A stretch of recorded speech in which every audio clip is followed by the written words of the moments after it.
Good evening and welcome. So it is Sunday and it's time for another round of our self-expanding base. Suspicious clicking in the background. Yeah, I just realized I think I might have been setting it up to being always day. Always day is set to true. Let's set it to false. That just realized that it was a bit too generous with the solar panels. But that just makes it a little bit more complicated, more yeah, I don't know. Complicated, dangerous, whatever. I do think that we need to do something in this base to manage power in a better way, but I don't know why. I don't know how, but let's see. Solar panels, yes. So, yeah, let's talk a little bit about next week upcoming. What is in on the agenda? I have updated the schedule both on Twitch and on Discord. Monday, day off, and Tuesday is kind of a little bit sort of in the middle day because Wednesday and Thursday will be V Rising because there's a new release of V Rising coming. And as part of that, I enjoyed it quite a lot when I played it last time, when it came out last summer or something. So I think it'll be fun to get back into that. And I want to start a new game. I don't know what the Gloomrot thing is, but maybe it's. I try not to spoil anything about it. So it's going to be interesting just to dive in and have a fun with it. I will also be well, I'm planning to, because Baked Beans has been putting a lot of effort into figuring out the technical side of it. But we should be, and Prime Dead probably, we should have a community server available that will be available when I'm streaming, and it'll be available to Templars and moderators. So that's going to be sort of a thing, and I don't know how that's going to work out, but we'll give it a shot. And maybe I'll just shut it down if it gets annoying, if I kind of feel like I'm being paced by a lot of people or something like that. I don't know. It's just an opportunity we have to set up the server, and therefore we'll try it and then see how that works out. So that'll be something we'll be having a little bit of fun with next couple of weeks. Don't have the game, but it may be tempting. It may be. And aside from that, I made my first video for YouTube on, well, not my first, but in this context for Darkest Dungeon, and it was a massive failure, as usual, as expected. No views at all. However, I thoroughly enjoyed making that content. And that's like the worst case, right? When I really enjoy making some content and it just performs poorly. If you make some content and it works well, I'm gonna like, yeah, awesome. I'm just gonna deep dive into that. Sometimes that happens.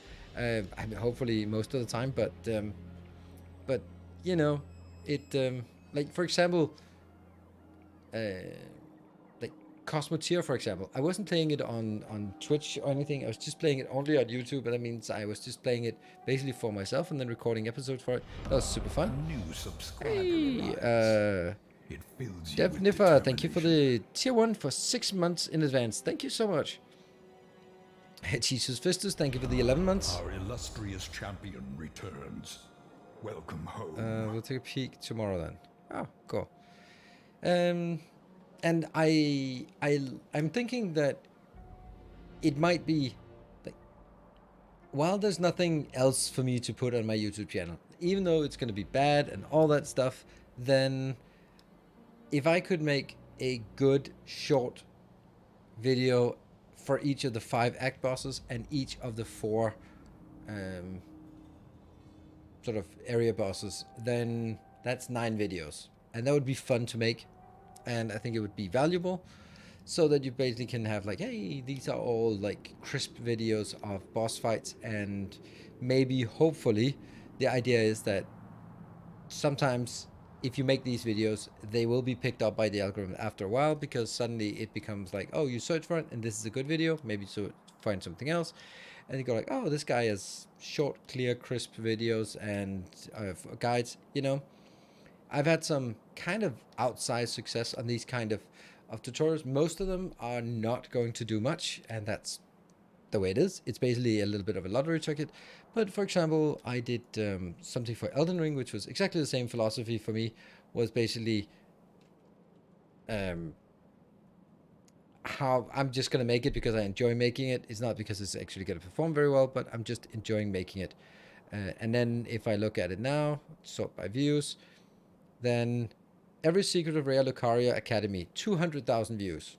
All dungeons and mini bosses in Western Limgrave, 173,000. What's behind the locked door in Stormvale Castle, 164,000. So, and the last one that's over 100,000 is unlocking the elevator in Stormvale Castle. And then I actually have quite a few of them that are more than 50,000. And so basically, even though at the time they were not really performing very well, they've been sort of becoming good searchable hits. That's actually kind of remarkable. I knew that the Rare Lucaria was really just good, but some of the other ones, Eastern Limgrave.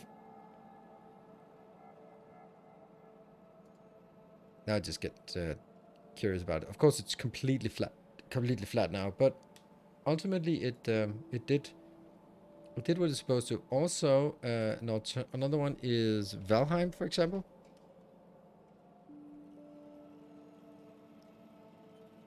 That did not work. Valheim. Show all. And the return to Valheim is... Alright, yeah, for example, Bone Mass. How to solo Bone Mass is 90,000 views. That's pretty good for a random video. Like, I made it for all the bosses in Valheim. And then the one about Valheim, one about Bone Mass just blew up in my world, right? So, I kind of feel sometimes when you make these tutorials, it's kind of a... I don't know, kind of a lottery ticket, and you just make them, and then maybe they'll find some traction. Most likely not, but they will. Welcome back. Your steadfast loyalty Yeah, is really shoots in the greatly short future. Yeah, appreciated. I've recorded 2, 3, 4 bosses already. So, Cheeto, thank you for the 5 months. The irony is, if I need to record a session for an end boss, then I just have to play a full run just for myself. So I just, this morning, I think, I played a whole playthrough with a starter team because I wanted to have the denial boss taken care of with a starter team that didn't have any skills or anything. So it was like the correct kind of challenge and how to do that. So that was a little fun challenge. So I'm actually enjoying making that content, and therefore I'm going to continue. So if you're not interested in Darker Dungeon, that's okay. There'll probably be like 9 videos over the next couple of weeks, and that will be that, probably, unless they pick up. And then I'll probably be playing a little bit more of V-Rising, also putting that on YouTube as well, together with the usual stuff as well. One question about Factorio city blocks. Did you invent the design, or have you seen it somewhere else? And I like that. Bring it. I absolutely 100% invented it. I mean, not city blocks, but city blocks in Factorio. I am guaranteeing you that I was the first one that coined the term and implemented it. It was in my season 4, which was Yuki Industries on the Earth map in 2017 is my guess. 16 maybe even. And that's where the first city block, and it was very deliberate. It was, at that time, everything I did was copied by Arumba and Stigio, and I was fucking annoyed about it because obviously they got all the views, and I was making tutorials for angels, and then they started playing it, and I was like, then I started making it for Advanced Autonomous Industries, and they start playing it. I was like, God damn it, no matter what. So it's like really focused on, I want something that if I see it somewhere, I know for a fact that it is mine. It is my concept, and it's something that I have invented. I have coined the term. So yes, that's the story of City Blocks. And at that time, I was working with a lot of software development, and we were doing a lot of service-oriented architecture, and it just seemed like a perspective that I hadn't seen anyone do in Factorio. Just thinking about a Factorio base as a service-oriented architecture, and I like that.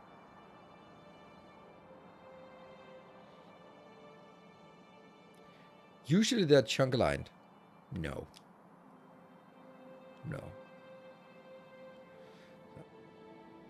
Yeah, so I don't know. Having them chunk aligned means nothing at all. Just nothing. Did you have a save editor? You could be useful in such cases. No, it does not. Not yet, at least. No save editor. And I mean, when mods start coming out, then I guess that will be something. But the first mods that come out will be sort of anime and waifu related mods. That's always how it works with Darkest Dungeon, and then it'll be like googly eyes and stuff like that. And then after that, we'll start seeing some more useful mods from there on. Kind of about chunk alignment. Anything is when I can see the chunks. When I can see the difference. Yeah, I think chunk alignment it's such a marginal advantage that I don't really see the point. I don't know. So I'm really happy about my 100 by 100. Fits with the robot ports, and yeah, tried it. I tried one base where I was like, I'm gonna make the path 6 wide instead of 4 wide, and then suddenly the robot ports did not connect, and I was like, crap, I'm stuck. I can't even remember what base it was, but it was on YouTube, and it was a mess. Yeah. I remember it was Africa that I just pasted over with just city blocks doing random stuff.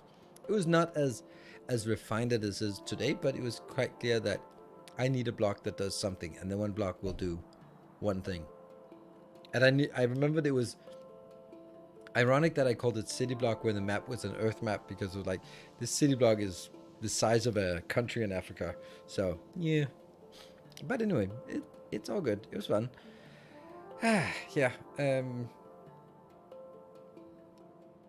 So other things upcoming, I am really happy. I don't know who it was who mentioned Railway Empire 2.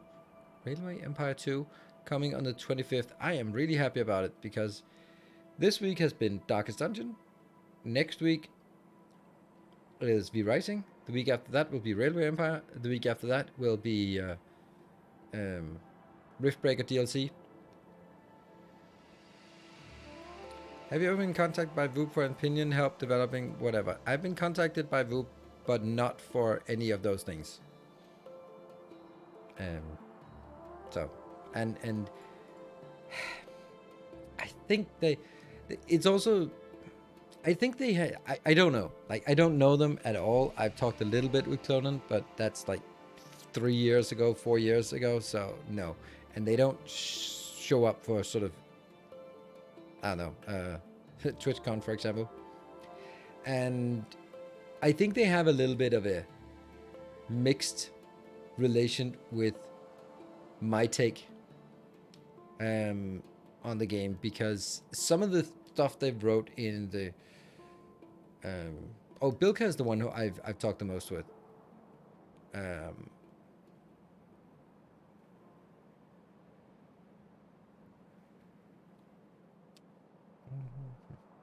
What did they contact you? They invited me to their office, and it was kind of during Corona, and then when they invited, and then it looked okay, and then it got worse, and then we decided let's not. I was basically, thank you for the offer, but I don't think, I'm not really in the mood for traveling at this point. And then we never really got back to it. So it was just, I don't know.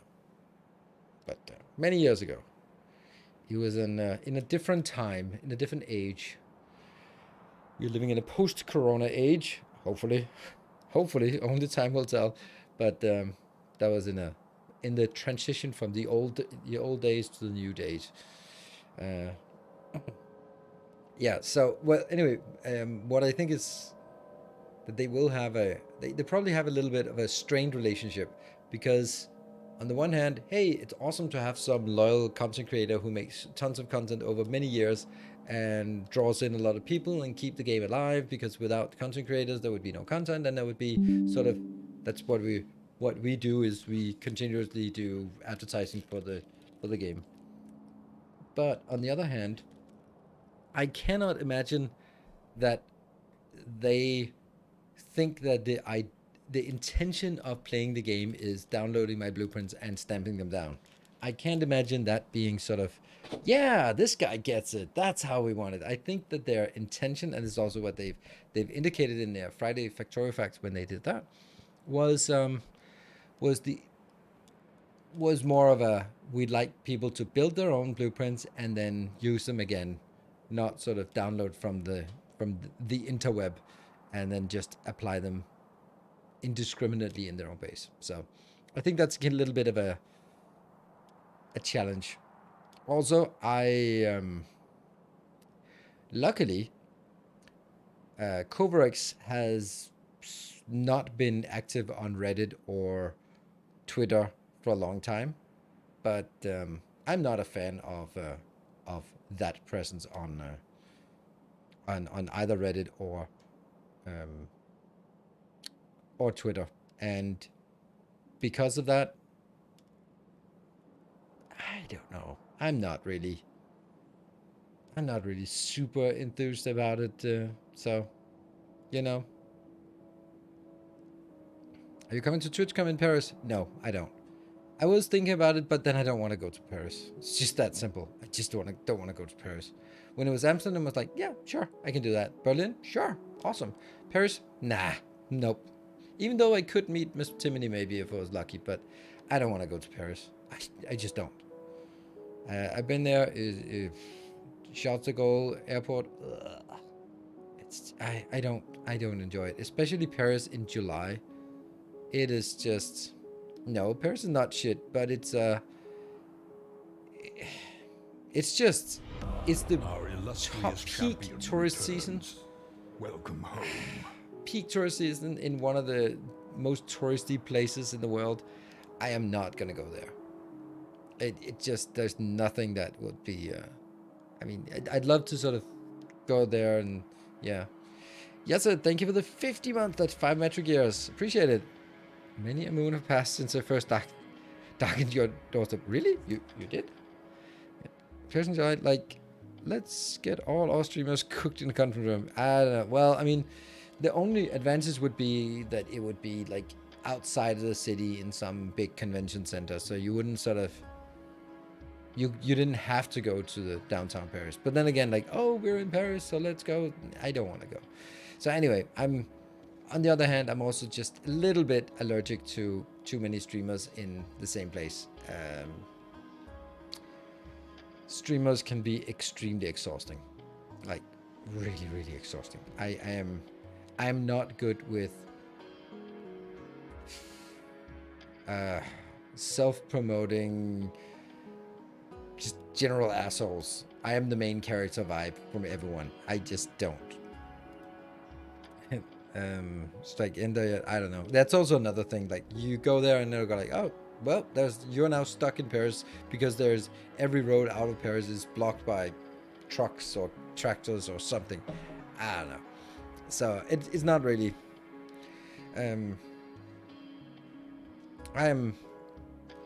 So it would be the same if it was Rome. Then I wouldn't go either. If it was Barcelona, I would probably go. There's just also some places that are like, I just think Paris and Rome are absolute tourist traps.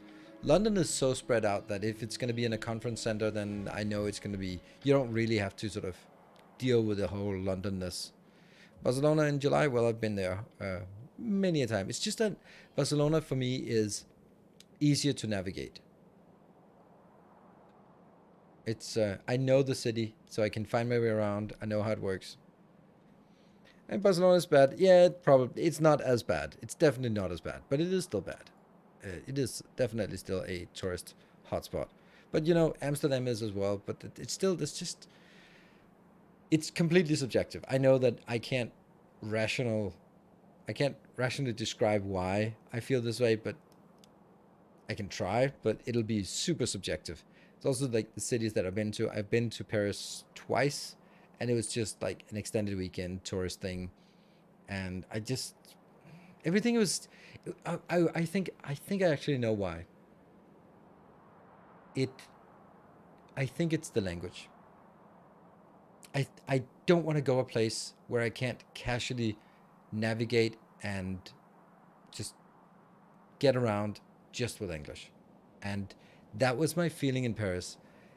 That like there's just no menu here. There's no menu in English, and if you ask, you kind of feel rude about it. And I mean, Amsterdam, everyone speaks English. Everyone's really forthcoming about that. But that's not my impression in Rome or in Paris. And things were just, and granted, it's also a while ago. It was just difficult. It was annoying when you found a restaurant. You go like, is this a good restaurant? I mean, do they have English menus? Do they?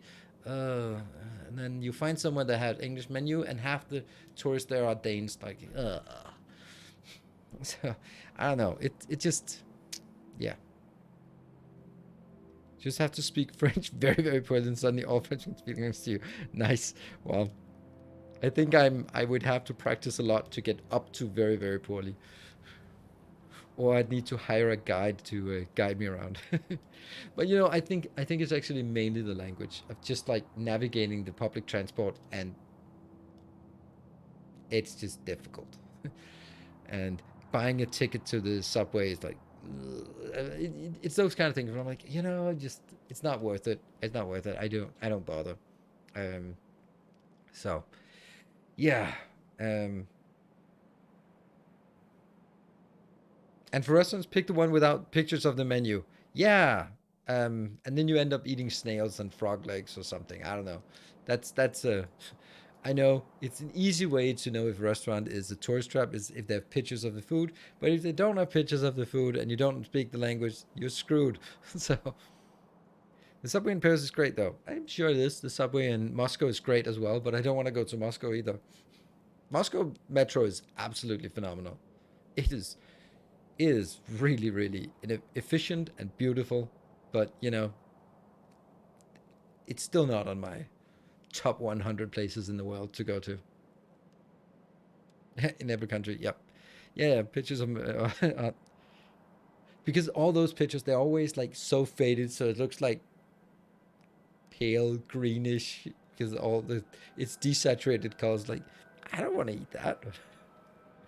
So anyway, that's So no, I don't want to go to. I don't intend to go to TwitchCon. Also, like this mixture of 10,000 people, and half of them are introverts who don't like other people, and the other half are extreme extroverts that suck up all the energy in the room because they are the main character, and just multiply that by 10,000, and it's just not a great experience. Um, it got a little bit much for me.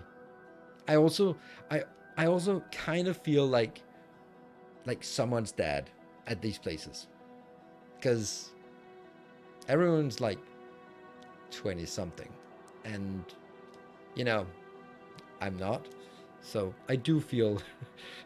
I remember when I met Kibbutz in Amsterdam, and we talked about something, and then I was like, wait a minute, how old are you?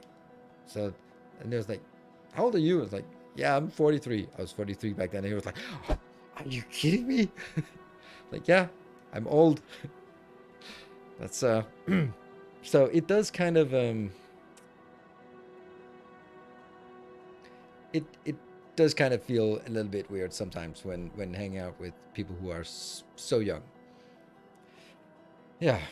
Anyway, I'm just someone's dad who's just here to just make sure that they're okay. That's easier. I don't know if any of you have had that experience. There are just. I went with some friends. We went to a little island. Someone knew there. Are like, oh, there's a nightclub on the island. Oh, that's so cool. Like not island as Ibiza, but island as a little Danish island. They were like a nightclub. So us were like, yeah, sure, let's go to the nightclub. And we went in, and then everyone in the nightclub, it's a bar, turned around and they all looked at us with the expression that was quite clearly, whose dads are you? Because they were all like 16, 18 maybe. And us three guys in our 40s were like, maybe we should find a pub instead of a nightclub. You are someone that I am, but I'm not someone at the at TwitchCon or at that place. But yeah, getting that vibe is it's a thing. Yeah. Yeah. All the innocent environments. Oh yeah. It's funny when you sort of when you have that impression of I used to belong here, but now I'm on route. Like the Technical University of Denmark, it used to be my turf. I owned that place. Like being on campus, and I've been mentoring some students, and I know I come on campus, and I'm like, oh, it's like home, and people just look at me and go like, oh, that must be like a professor or something, or a lecturer or something, because only old people. You must be employed here. Every week I train a coach a U21 baseball team. They make jokes of me, but I feel like a dad to all of them. Yeah, I mean, it's not always bad, but it's also just if you when you start realizing it. I remember that when you start realizing, like, oh shit, I'm now in the dad category. I'm not in just like, well, maybe you're a bit old to be around here, but no. Now you're jumping a generation from the average age of whoever's around. That's cool. Anyway, let's see how our base is doing, if you don't mind.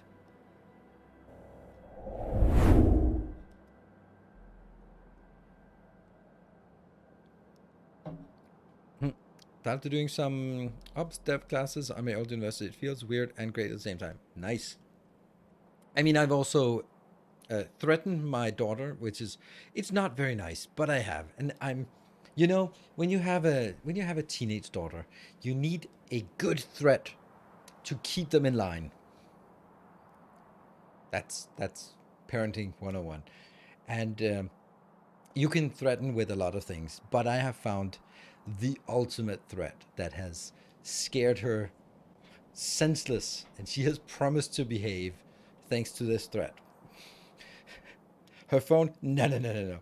Way better than that. I have told her that if she doesn't behave, it's all joke, of course, but if she doesn't behave, I will come back next year in week 6. That's the year. This is a special week in all classes, and when she's in 8th grade, and I will be conducting the sex ed education for her class. And she was mortified, and she was like, and she was like, no, I'll tell the teacher. I'm like, yeah. And if I say offer it to the teacher, they will be happy, because by then I'll be a licensed sexologist, and there's nothing that a teacher wants to get out of as much as doing sex eds for 14-year-olds. So if I offered it, oh, they would go like, yeah, awesome, and the kids, that's perfect. Whew, not our problems. And when she realized that, I was like, oh shit, I could do it. I won't do it, but I could do it. And there was nothing. Yeah. So, this sex ed for us, I'm sure it was awkward for her, but we thought the mom was pretty cool. Yeah, that's also that's the thing. But it must be super awkward, right? But imagine as a 14-year-old girl and all that awkwardness, and then it's your dad doing sex ed education. Well, actually, my experience with that is, because it wouldn't be the stuff that you'd expect to hear.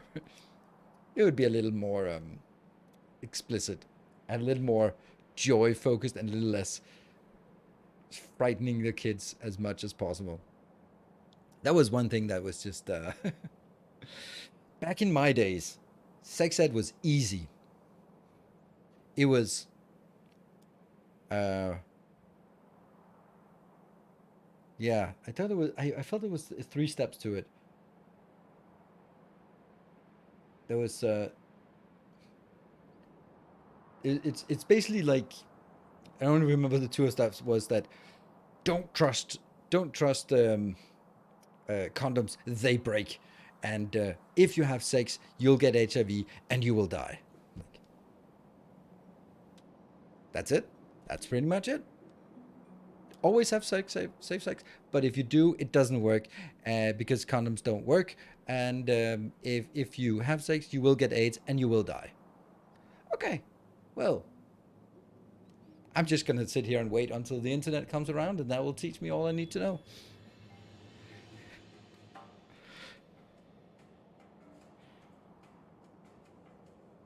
So, good evening, Peter Chow. I had to bring a banana and a condom to class. And oh no, that sounds so awful. It sounds awful. I don't know why my base is stuck. It's quite interesting why it's stuck. It has reached an error state of some kind. So we just transition straight in here. Try to figure out why. Yeah, this is weird things. It sometimes can get stuck here. But anyway, it's now stuck. Just got stuck. Just in time to hear your threat. Well, I mean, you're welcome to 3 teenage girls here gonna try it. Well, you could at least said, oh, I heard of a guy who. So just like the implied threat, the implication of the threat. You don't have to threaten it, just the implication. Which is absolutely the best name for a boat. If I ever had a boat, it would be called the Implication, like so many other people. Other sensible people. So, we're going to take this down. Let's just take stock. Thank you for hanging out here for the first half hour of just rambling and ranting. Let's take a look at the base. It actually works. Nice reference. Ah, I see you're a man of culture as well.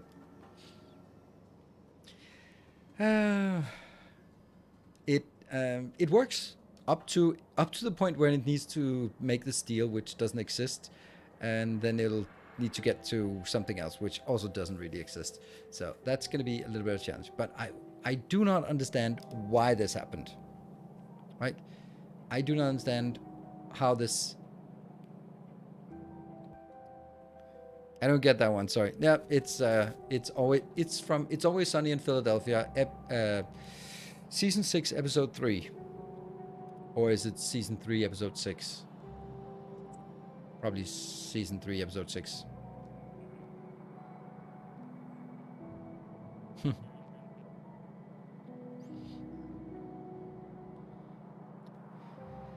Bots are too fast to build empty blocks. I don't think so. I don't think that's the case. Because this is not an empty block. And this is the last one that got built. And somehow it got into an error state. And I don't understand how. So, I mean, the only thing I can imagine is that it's too fast. But I just don't understand why.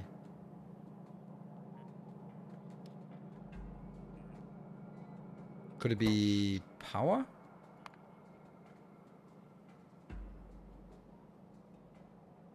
No. Here it's starting accumulator, less accumulators. Weird that it's getting less accumulator charge over time. Oh, this was when it was working. Alright, when it was, you can see the robot spikes. Huh. So accumulators are charging up, charging up, charging up, charging up. Have I tried turning it off and turning it on again? Yes, I have. And that's kind of what we do. Yeah, this is when I started the stream, I guess.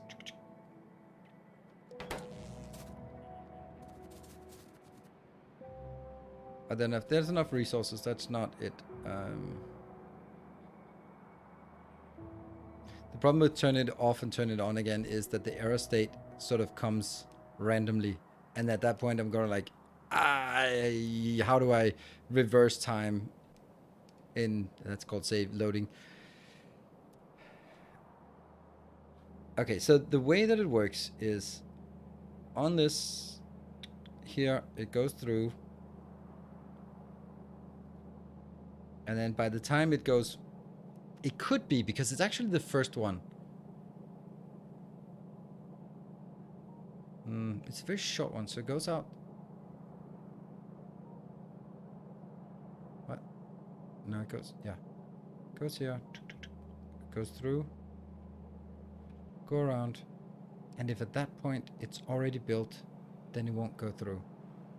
I just have such a hard time imagining that it built all of this in the time that it took to go from there.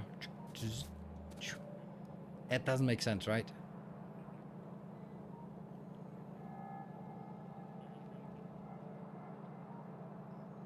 But that must be it must be the only, it's the only reason or only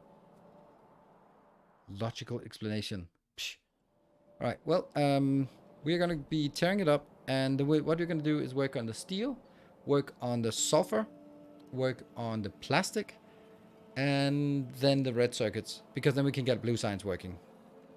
I feel that it's a race condition, but I don't understand, or I can't really see how it happened.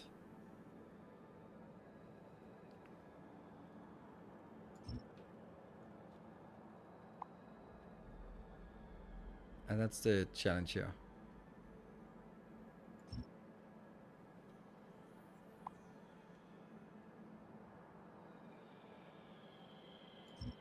Anytime there's a problem like this, the race condition is almost certainly the answer.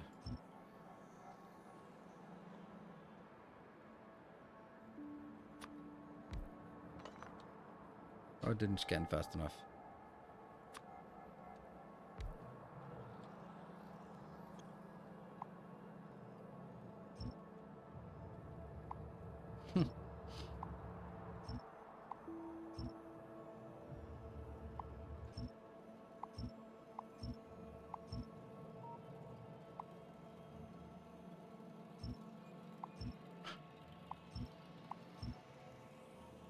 And there. Okay, and then we need to go reset stuff.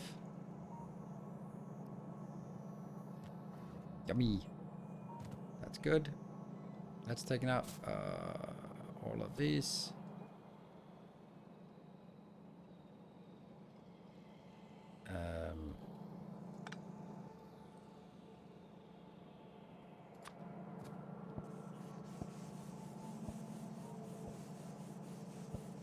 I'm just doing this to empty the taboo list.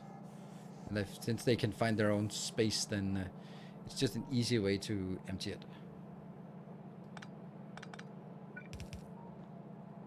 Yeah. Robots are gone. 11. Then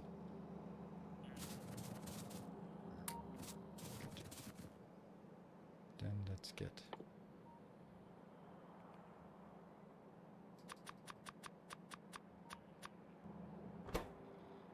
fast robots and slow robots.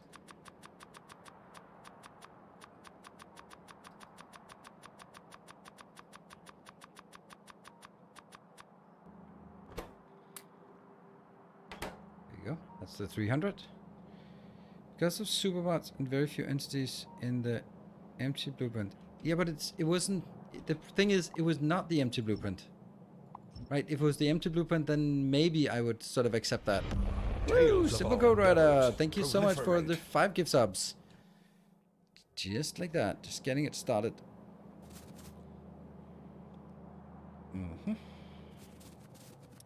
And this one needs to be reset. Boop, boop. And I think I take you out. A kind gesture. We are gonna just resetting it.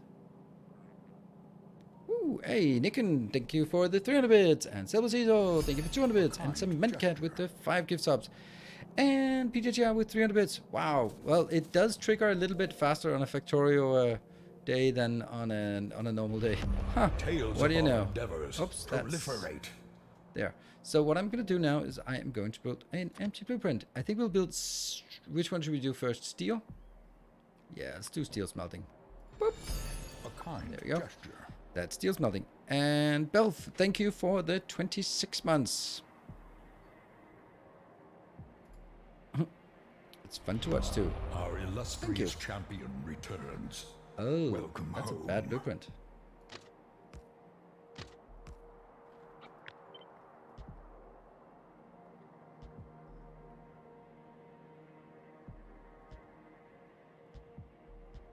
There we go. Now it's healed up a little bit. Level 1 achieved. Good evening and welcome to everyone. And Tales Simple of Code our Rider, thank you for endeavors another 5 proliferate. gift subs. Amazing.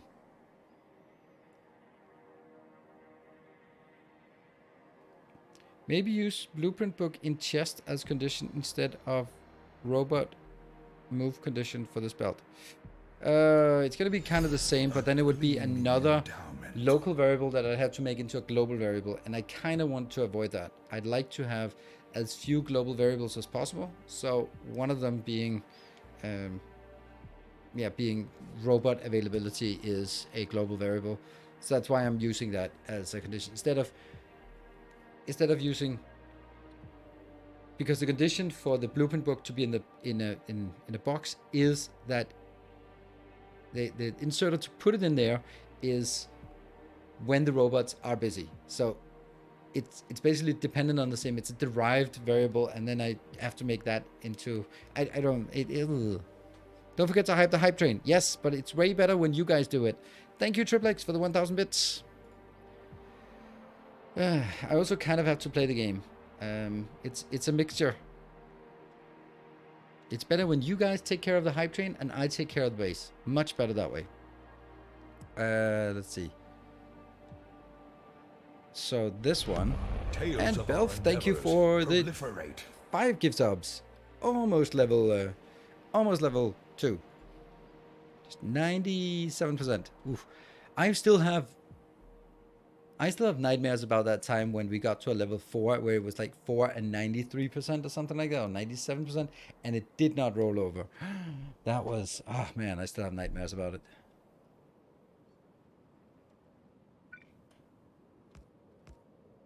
There. Do you not allow trains to do right-hand turns? Oh, they can do right-hand turns. They can't do left-hand turns. So I guess that's what you meant. Right, so we're going to be starting with a build that looks very close to this one. Let's just smash this one down and just see if there's anything that we would...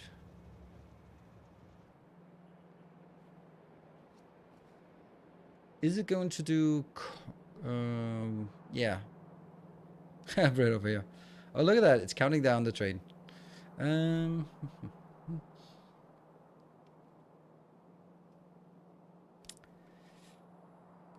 So this is the outbound and this is the inbound.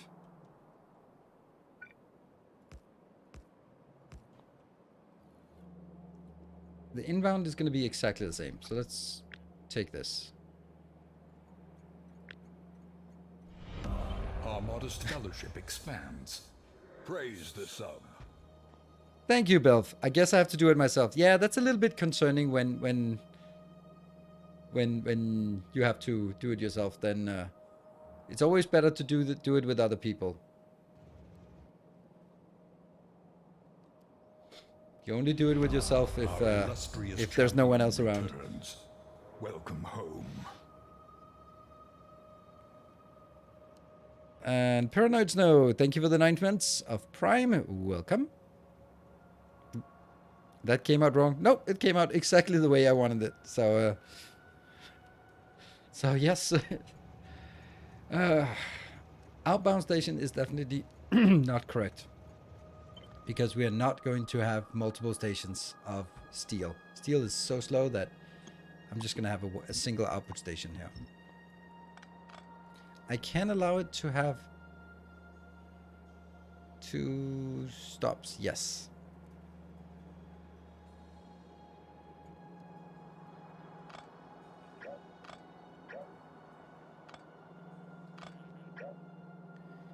Go. This one. They have to do that, so it gets reconnected. This will have to be some kind of other pattern. I don't know what, but it could be like this.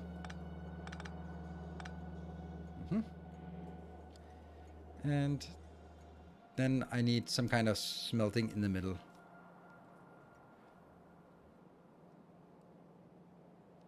How do we do this smelting?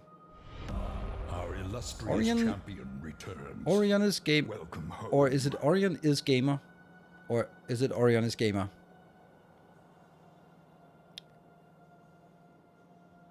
Looks like you know me way better than you should. But maybe level 3 can be done not alone. Nope, nope. It's gonna need other people to join in. So let me put it out here. If we should, if we want, if you want an extra hour, then we get an extra. I add an extra hour if we get to level 5. Just connect smelting columns in pairs. Yeah, that's what we're gonna do. So it's a long way, and I don't think we've had a level 5 in May, so it's been a while. Because I can only imagine it was last week, and it wasn't last week, so I think we'll just take this part.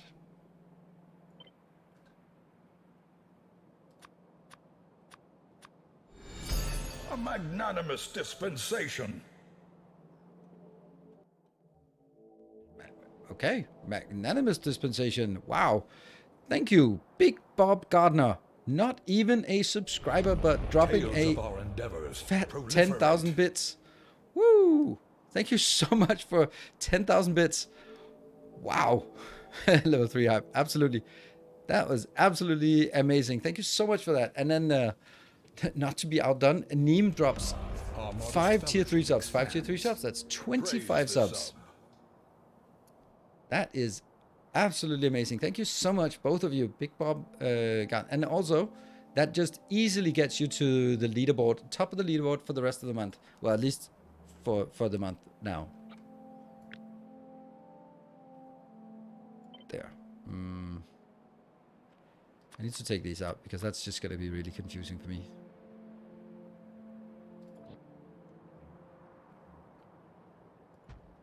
There.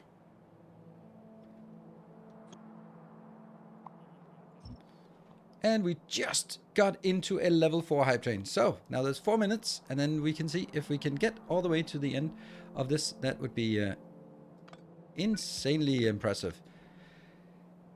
I'll just see.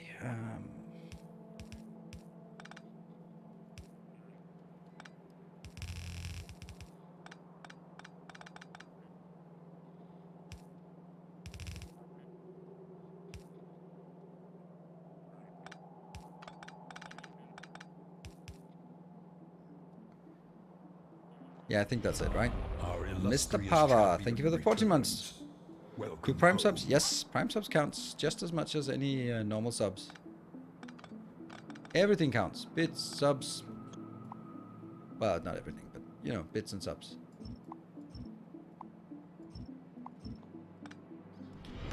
And Deep North, thank you for the Prime.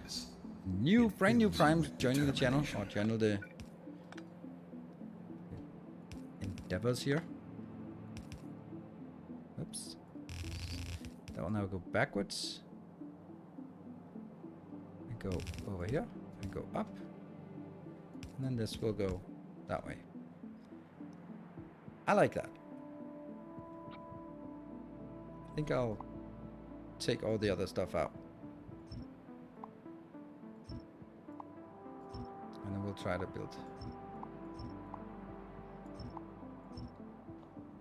this part. And then flip it. And then that should be just replicated on this side. Perfect. So now it's going to be symmetric. I like that.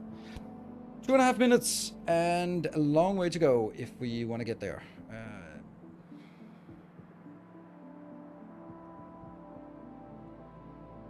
It's just going to be 2 lines. There's no reason to have do this more than that's going to go in here.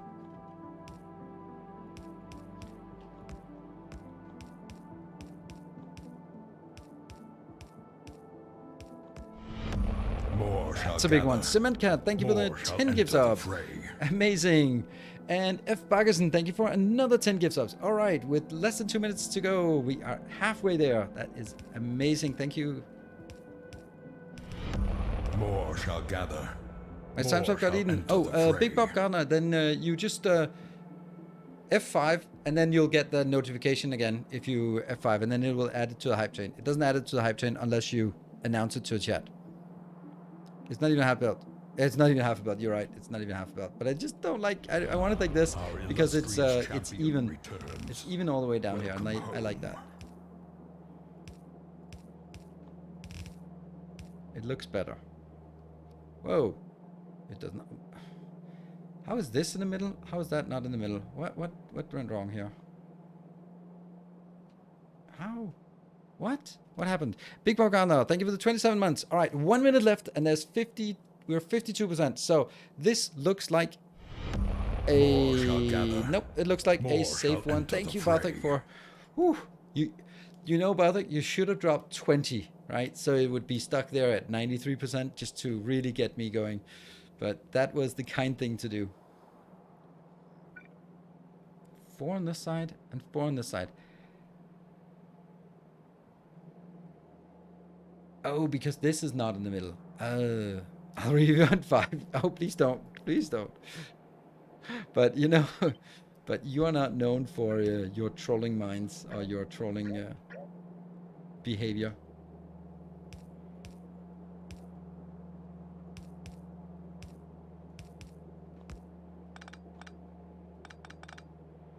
Luckily.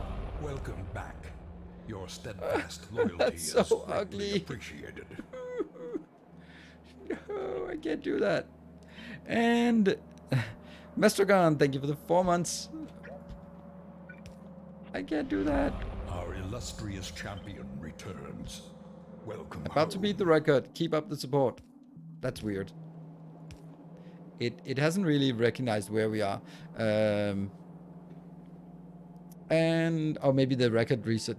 EDUFD26. That sounds like an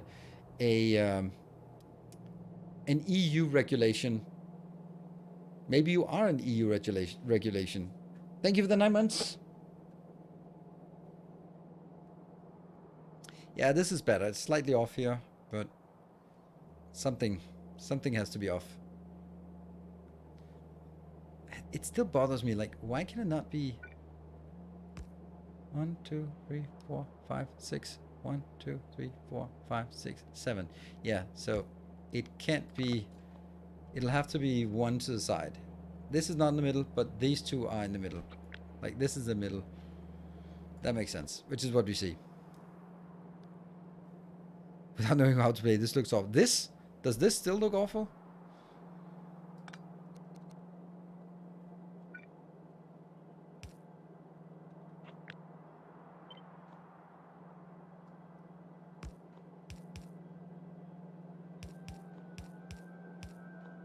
I'll just do this then.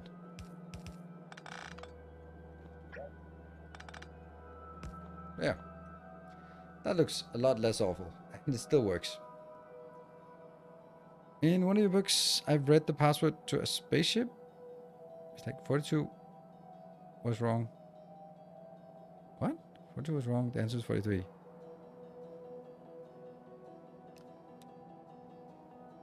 Okay.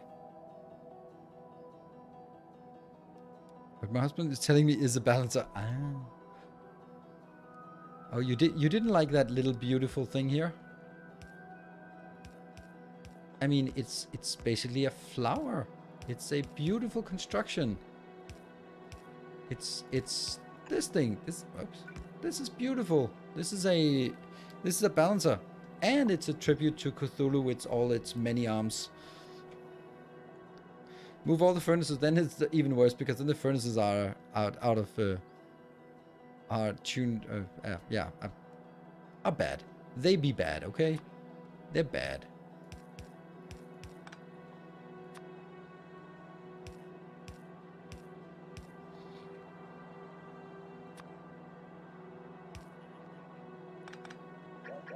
I wonder if we could build like this. Would that be better? think it would be. Hello, Bal. Good evening. And 1 minute left. Oh, that is actually way better. Then the question is, does it work?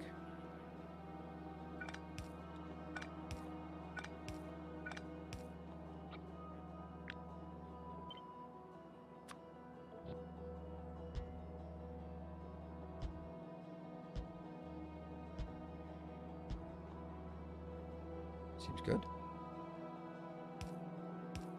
And the hype train is rolling off. Thank you so much, everyone, for joining in. Collaborative effort. Also, very much. I love all my I love all my level 5 hype trains equally, but I do love the ones where it's a lot of people weighing in, even more.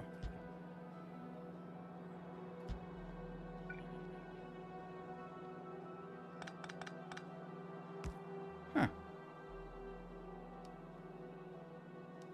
There we go. Big Bob Gardner with the 1,000 bits and Bartek with 25 subs. Thank you so much, everyone, for joining in and securing that extra hour. Oh, we don't even need that.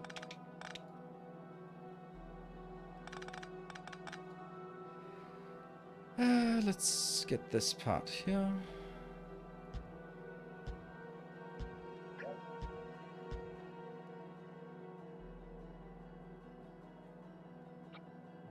Then this whole thing gets copied over here. And then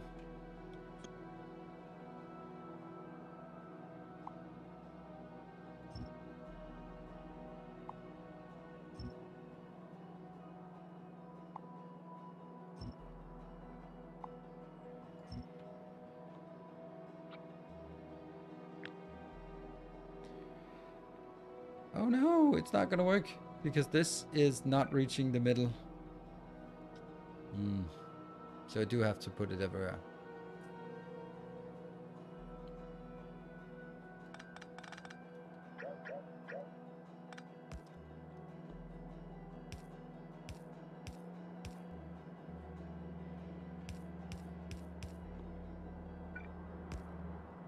And over here as well.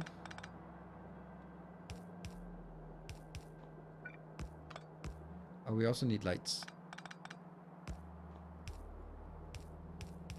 Oh, this might actually be a problem.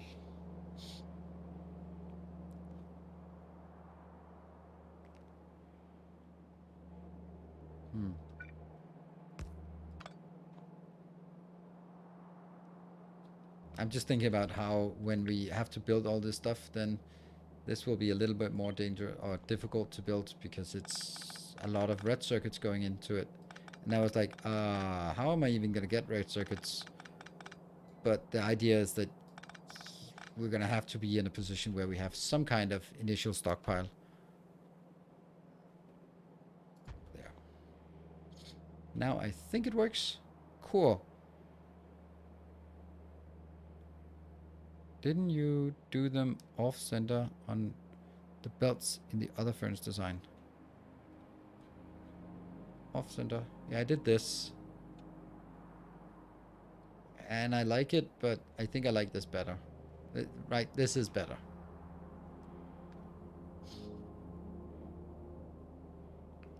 Especially like this.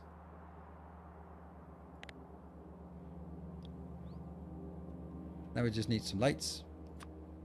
Where will they be?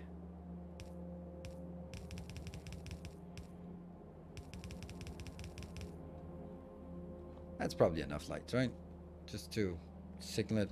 So, trucks they come in here, they go up here, and they go back out on this train. This train will now be called steel. That's the one. Train limit 2, that's correct. Then I will do a little test. And then we'll let that test go during the break. This will go to steel. There we go. You're ready. This one will be at most 0. No, at most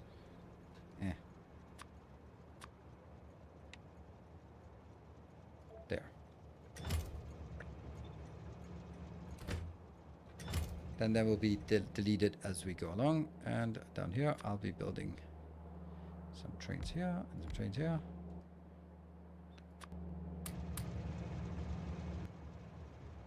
This will be infinite, and they will just go to.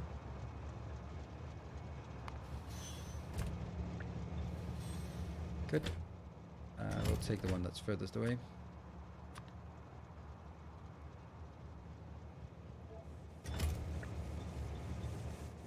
There we go. And then I'll take a break, and then you guys can have a look and see if it if it works. That's going to be episode 8 and the first save of today. Cool. Thank you very much, and I will be back in 2 minutes. See you in a bit.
There we go.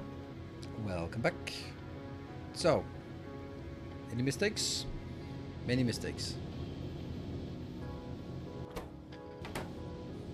There you go. It doesn't look broken. It just takes forever. What was the part about? Could it make sense to not go auto steel but go to design that? Yes, but no, because that would generate extra trains in the network. So that's yeah. I didn't articulate that, but that was that is the reason why I don't want to do that. Because that then I need extra iron trains. Right now it's just standing idle by here. And I think it works. I think this is pretty... Are the ratio really 1-to-1? Yes, they are. They absolutely are. But a mod like bottleneck would actually be nice. Can't see it's actually saturated already. Let's see. You can't really see recipes in here. I want to show recipes. Yeah. 16 seconds and take 5 plate. So that's the same as 1 every 3.2 seconds. It's just once you start using beacons and modules. No, not. When you start using productivity modules, then the ratio gets screwed. Then it's 10 to 12. Yeah. Trans Fox Girl, welcome, and thank you for your prime.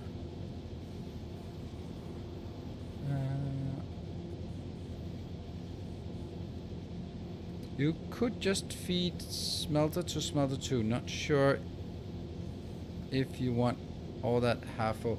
That's actually true, because I usually don't do this because it is the 10 to 12 ratio. So that's a good point. That's actually unfortunately a too good point. So we're gonna be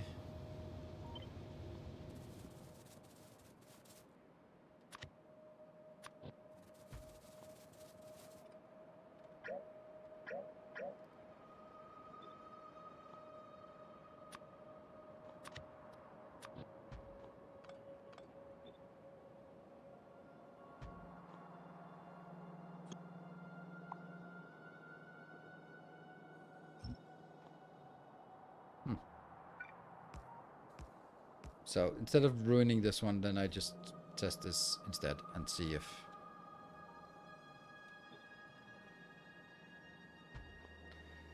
no, it is not.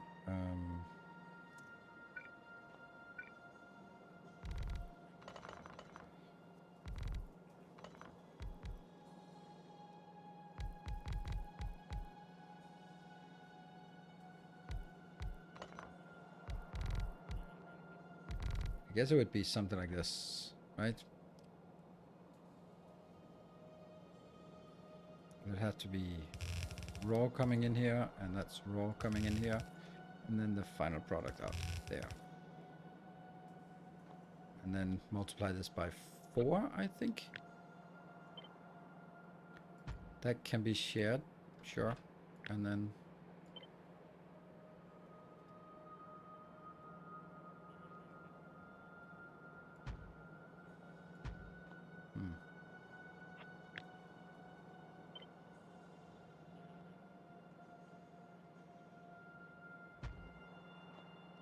one, two, three, four, 5. That's not good. I'd rather want it the other way around then.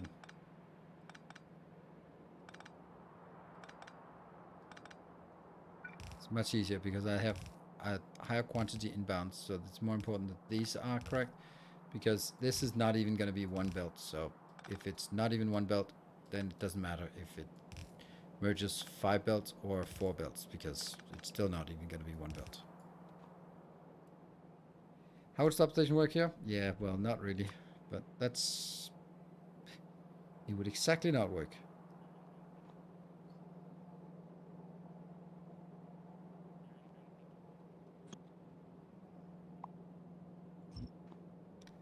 And how many do we have here? 16? How many do we have here? Oops. 12.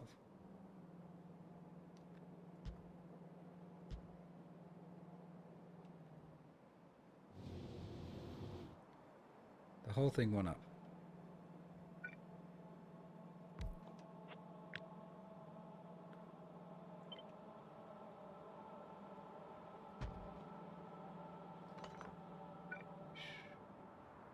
Good. There. So it's the right place.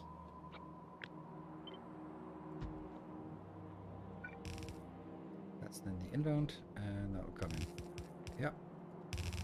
This almost feels like we're playing regular, good old-fashioned Factorio now. Like the signs and stuff. Exciting.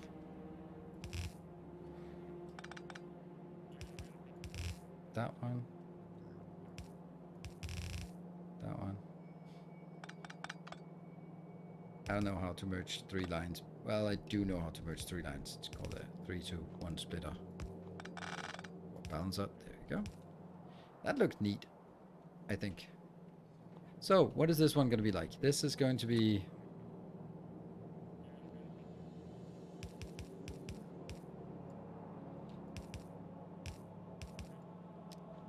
I guess it's that simple.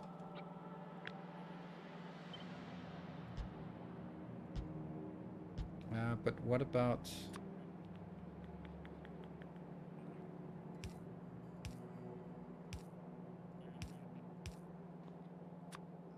That's the...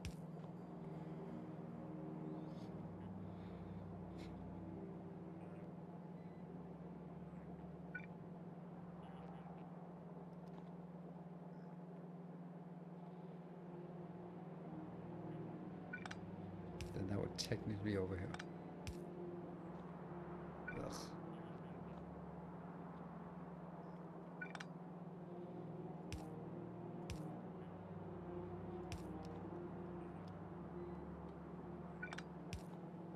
It really has to be like this, and I don't like it.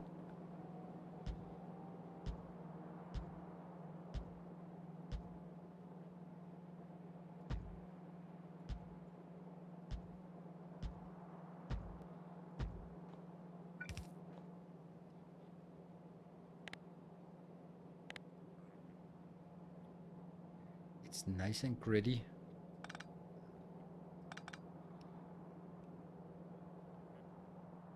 And then this part. Ugh. Here. Excited to catch a stream. Welcome. I'm fairly new to Factorio, and your videos, especially your masterclass series, has been really helpful. Awesome. Thank you. It's really nice to see that my masterclass videos are still being useful all these years later. I still get angry comments on some of my videos, and it's just, you wouldn't think it from like in a Factorio world, but where that would be so evident. But we all know that social media, it's like anger is better engagement than positive. Like negative emotions are better engagement than positive emotions. And I can still see that the inserter video, I still get angry comments about, well, actually, burner inserters are really useful. And also on my circuit network where, well, actually, power switches are really useful, because in those cases I was being quite forceful in their utter uselessness, and that's what drives people to comment and comment and comment again and again and again. And it's just, you wouldn't think that it would be like in a Factorio world that would be the case, but of course there's a lot of people that did, oh, nice video, oh, that's a good point, oh, I didn't know I didn't know there was so much to know about inserters. Like, that's all good, but it's those people who disagree, who feel like they need to tell me how wrong I am because they have a different view. I meant the Steam storage argument for nuclear had some first pushback. Yeah, that's true as well. What more outlandish cry? Because some of them are just really out there, and I don't remember them because I make a conscious effort to not put any kind of emotion in there. And if it's, we're gonna use power switches in this one, don't worry. It's gonna happen. Yeah, so sometimes, and it's really different, right? Most of the comments that I get are not like, oh, I hate you, you're an awful person. They're not very common, luckily. They're more along the lines of, oh my god, you are so wrong, let me explain why, and then write a PhD thesis in the YouTube comment field. And I go like, why? I don't even read it. I just leave it there and go like, whatever. But I read most comments, like I skim through every single comment, always. But they're not automatically moderated out. But those ones, I don't even care about it. I could write a counter argument, but then what is it like? If you're arguing with fools, they will pull you to their level and beat you with experience. And maybe there's a point. I'm not saying I'm flawless in any case, but YouTube comment section is not where I'm going to spend my my effort on explaining things. I'll make a video You can like it, you can dislike it, you can agree with it, you can disagree with it, but it's out there. That's my take, and maybe I'll make a little correction, or maybe go like, well, actually, it turns out that something. But yeah, you don't need splitters to merge some miserable flow. I know, but it looks better because otherwise it'll be unbalanced, right? And I know that it doesn't matter that it's unbalanced, but it just I am totally with Thanos on this one. That YouTube comments really aren't a good place for back and forth intelligence in the same way Reddit is. Yes, in the same way Reddit is. Absolutely. But I do get the most outlandish takes on those are definitely the ones that accuse me of ruining the game because I make blueprints. Factorio, Dyson Sphere, it's that take where like, oh my god, why are you even playing the game? You're fucking ruining it. You're ruining it for everyone else with your blueprints. It's just like, what? It's like you don't like the game if you don't want to build it. Like, and I could go into like, is it fun to build a smelting array for the 700th time? Well, it actually is kind of is, but do you want to design it again and again and again? No. And I mean, I don't care. I don't care. It's okay. You're a and if it's anything that is even the least bit like hostile, I will delete. I'll delete the comment and shadow ban the person. I just don't have the patience for it. It's something that at first, it's actually something that it's been sort of I've been contemplating whether that's the right move to do. Like the idea is, someone writes a comment, and then you can go like, well, they're entitled to their opinion. They can have their opinion, and I can have mine. But I'm like, no, you can have your opinion on your YouTube channel. I don't need to leave an insult up on my YouTube channel. This is someone coming to my house and insulting me. They don't get to stay at the party. Boop. And it also means that someone who does that once is likely to do it again. If they happen to watch, either they're never going to watch my channel again because they hate me so much, and then I don't. So what? Or they're going to come back and then they'll make another angry comment, and then I'll maybe get a little bit of emotion out of that, and I don't want to. So if someone writes something negative, I just go, poof, hide user from channel, and they will never see it anymore.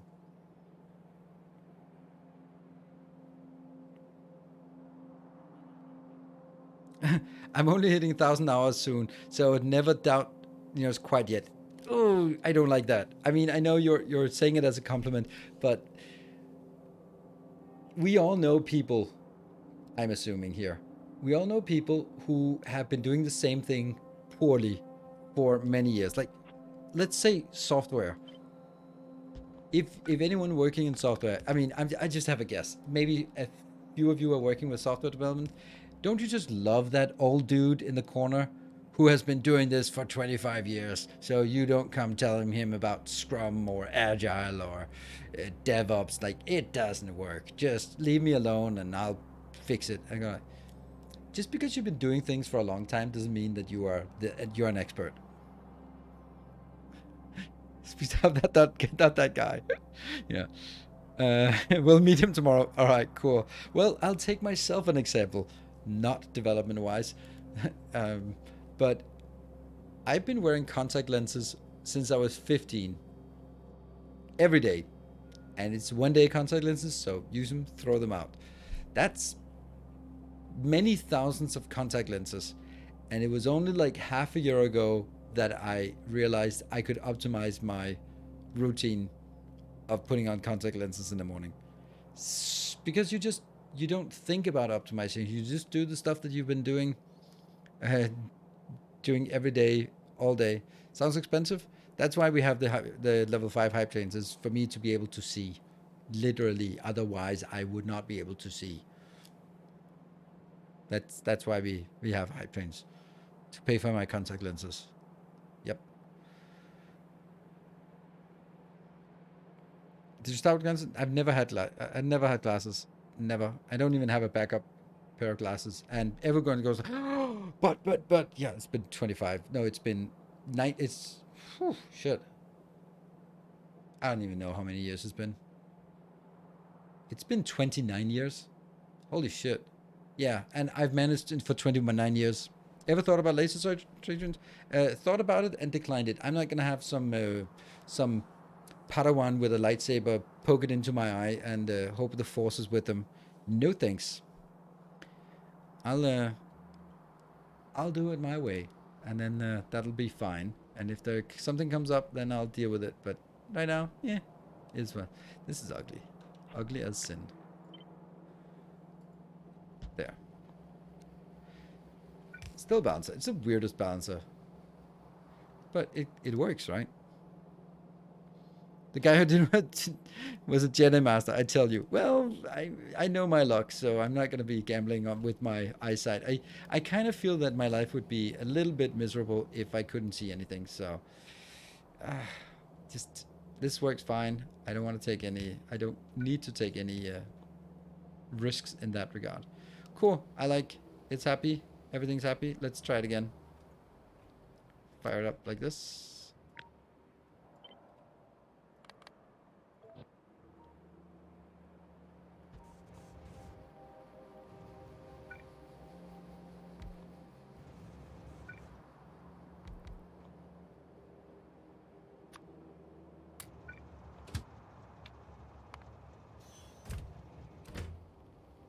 Whoop. Look at me listening to chat. There.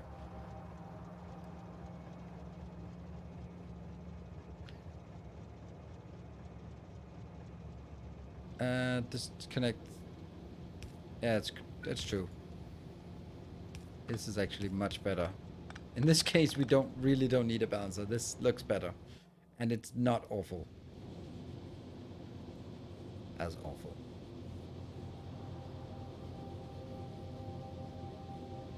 Yeah, it will be natural balance. You're right. You are right. As usual, Grundig. As usual.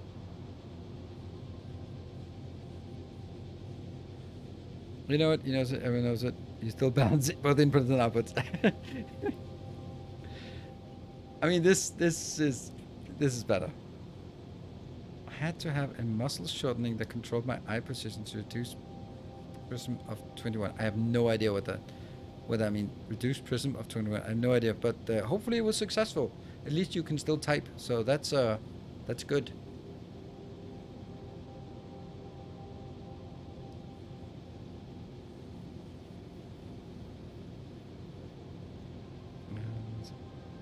Oh, right, Grant, you even said it multiple times. There you go.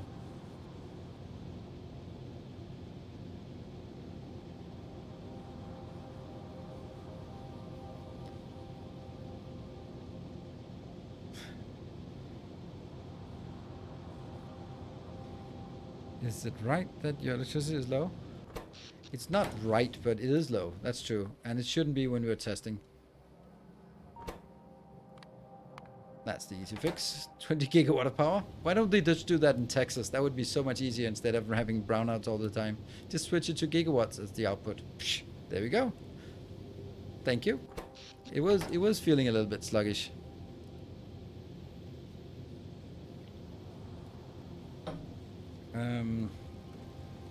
Could I increase it?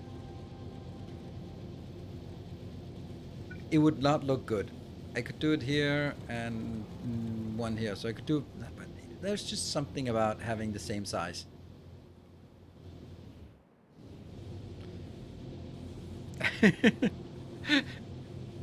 Solves world power shortage with one simple tricks. Yeah, it's not the politicians. It's the the fuel industry. Is looking at different directions with one eye. Ah, okay. Yeah, that I can see that being a little bit of a challenge. I had a girlfriend who could only see out of one eye at a time, but it switched. So 3D movies wasn't really her thing.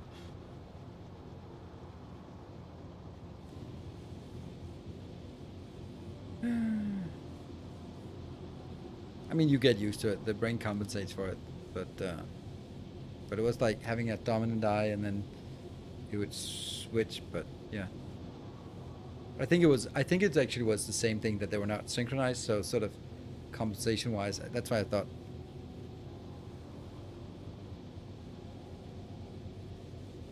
70% of my vision is done with the right eye as default. I cannot see the left side of my nose on the side. Right. Well, get a bigger nose, Anthony. I mean, problems are here to be solved. Get a bigger nose. There's a CSGO Pro. Yeah. That's the only thing, but he said Ben gets used to a lot of things. Yep. I mean, considering how much we don't notice that we have a blind spot in our field of view, we just don't notice it, but we do. Because the brain just goes like, well, we'll just take whatever colors around it and kind of smear it in there, and then it'll probably be fine. With one simple trick. Yes. I mean, maybe I should hire you to make my YouTube thumbnails or titles. They are... You are way better at it than I am. Mine, I'm like, well, I can't call it perfect because it's not perfect. It can call it good. Well, maybe. I mean, is it good? Is it really? I mean, okay, well, this is kind of a way to... And I always undersell my videos, and I hate it because it just feels... I hate false advertising, but, you know, it's kind of the YouTube way. Red arrow circles. I think the red arrow circles work fine. I mean, I'm not going to be like... Sometimes I do for my channel updates, but that's just to troll you. You won't believe. I was just about to say shock face. There we go. You can cut it and use it for the thumbnails that you're going to be generating. It's just that when people make that, and then go like, oh, oof, dispel all respect for that person. There we go. I mean, Mr. Beast is obviously pretty good at YouTubing, and his videos are his big smirking face, and that's fine. It's good, but it's the gaming YouTubers who are... You won't believe the what is coming in update 8 satisfactory. And then it's like, it's a fucking power pole. No one is going because there's a power pole. Oh, maybe some people will. Yeah, the Vertasen video is I don't like it.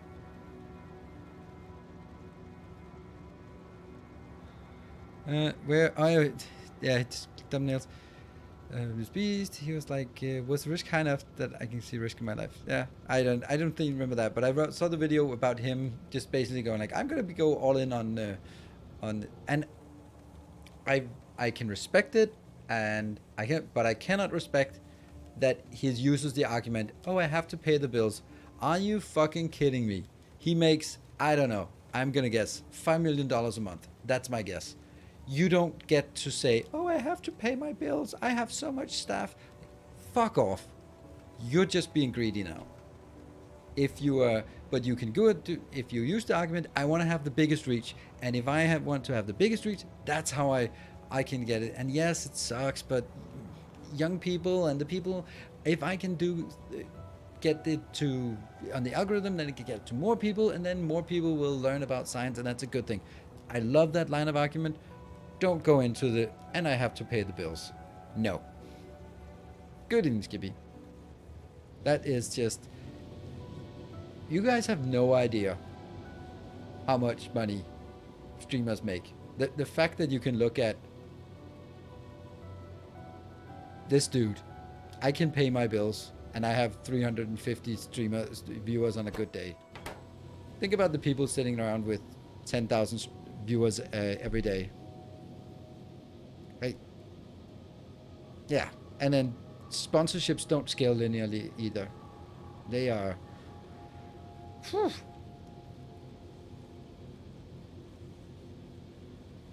Had a good... Same here. Thank you, Anthony Avalanche, for that compliment. It was a very late comment, but I also missed it, so good. 100K per 1,000 viewers on average, I heard. But it depends. But I mean, it's probably not way off. It's probably not way off. And it also depends, like, what are you in? How much? If you're only playing League of Legends, then your viewership is really passive, and you don't get sponsorships because you're just playing League of Legends, or something else. But if you're a variety streamer like Co-Carnage or Dance Gaming, or someone like that who can just casually sit down and stream to thousands of people, when they do a sponsor stream, that's yummy.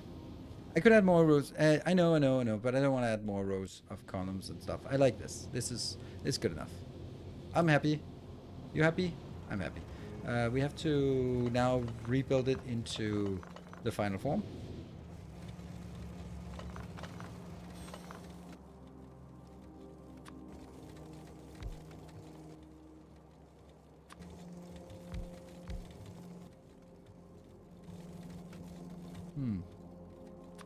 Oh yeah, there was another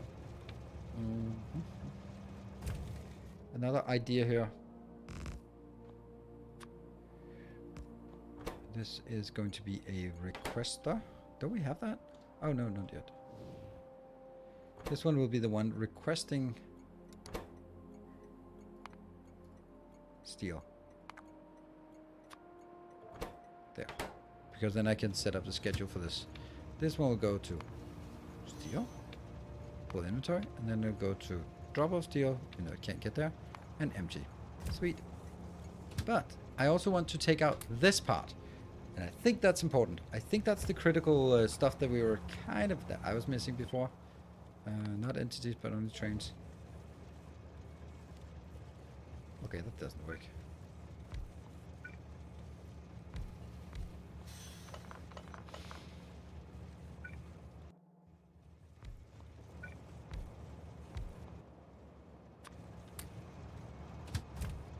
Copy, paste. And then I take this out for the blueprint. Why? Because that means when it's going to be placed, it won't. No shit, that won't work. This one has to have I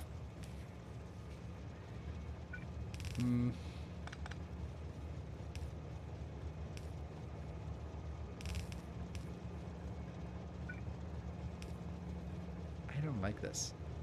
But this would prevent the case where that can happen during deployment. If the train gets placed before this one gets placed, it starts moving and smashes in, and it's just an all-around bad time.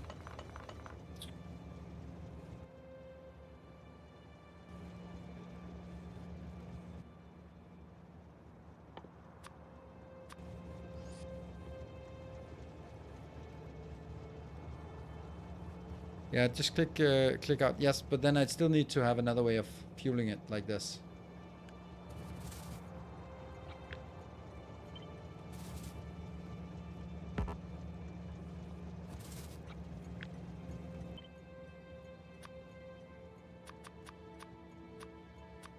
It's the weirdest blueprint.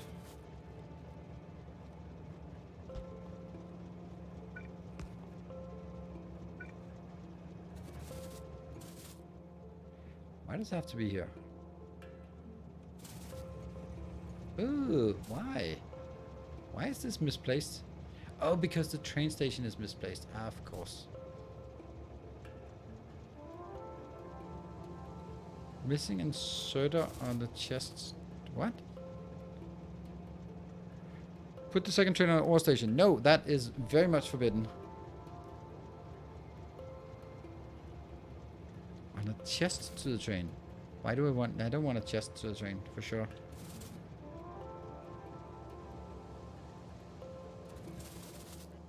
Here? Here?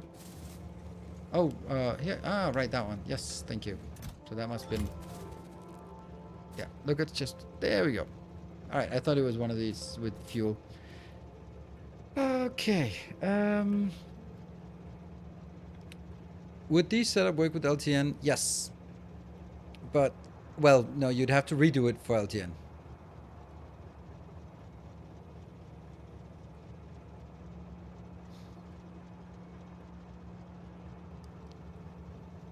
Mr. Beast has 3 million views a month from alone. That no, that's not correct. I'll there.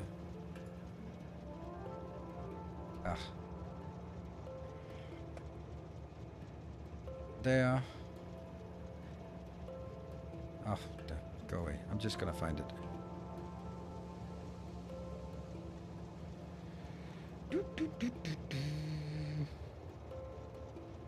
Yeah.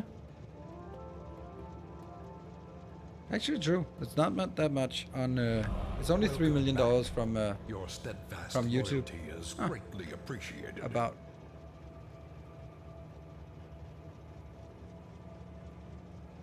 That's very low. I mean, I'm sure he'll make it. Probably has some pretty sweet sponsorships. Bromtalk, thank you for the 2 months. Well, thank you, Gareth, for the 2 months. I mean, I think I could pay my bills if that was my my situation here.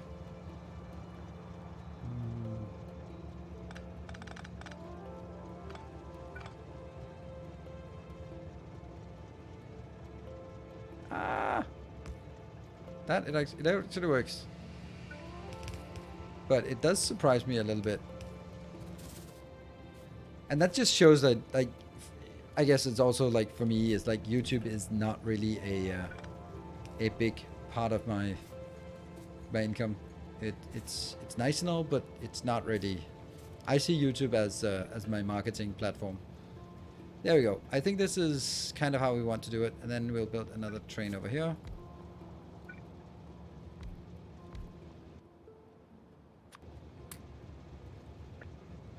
Then it goes forward, and then I undo the fuel, and then this should be it. Can you have the second train after the station? I don't want to, because then it'll start going out. I want it actually right here, for this reason, in this way. And steel. Ba-da-da.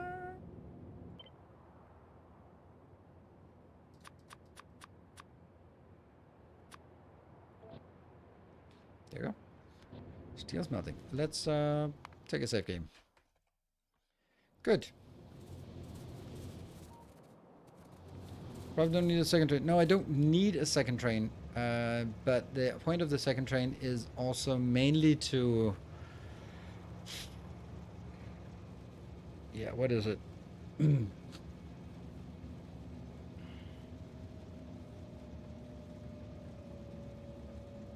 So that when this train goes out, it doesn't matter. You're right.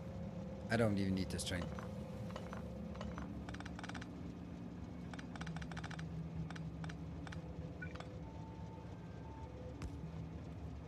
I don't need it, so let's not build it. But then I don't need this one either.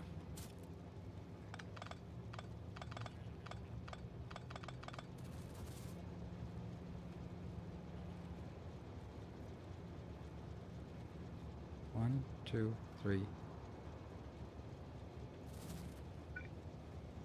1, 2, 3.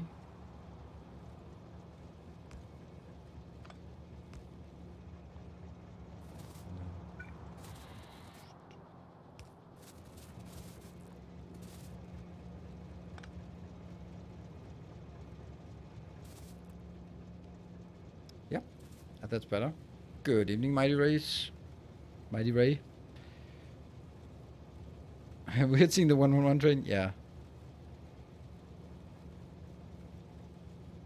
While one train is out, the other is loading. Yeah, but this is so low throughput that it is not just kind of irrelevant, it is utterly irrelevant. I make 12 per second, so. And this one will carry, what is it, 8,000? So, like this. 8,000 divided by 12 divided by 60. 11 minutes. I think it'll have time to go out and come back. Train limits? Good. Great. Uh-huh. Wonder what else is missing. Okay, so let's save it again.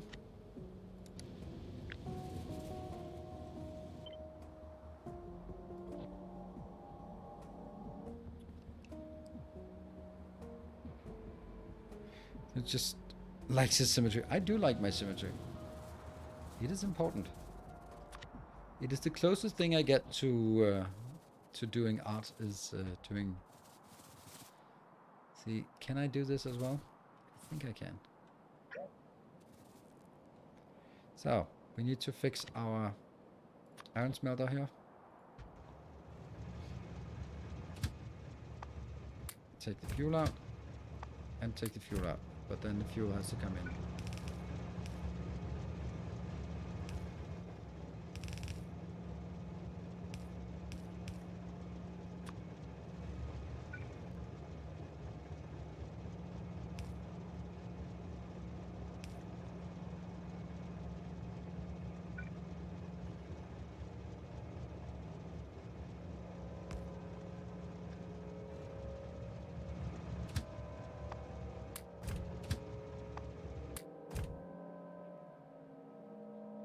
I think that's better.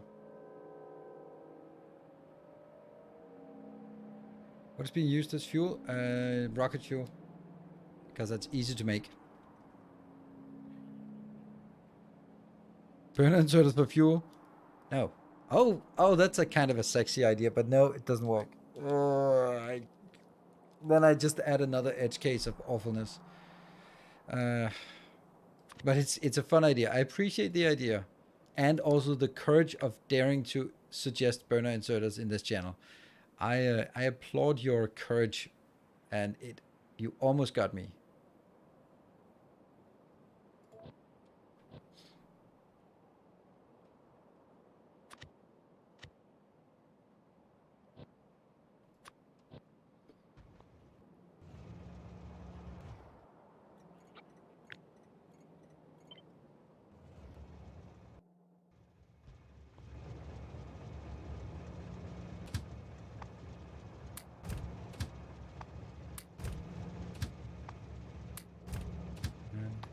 There.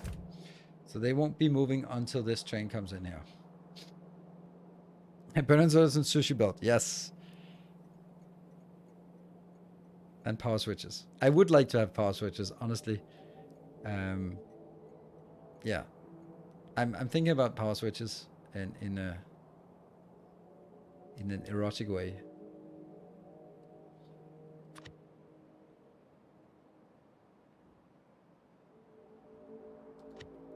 Is that all we changed? We changed the pathing. We removed the light, this part, and that was all we changed on the other one. Yeah, so let's also just do this.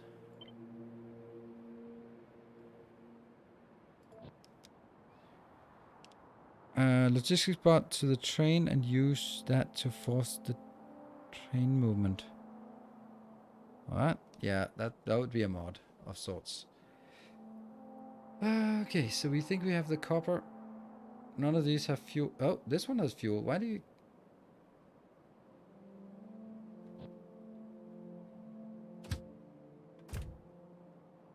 Oh my god, I did. Oh, did you not see what I did?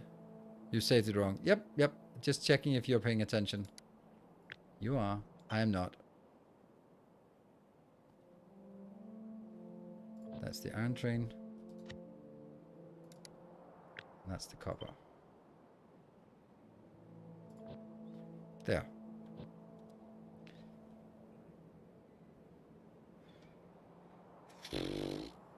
That's okay.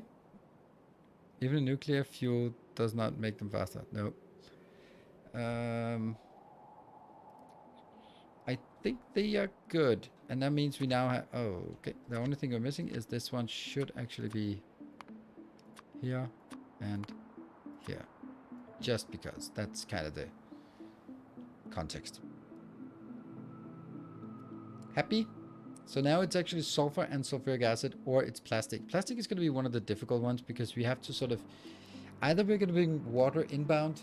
Are we going to bring water inbound? I don't even know. I kind of think we have to, right? I think we have to. I also think that when we start our base, we don't need brakes. I'll build the brakes when I need them. That's purple science. Right. I'm thinking that in the final version of the game, or of this one, I will have 4 city blocks pre-allocated, and it'll be expanding from those initial 4, I think. I'll have one with all the electronics and logic. I'll have one with a solar panel so that we actually have a little bit of power to start with, and maybe even on a different network, I don't know. Then I'll have a hub, and that probably needs 2 blocks. So at least 2 or 3 blocks. And one of those blocks will also be for water, I think, maybe. Because that kind of means that you have to think about how you would get this going. Waterfill is not placeable, but PB? PB? To transfer water by trains. I'm thinking about it, alright? I can already hear your your shock. You're going to transfer water by train? Are you going crude oil or cold liquefaction? I wanted to do cold liquefaction, but cold liquefaction is somewhere. There. It's purple science, so I can't. With barrels? Not with barrels. Will your self-expanding base expand on water tides? No, I don't. What I want to do is, if you build a starter base, then this part, there will always be water. Even if you set it to 0 water, there will be a little bit of water. And I'm kind of thinking we built our initial city block so that 1, 2, 3, 4, those original city blocks also have a lot of water here. So it's basically like, this is how you get started. Would water fill and plus water pump require 2 blueprints to be placed? Yes.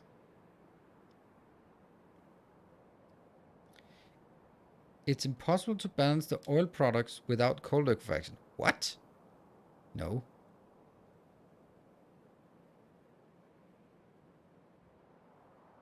No. What? Why are you saying it's impossible to balance?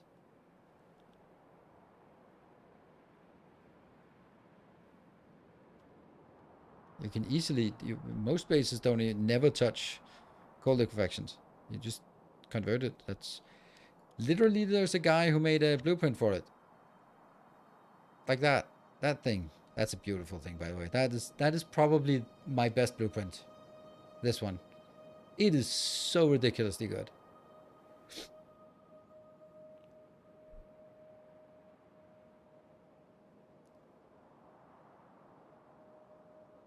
The infinite nuclear one?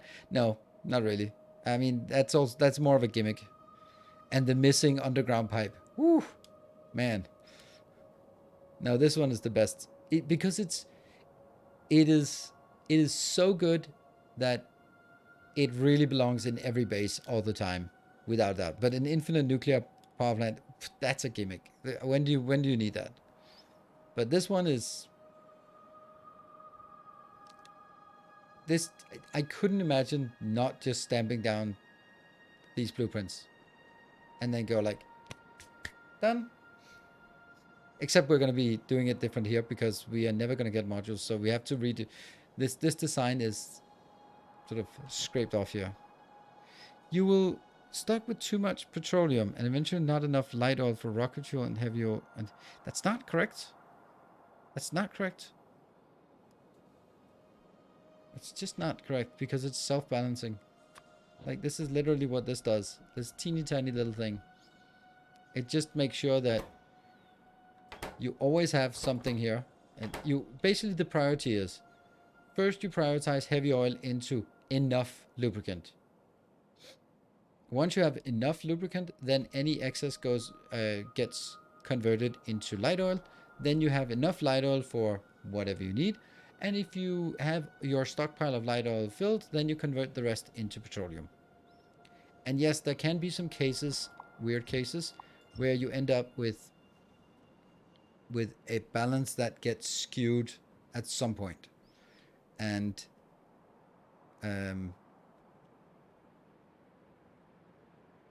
that's only when you decide to build 10,000 blue belts, and therefore you need a obscene amount of lubricant, and then suddenly your lubricant demand is so much higher than your petroleum demand that you get stuck. Yeah, it gets stuck if you can't use petroleum fast enough. But the only case where you don't use petroleum fast enough is if your base is standing still and you need to make 10,000 or more blue circuits or blue belts. If you still have science going, then you're going to be consuming a lot of plastic. So, yeah.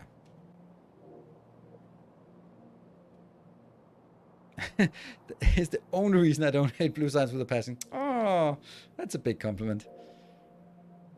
Anyway, we done this one, and then I think we need to continue design. There's no point in testing it in action right now. We might as well just go play with some oil. Well, that actually begs another question. Should we... Now, maybe I'll get to what you mean, Grundig. Maybe I'm getting there.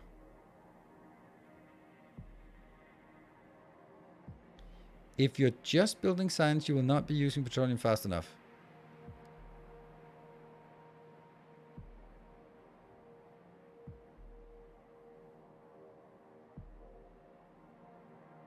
But okay. But it's I I I don't like arguing with you because you're usually right. But this one I just don't. I think you're... Maybe there's something else you mean that I just haven't realized yet. Whew, we're way zoomed out here. Like this basic recipe, you're absolutely using more than 55 petroleum gas compared to this. So it'll just scale down the heavy oil to light, the light to petroleum at the rate of consumption. The only case that this could get stuck... Yeah, it gets stuck if the demands change a lot, or if there's a huge... Well, change a lot as in there's a much bigger demand suddenly for heavy oil, like lubricant, for example. That's the only thing. Or light oil, that could be rocket fuel.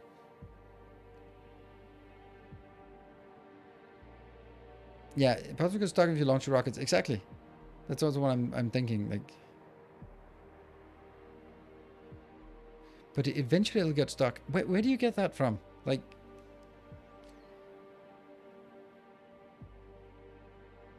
why would it get stuck?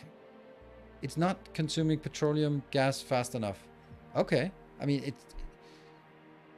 it's that mean what you're saying is if it's not consuming petroleum gas fast enough, but it only converts to petroleum gas when there's enough of the other ones. The petroleum gas is the residual.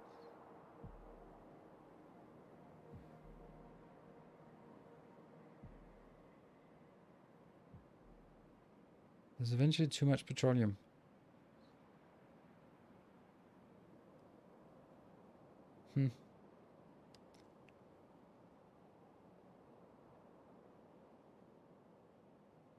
Only if you decide not to. Okay.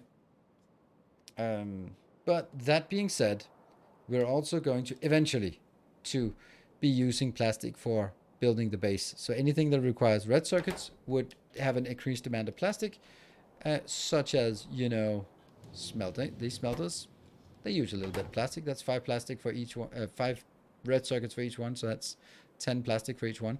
Plus, I also have a suspicion that your calculation is assuming productivity modules, which we do not have.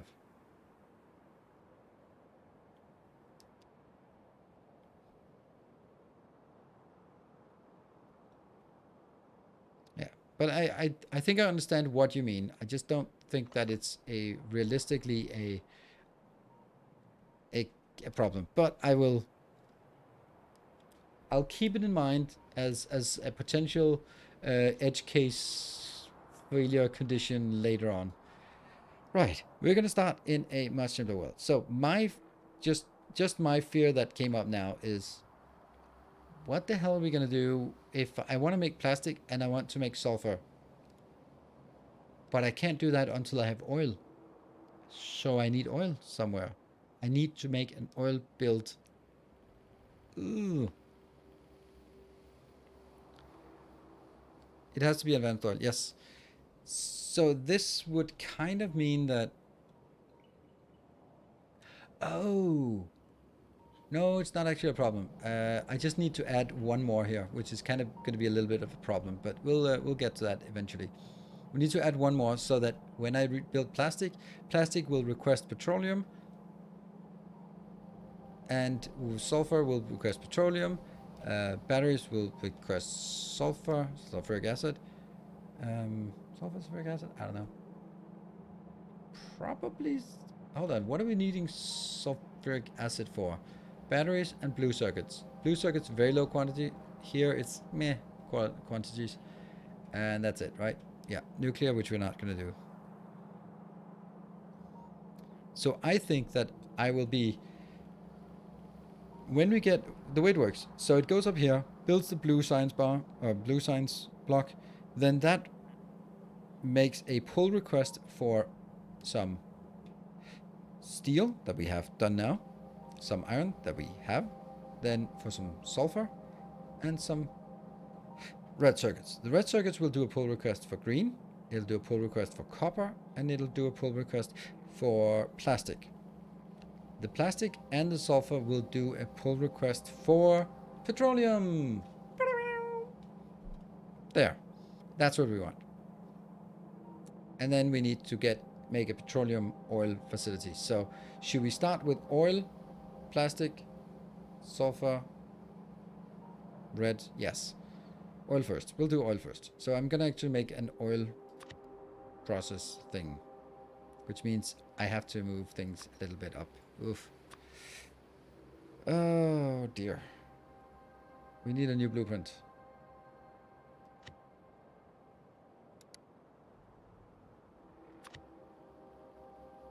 This is smelting. It has to be here. What? How does that not work? Oh, right. That was not what I wanted. I wanted to do a copy. And that's going to build here. This will be called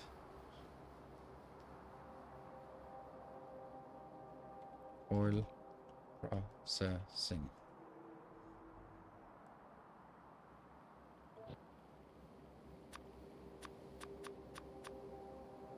Now I'm ruining everything, so we need to get those plastics and stuff like that gone again.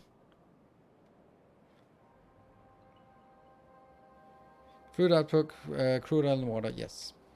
Alright, so let's get this one done. Woohoo! And we need it powered.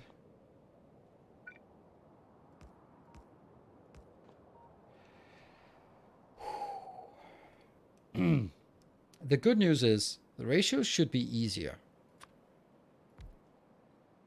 I'm thinking. Let's start by having an idea about the ratios we want to make. I want to be able to...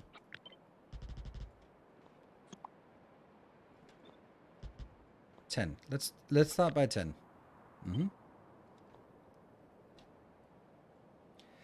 That will produce something. 50. You're consuming 10. I'm going to put you out here because I'm going to build it separately for the... I'm going to build something that's balanced in the conversion, and then I'm going to add some of that on top. You just do this and go, well...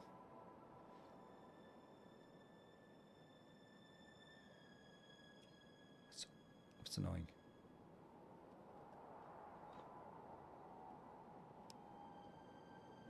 So I can't really make it a ratio. Because this one is consuming 40 and each of these is producing 25. So 40 and 25. That's 250. 2.5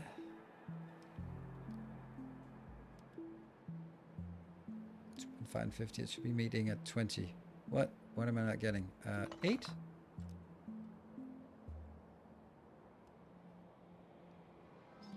Good. So now we have a total of 102 light oil.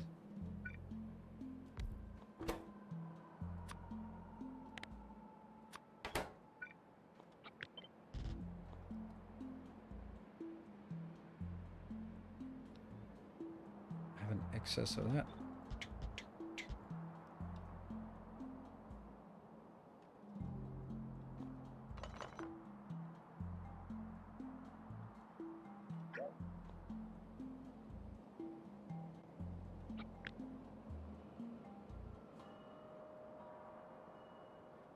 It's pretty close. Pretty close. Pretty sure any balance we have with petroleum and light oil levels can be sorted with a rocket fuel block that draws from whichever is highest and turns into solid fuel. Oh, absolutely. It absolutely can.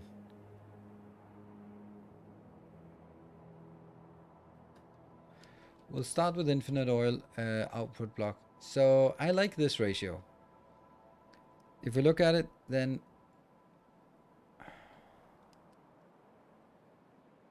yeah, all the heavy can be converted because that has to be done in the beginning. Because this is only going to be, the lubricant is used only when we get to yellow signs. So just kind of mentally.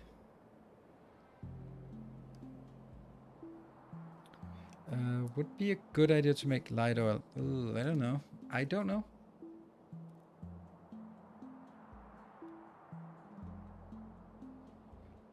No, I don't think so. Because no, no, I don't like it. Do I? I do. I think I like it actually. That's difficult. 2517 is 2517. Is that the ideal ratio without anything? 20 and 5 is, yeah, and 17. Well, that seems like a good number. Like for a block, 25 and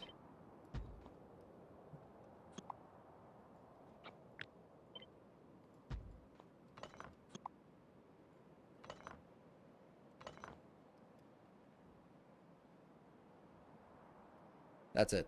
Yeah. Okay, so let's just think about the advantage of making light oil in here. That would making fuel. I think there are two advantages. The one that swayed me was I'm gonna need a place early to make the fuel for the trains.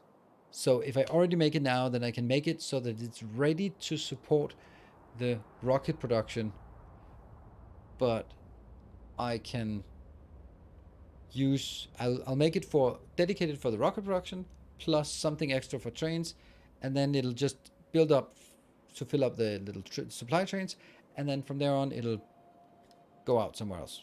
Yes, that's a good idea, because that means I will never need to export light oil from this one. I'll only need to export petroleum and lubricant, and then the rocket fuel. I like that.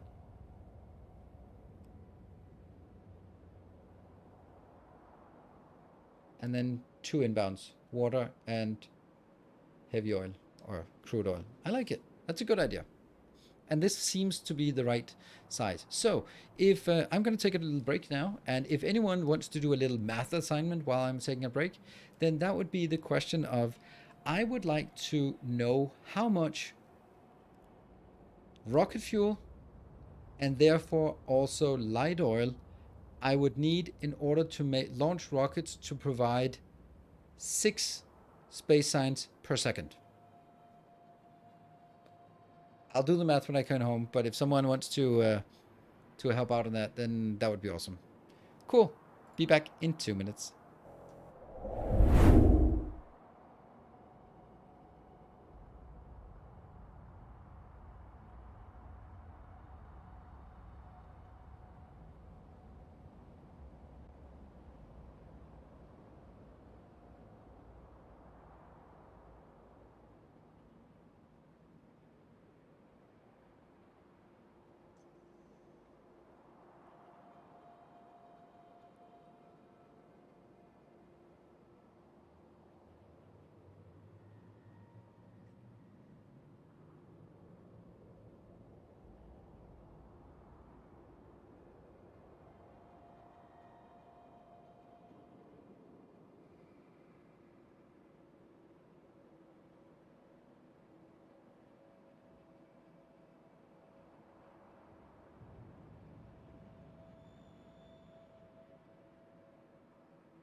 Right, welcome back.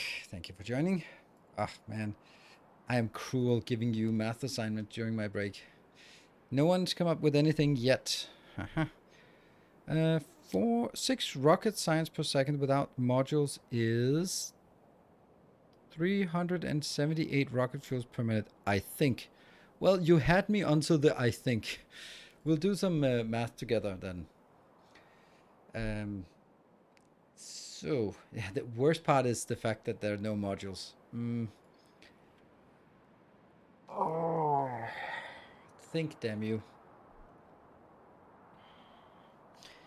I don't like not having modules.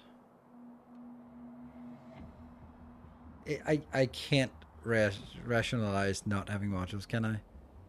On this. It does require the modules already to get there, so they are researched by the time we get there. And we just need 4 of them. So I think I'm gonna be assuming I think we have to put a modules in here, just to make it a little bit more awful, right?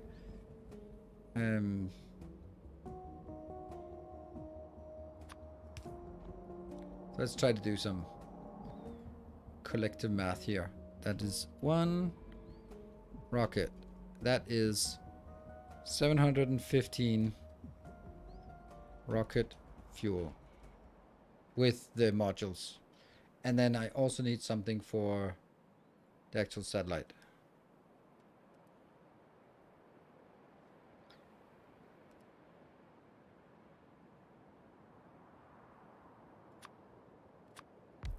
Can't remember.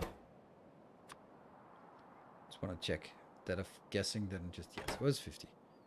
Doot.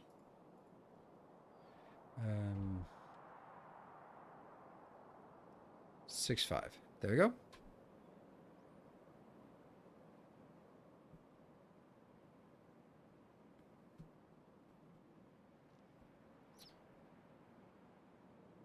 If you don't use speed modules and beacons, so less fuel per second. No, this has nothing to do with the speed. This is how much I need for 1 rocket. And 1 rocket is equal to 1,000 science. So then afterwards, I need to check, can 1 rocket silo without modules, but without beacons, but with modules, actually deliver this? That's just a yes, no check. And if the answer is yes, don't have to do anything more.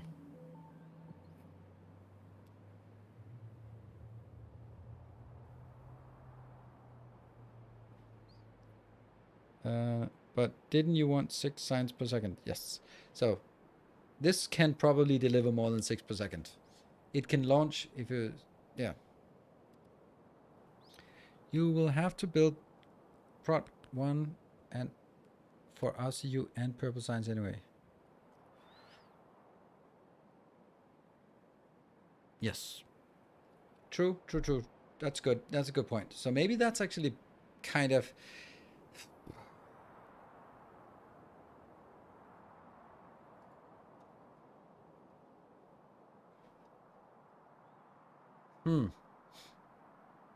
which now means, oops, I need to do the in-game math here. Oops, I can't do that when I'm here. There. All right, so that would be like 765 divided by 1,000. That means every science requires 0.67, and then I multiply by 6, and then it gets 4.59 per second. That means I need to build maybe 6 per second or something like that. Like I'm doing super accurate calculations, and then I'm just rounding it off randomly, right?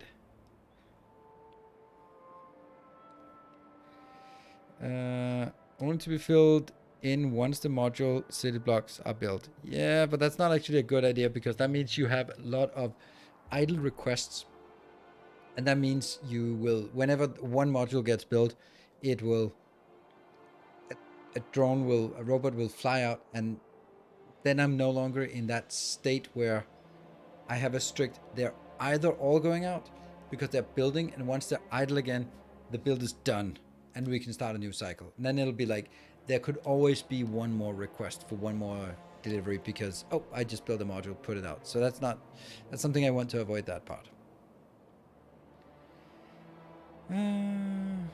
Okay, so that's kind of our number. So let's go back and just have a little bit of a look at this and say, okay, so if you want to make, I keep forgetting that that's in one of these.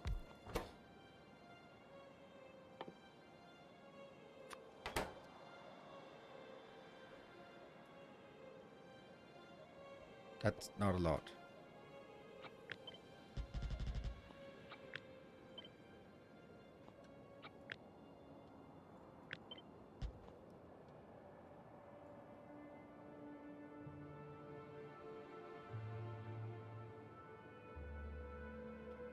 It's a little bit more than I thought. I forgot how slow this was without beacons and modules. Damn. 1.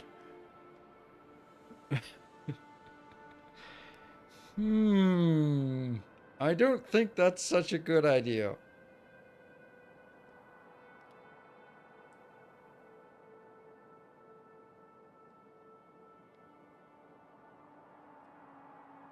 Yeah, that's a hard no, because that's a little bit more than we have here.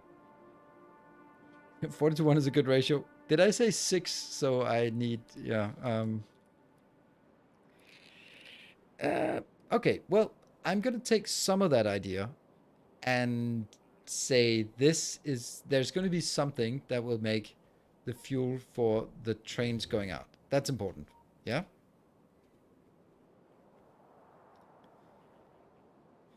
Because then I can also, for my here, I can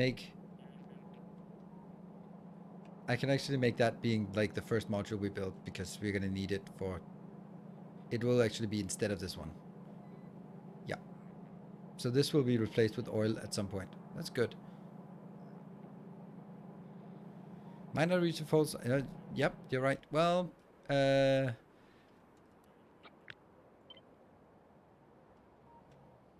1, 2, 4, and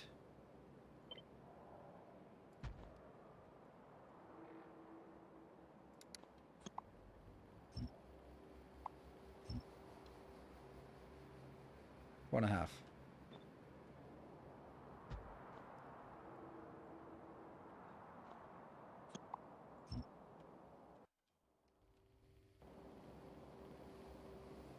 There you go. Kind of like that, but I don't like it.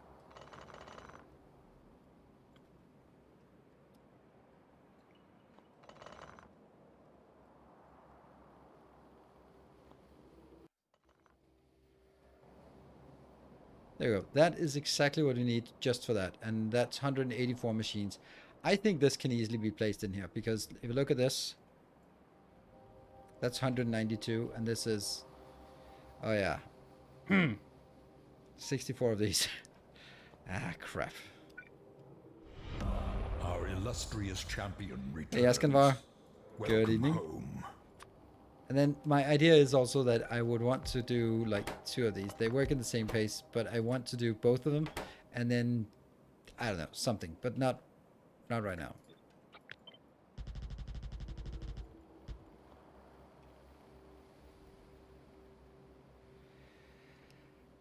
That's not that bad, actually.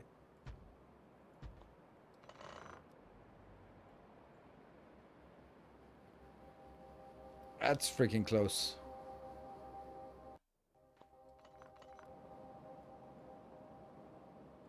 Ta-da! 92. Yeah. So it's 2 to 1. It's 1 to 2, 2 to 1. This is going to be a little bit intense to put in one block, but it might be possible. Anyway, that is definitely a headache for later. Definitely a separate block for solid fuel. Maybe. That's probably good. That's man. I think. Well, actually no, definitely not, because I'd rather have two of the same block than two different blocks, because there's a different dependency. So I'd rather have it just saying, all right, I'm gonna build two of these blocks just to get there. That's fine, or three, or seven, or whatever, rather than having like the same with the oil block. I'm gonna make an oil block, and then that's just gonna be it, right?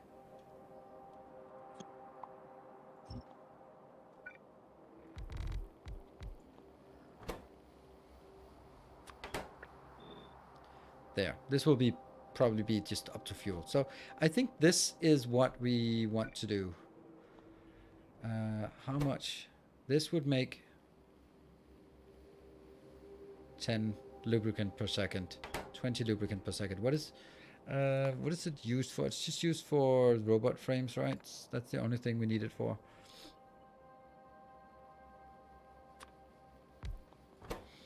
I might as well just think a little bit ahead.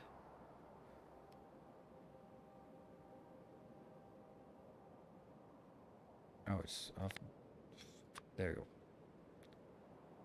15. Yeah, so it's 15 for each.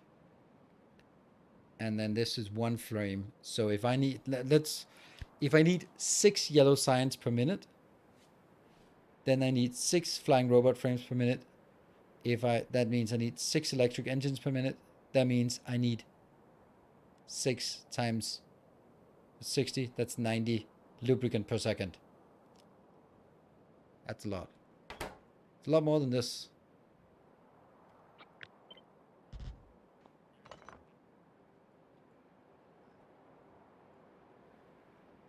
That would be what I need. But this one would also be requesting 90 heavy oil. And we do have 100 heavy oil, so it actually can work. It could work.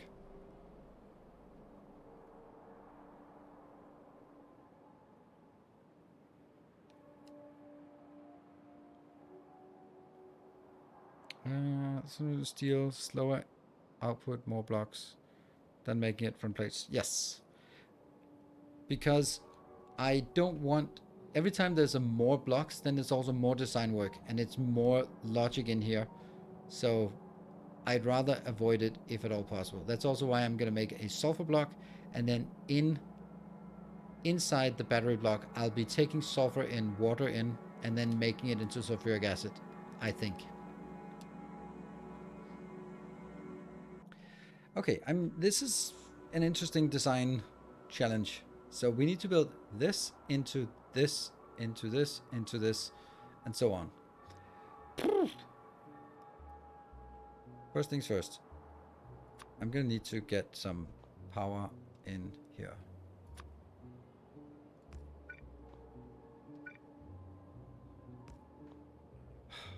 No more blinking.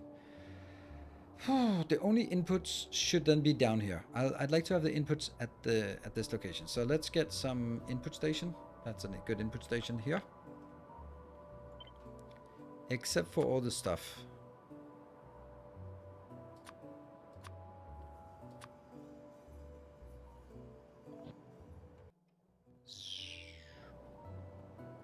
There you go. That's an input station. Let's get...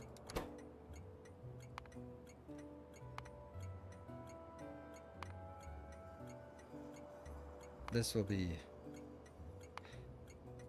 oil inbound. And this will be water inbound. If you now look at the ratios for inputs here, 400 and 530 per second. That's a lot. And each train is 50,000 divided by 530. That's the highest ratio. That means every 94 seconds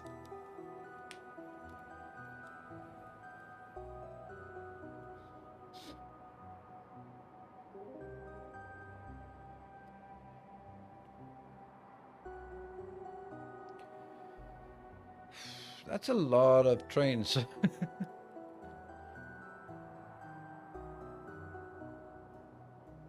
Hold on, I need to check something else. Just to sort of gauge.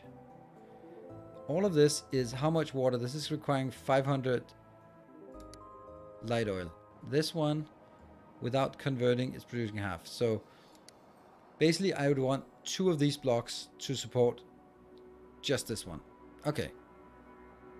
Exactly why I'm worried about train deliveries of water as well. But what can you do, right? What can we do? The only thing that we can think about is, should it be bigger trains? And that's probably a bad idea to have bigger trains for something. Yeah. Oof, that's disgusting. That's not good. Do we have something better inputs than this? We must have a green circuit built that is less awful. Ooh, fancy. They're on the sides. Didn't I just say that always from the bottom? Never mind. So much for me and my principles. Oh, right. They're also smelting directly here. Oof, that's a weird build, this one. That's an odd one. But the principle is correct here. Like, trying to do as much in one block as possible, since it doesn't matter. Why not add pipes into the block? Think about it. That means when I have a gigantic block here, then every single block must have pipes everywhere. But how do I know if the pressure is going this way or that way? Because clearly with this many pipes, there's going to be no pressure in the network. So I'm going to need to put pipes. That means I have to decide that all pressure goes towards the northeast or something. And that's not really, yeah, it can't be done. Cannot be done to do pipes. Because I don't know where they're coming from. And they would have to be in every single block. And it'd have to know, I don't know, it can't be done. Because I don't know where it's coming from. So no, I have to bring it in by train or cheat it in. Fuel programmable pipe array. Yep, if you can make that and then deliver it, maybe. Ooh, look at that. The whole chat is filled with people without badges. Or maybe the badges on Twitch just went away. That's weird. Usually there's an excess of badges for everyone. Let's see. There is but hey, maybe that's because it's, hey, there we go. Hey, no. Badges. There we go, Skippy. Look at that. 3 beautiful badges. Belf, badges work. There you go. They do work. So here's the thing. If you don't have a badge, say something. Say hi. All of you badgeless people. Me, there you go. Usually, honestly, it's mostly subscribers on most of my chat, but I guess with Factorio it draws in a wider audience. That's why I'm like, ooh, it's weird.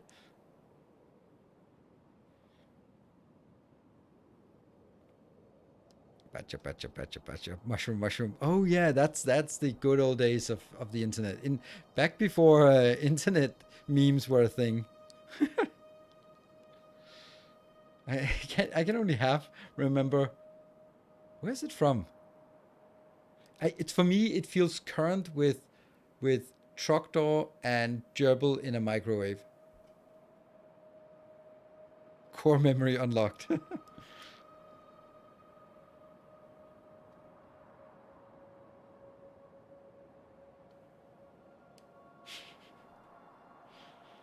Trogdor the Burninator, right? That's a good way of seeing who were on the internet in the olden days. Okay. Let's see. I'm gonna need to figure this out first. Yeah, I remember that. Maybe it was just only. It's like the very first sort of small animations where you could. It was like animated thing with the gerbil in the microwave, and you could turn it up, and it was cursing at you, and as you turned up the heat, and it would just get more, and yeah, no.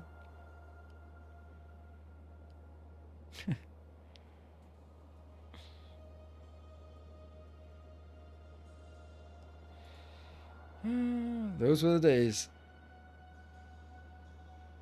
1 month and 60 days. Then I will have finally a new badge. Ooh, a fancy 3-year badge. Let's see. So I need to say, whew, okay, let's just build this stuff here and figure out how to do this.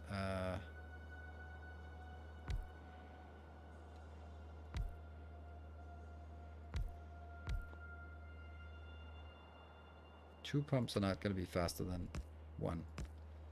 This pump's at 12,000 per second, so it empties in 4 seconds. I mean, is that fast enough? I don't know. I'm worried. But I'm worried about something else as well, is that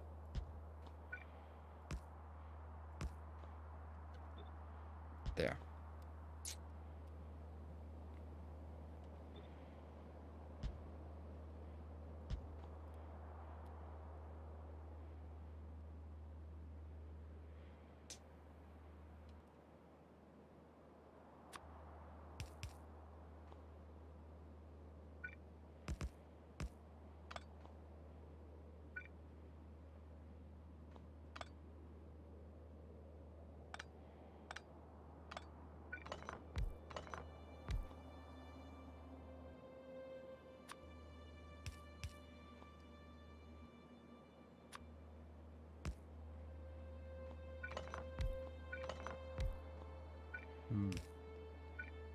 Oh, damn it.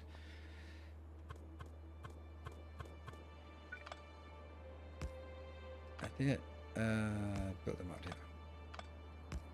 There.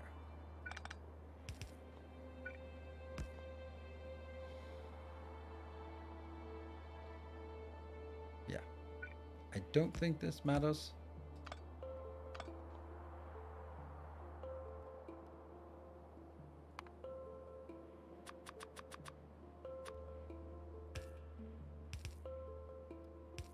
There. Basically just saying you can probably get it out from this area in an okay way. I just changed my name yesterday. Oh, Triple Hazer. Oh, right. That's why. Okay, I was kind of 35 months, really? Triple Hazer. All right. Well, that's I might need a reminder once in a while. So why did you change your name? If you say numerology, then you're out.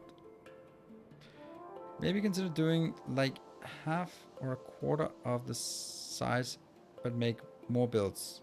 Add more station for water to supply fast enough. I think I like that. I think that's also. I think I'm progressing towards that conclusion.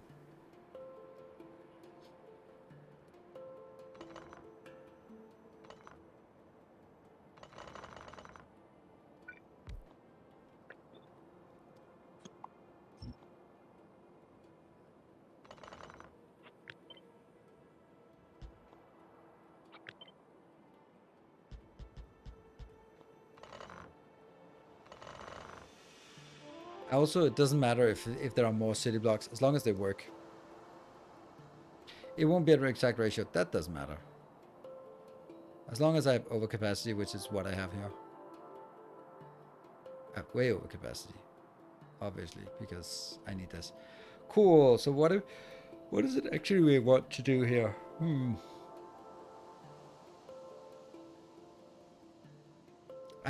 It's because I've built this so many times, or no, it's because I haven't built it so many times. It's because I haven't built it in a long while that I'm kind of stuck on how to do this.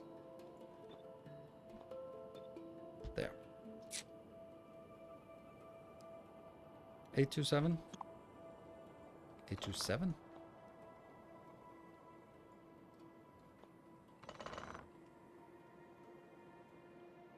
Nope. Oh yeah, this one. That's not enough because it will have a... Yeah, there will always be some of this demand. There.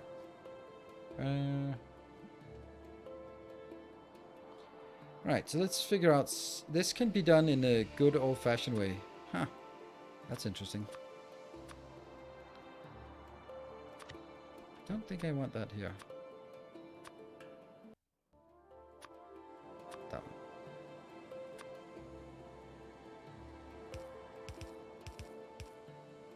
We can never do this. We used to always do this, but then I realized that I needed room for modules, and then it got really awful. But now I can still do this. Yay.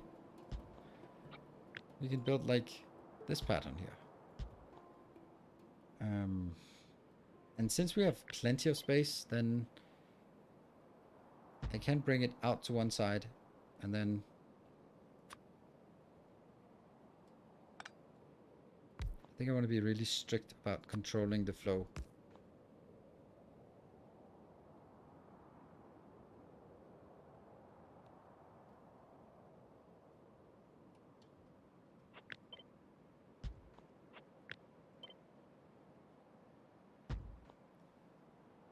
That's 7, that's 9.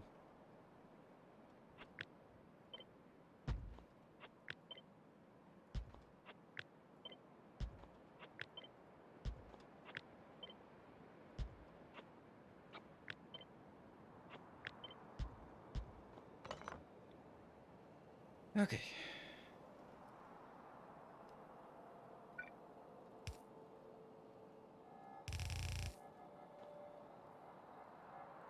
But this is only allowed to go if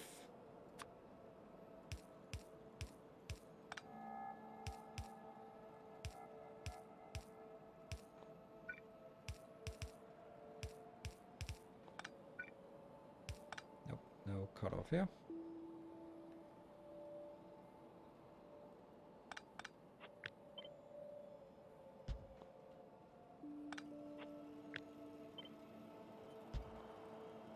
That looks better. And then can you squeeze in here? Oh, man, kids, why are they up and talking right now? They should be sleeping. Ah, no. Damn it.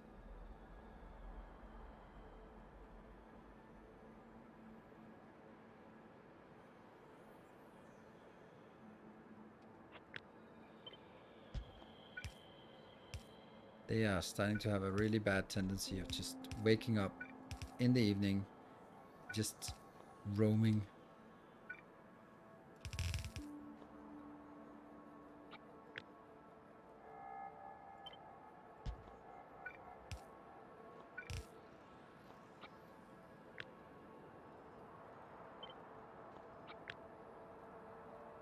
Yeah.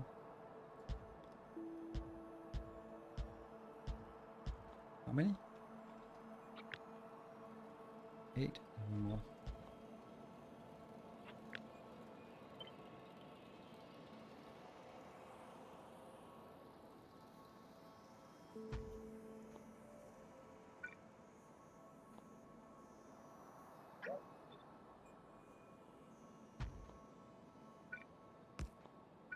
There. Maybe we don't even need it. Maybe just put it up here. All right. Let's see. My problem in Factorio is that I always want a perfect design, which leads me to destroying my whole base multiple times. Yeah, it's called playing the game. So, don't worry about it. Use the masterclass build and call it a day. No, because I actually need extra build here. And I also kind of want it to be like a little bit unique here. About the oil cracking problem. Just get it calculated without production module, except for silo. And it seems doable without liquefaction by balancing solid fuel. Cool. Yeah. Just didn't like the name anymore. Name. And we're 2 years, so I changed it. That makes sense. Numerology, is that like number astrology? Yes, it is. It's even worse. Even worse.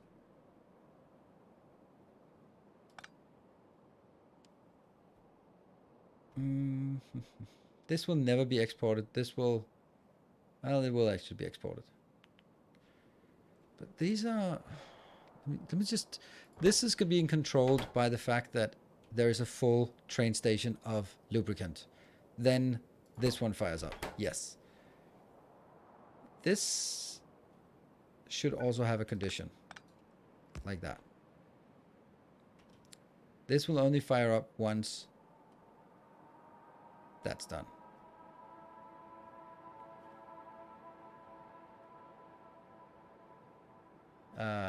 once we have some exports, yeah.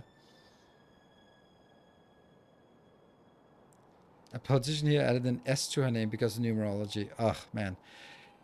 I knew someone who changed her last name from something about as ordinary Danish as Smith to something else. And it was like, it was just like, it changed it to like a family name, but it was not her family. So like, but you're not part of that family. So why do you have their name at the end? It's like really weird. And then she had that name for a while, and her first name was still the same. And then I knew her husband as well, and he was like, he was just accepting that she was weird. And then I talked to him, and he just couldn't. Started telling me and that she had changed the name. I was like, oh, what? Then Gwendolyn Pellegrini, and she used to have a really ordinary Danish name, and then suddenly she wanted everyone to call her Gwendolyn Pellegrini. That's gotta be a lot of magic in that name for you to change that. That was a little bit overwhelming, but and it was like, are you doing? It's like, no hell, no way in hell I'm doing that.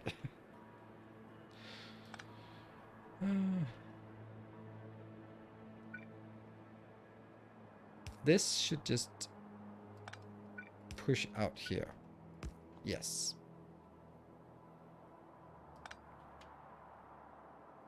So it gets converted.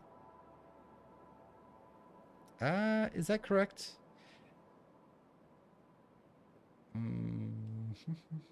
I don't think that that doesn't feel right.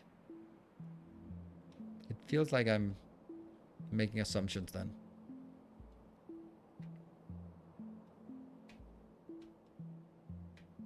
But it is pretty cool that it just so happens to meet exactly. I don't.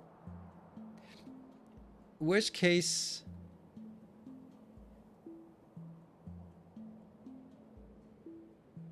No, the light oil should not go in here. If it goes in here, then it will become petroleum first, and that's not the intention. The intention is that it goes out and becomes something else, gets exported first, and only if it doesn't become petroleum, then it'll get somewhere else. There. So that means up and out, like that. That's again weird, because this part that gets converted could also need to flow in here. It's actually really low quantities, so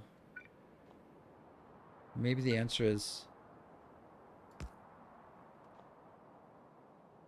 that it just goes straight into that one.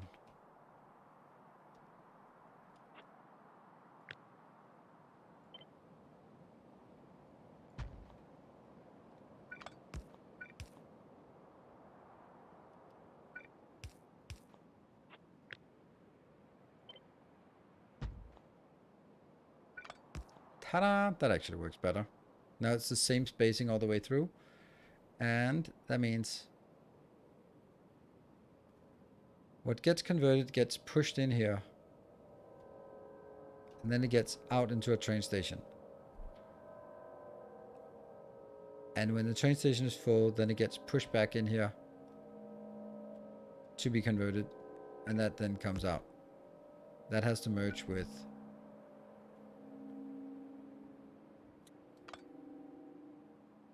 I don't know, it just has to merge somewhere. There. Okay, so we need 2 inputs that looks like this. 2 outputs, 3, 4, how many outputs?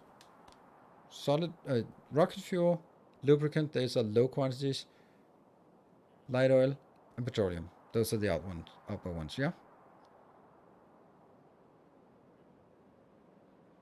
First collect all fluid in personal boxes, then collect, yeah. Your guy that thought if he changed his name to Windsor, it would automatically improve his chances of being next in line for the British royal family. I mean, I don't think it decreased his chances either. But I love people who are so delusional that they come up with stuff, with schemes like that, and go like, you thought you outsmarted the system or what? Right, so I think that the idea is I'll have one station here, one station here, and 2 stations up here. Because the 2 stations up here, I have a template for it, like so.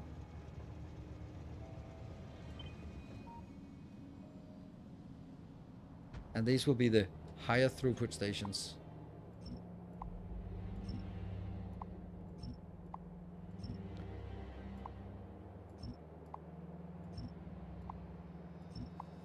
Yep.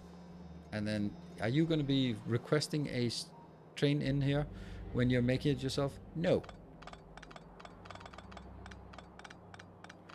We'll still need to deal with it, but it's not going to be as a separate station coming in or train coming in.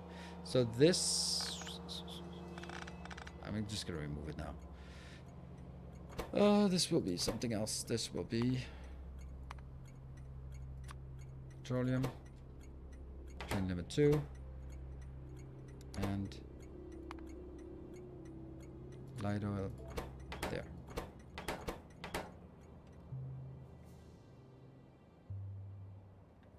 There you go.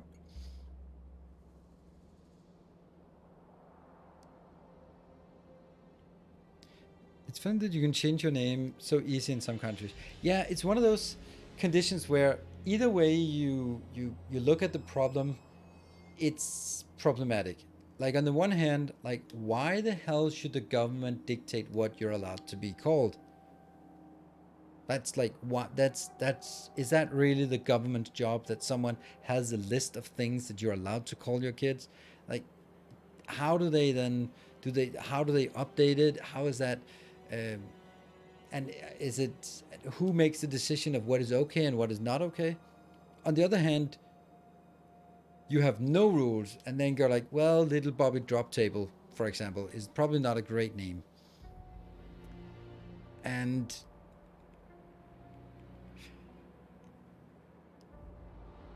yeah, here in Germany, you can't just change your name or surname without reasons.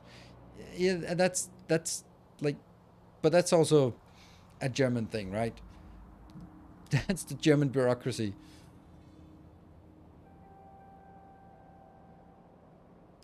And there's also the part about, let's say that there's a family name like Windsor.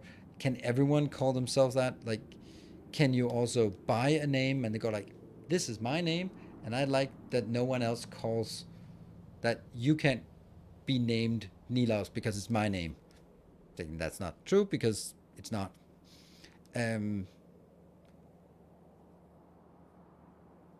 mean,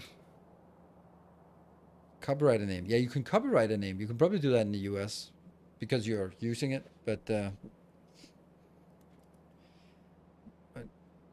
it's just one of those things where, for example, like Satan. I knew that at some point in Denmark you could not name your kid Satan, but if you were named Satan because that's a normal name in Syria, I don't know, somewhere, then it's not like you come to Denmark and become a citizen. You gotta change your name, pick another name, Bob. Like no, because that is your name, and then that's kind of. And when can you change your name? Like, can you only change your name in the country of your residence? You'd have to get like issued new visas and stuff like that. I don't know. Hello, Anram. Good evening. Here in Australia, it's the same. Oh, it's early morning then. You need to provide a reason. It needs to be approved before you can change it.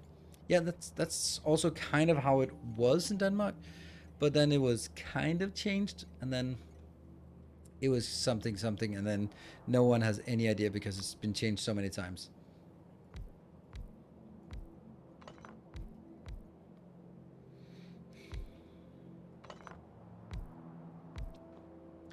Do we think this is also a good loading? Yeah.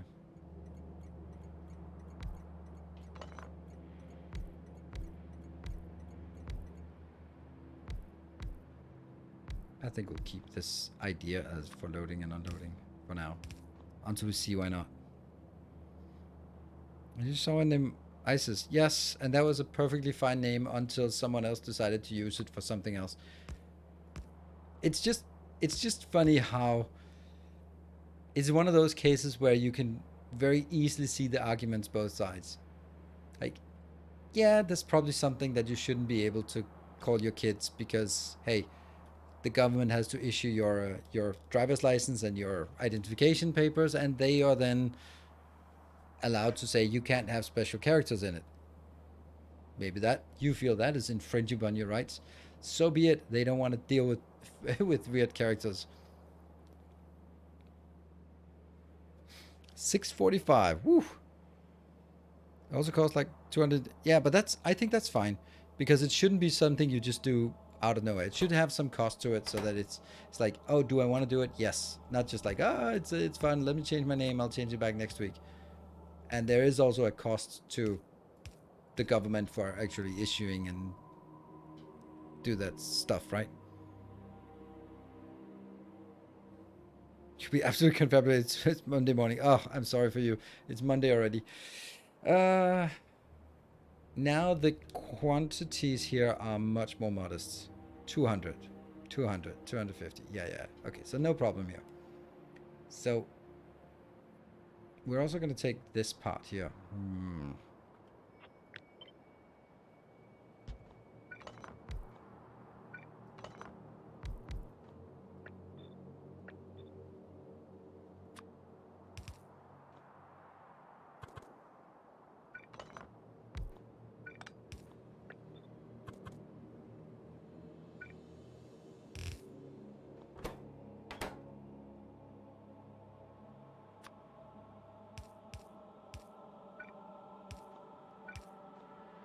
'Seems quite a reasonable way of making a block of this.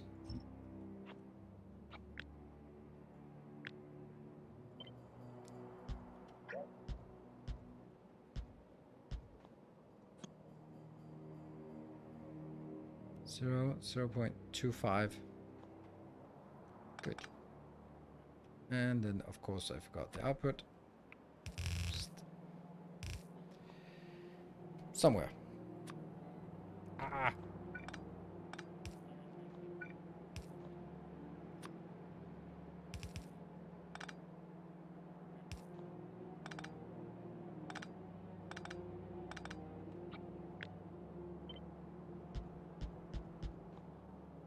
That's pretty good. Hello, host ghost. What I assume is the end of the stream. Why do you assume it's the end of the stream? Do I look tired? Are you saying that I look tired? What kind of message is that? Welcome.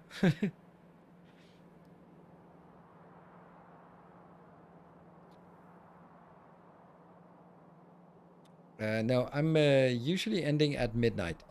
It's getting late. Well, it's I usually end at midnight, but because of the glorious level 5 hype train, then we are continuing until 1 a.m. So we have that to look forward to, and then we can make a little bit more progress because damn, we're not making a lot of progress because I'm just having fun with my design work here.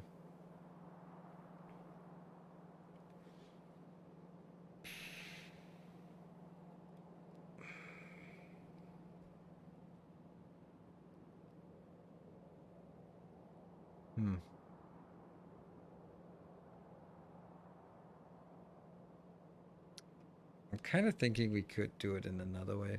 Of course I do. I always think there's another way.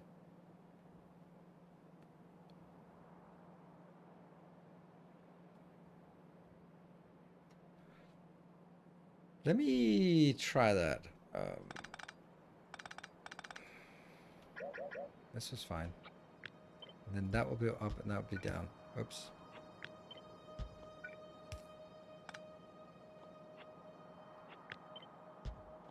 Oh no, did I pollute things? That's so weird. They're not.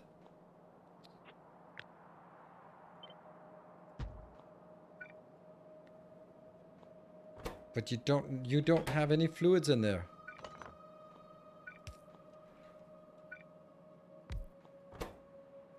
Ha!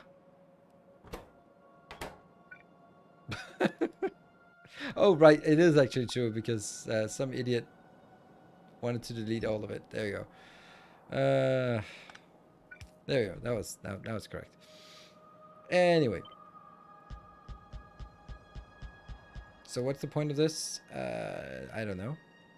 Maybe the point was actually not to do this. Maybe the point was to do something like this.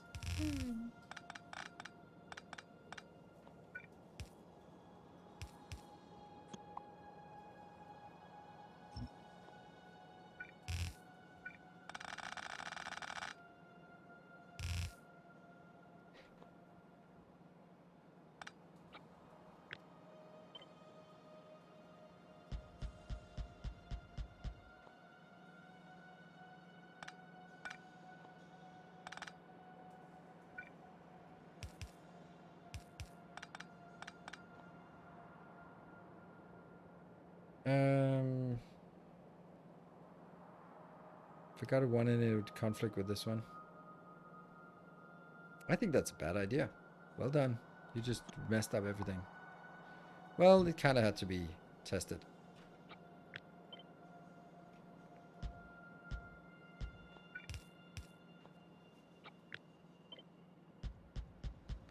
Luckily, it doesn't take so much time to recover and rebuild.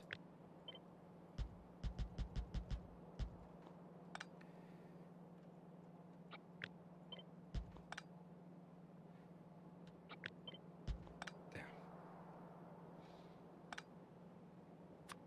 Trying to reestablish. That goes up here. That goes here. I was just thinking, like, having all of these lines and all of these lines, couldn't they just consolidate into the middle? I don't know. Think so. And it seems like one of the coolest Factorio projects I've seen. Can't wait to see how it comes together. Thank you. It is a little bit ambitious, but I also like it. I like the fact that it's a good way. I can only assume that we'll soon get something new. I mean, that's a little bit of an assumption on my part, but whatever. It's kind of my naive hope. So that gets in here. That gets out. Here.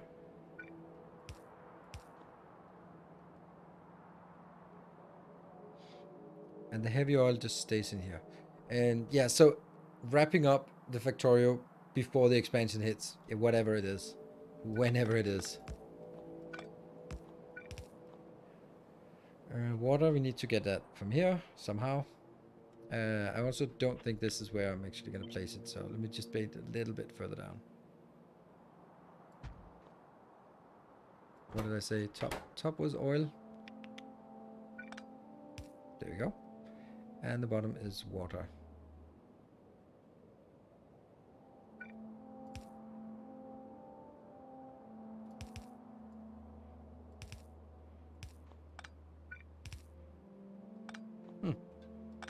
That's okay. Is that pump facing the wrong way? Ah. Expansion will add a new power pole and 3 new splitters. New power pole. 3 new splitters. Yeah, and belts are no longer two items. They're only 1 item on the belt. And there will be no more inserters. Belts will go straight into machines. Right?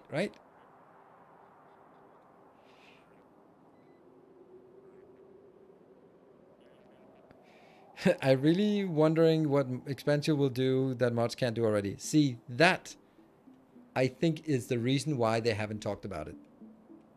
I honestly think that's the main reason. Like, you would normally build a lot of hype, but their mod engine is so powerful that you can do so much with it that if they add a new building, that 7 new buildings, they go like Angels, Castorio, Pionada, and a million other things just added and new buildings. And So it'll have to add some kind of new mechanics. Like, for example, now you're saying AC and DC power. Well, it could be something like, oh, suddenly they're not just power poles, but you actually have to manage the wattage, and you need to upgrade the power network or something like that. Like, that would be like something that the modding system can't work with, or multiple levels. That's kind of already feeling that that's definitely going to be there, multiple levels. Whether that's going to be underground or it's going to be space. But it would be cool to have underground and just have trains going underground, and then you flip and then you are in the underground level. Whether it's going to be above ground, below ground, or it's going to be above ground and X levels down, dark, deep. That would be like, now we're getting somewhere. That would be pretty cool. Igma did it moddable as well. Introduce new mechanics that also expand the modding scene as well. Exactly. That's also why I think so. It'll be the same cost as the original game. I think haven't they said $30 or €30 for the DLC, and then they wanted to make it sort of like the good old days with expansions and that kind of thing.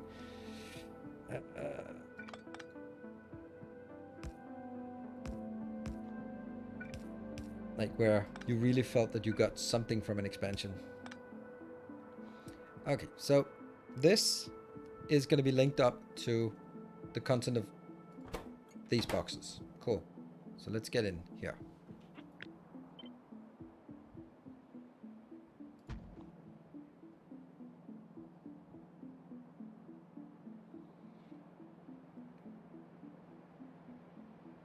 So in theory, it should add as much content as the base game. Yes, I tentatively agree with that, but I also see that that's not necessarily how things are going to play out.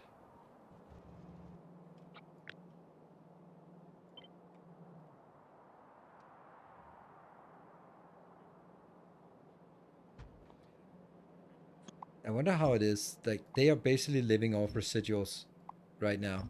And sure, they're probably good, but I mean, how many people buy Factorio at this point? I have no idea. I have no idea.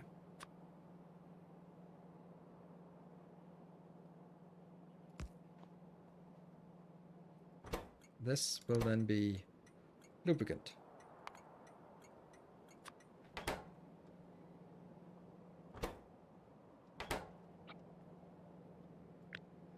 Oh, that's bad. You.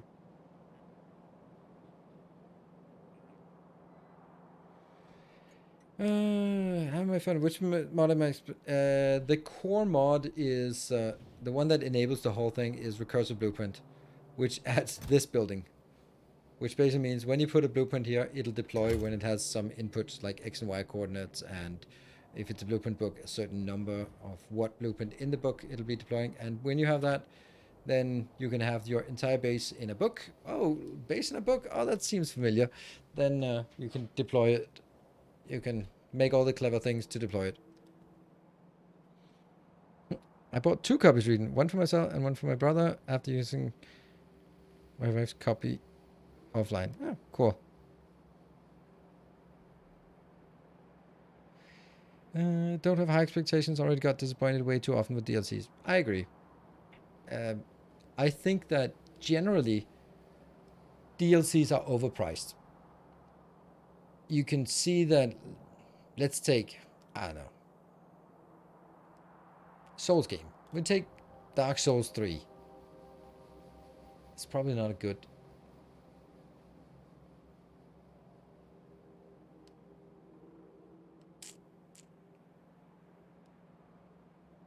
Well, anyway, let's play with Dark Souls 3. It has some good DLCs. So I take The Sims. No, that's a bad. I don't want to take the worst case example. I want to take a case where there's a high value, like Dark Souls, for example, and then it's really polished, so you can't argue with the quality of the product. But what I'm thinking is like there are years of development to build the engine, the world, all of that stuff, and when you add a DLC, you don't build a new engine. Like in these cases, it's the same engine. That's it. There are new weapons, but adding +1 or 10 new weapons is not the same as adding the mechanics of block and dodge and timing and multiplayer latency. All of that stuff is insanely complicated compared to adding X new weapons once the system is already in place. And then you add new characters. All the graphic stuff is, of course, going to be new because there are new environments, there are new monsters, there are new stories, new, I don't know, all the things that go into building a world. That's still there, but the coding part is done. And that means that the majority part is, or if you have a development team, then at least you could go like, okay, the art and the story and the campaign teams, whatever, they're going to keep working on it. And then, of course, they'll have support from the development team. But the ones who work on the game engine, they should probably start moving on to the next project. And that's kind of how I think with DLCs, where like, oh, new DLC adds 3 new weapons and 2 new character classes. And yeah, the new character classes will have a new unique way of interacting with the world. But it's not the same as rewriting the whole thing. Maybe the ramp gets better with the DLC for Factorio? I don't think so. I don't think that would... Oops. It's not where I would put my focus if I was product manager for Factorio. It's performing so well anyway. So...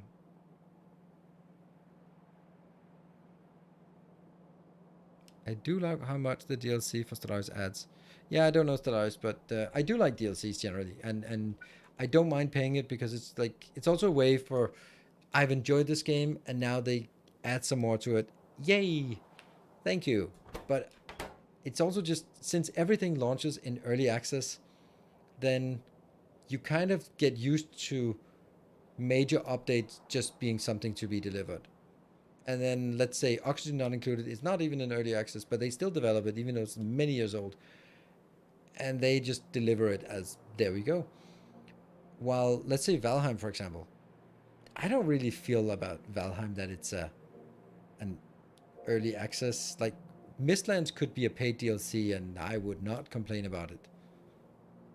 $10 for Mistlands, sure. But I would also say, yeah, sure, maybe some would feel it's not, but I wouldn't mind. But then again, I'm not the average gamer. Cool. This is kind of almost done, right? Although I do have a little bit of a problem, and by a little bit I mean a massive problem with this design here. I really don't like this. What? What's pointing the wrong way? Oh, pipe is in the way. Yeah, so we have a problem here. This is yucky. The good news is they can't accidentally go from here and into these. So that might be a little bit of a... It's just a nasty block, but again, low throughput.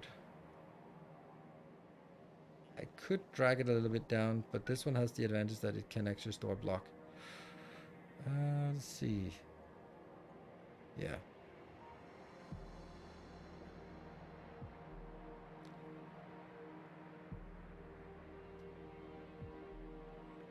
All things are priced by what people are willing to pay for it.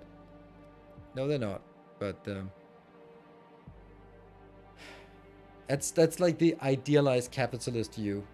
Like, oh, if you don't like it, then don't buy it. Yeah, but there's also something called false marketing, and I think that anyone who played Redfall kind of a little bit disappointed about that game. I don't even know what it is, but all I heard about it is how massive of a disappointment it is.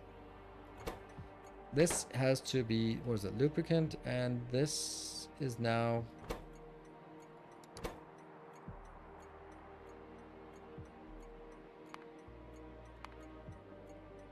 that one. Oops. But that train is actually, has to be much smaller. So I'm wondering if I could... No, I'll keep it like this. Just consistency. Play over 2,000 hours of Victoria. I played it enough. I hope there are new things added coming new gameplay, but there are so many new other games in the genre now. Yeah and no. I agree. To a large extent, I could say the same thing as you did. But since I wasn't me saying it, I kind of have to sort of put a little caveat to it.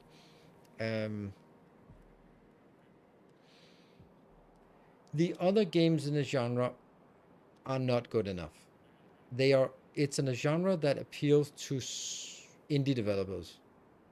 And the only non-indie development factory game that exists is Satisfactory. And that's actually an indie game. It was just they were so successful that they're not really considered an indie game anymore. They're just self-publishing studio, but you can't really sort of lump in Satisfactory or Coffee Stain Studio with I don't know, Tectonica or Foundry. That's like 2, 3, 5 people in each case.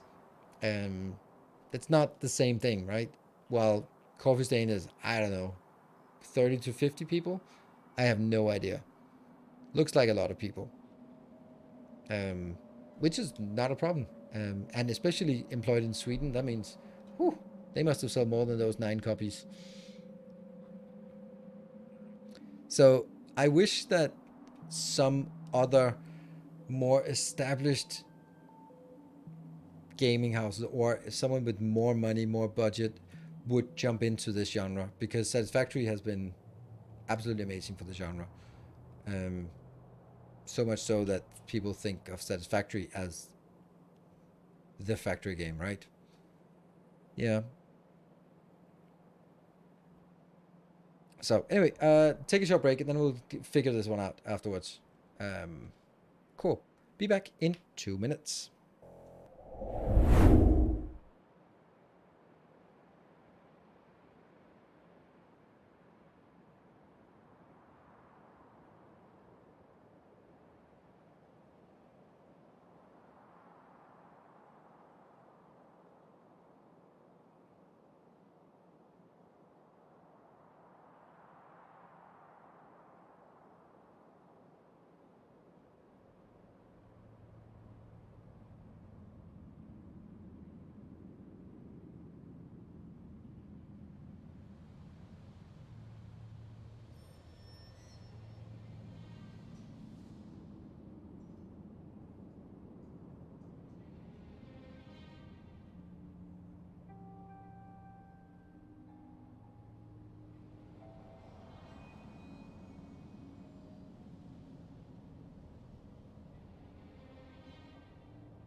Welcome back.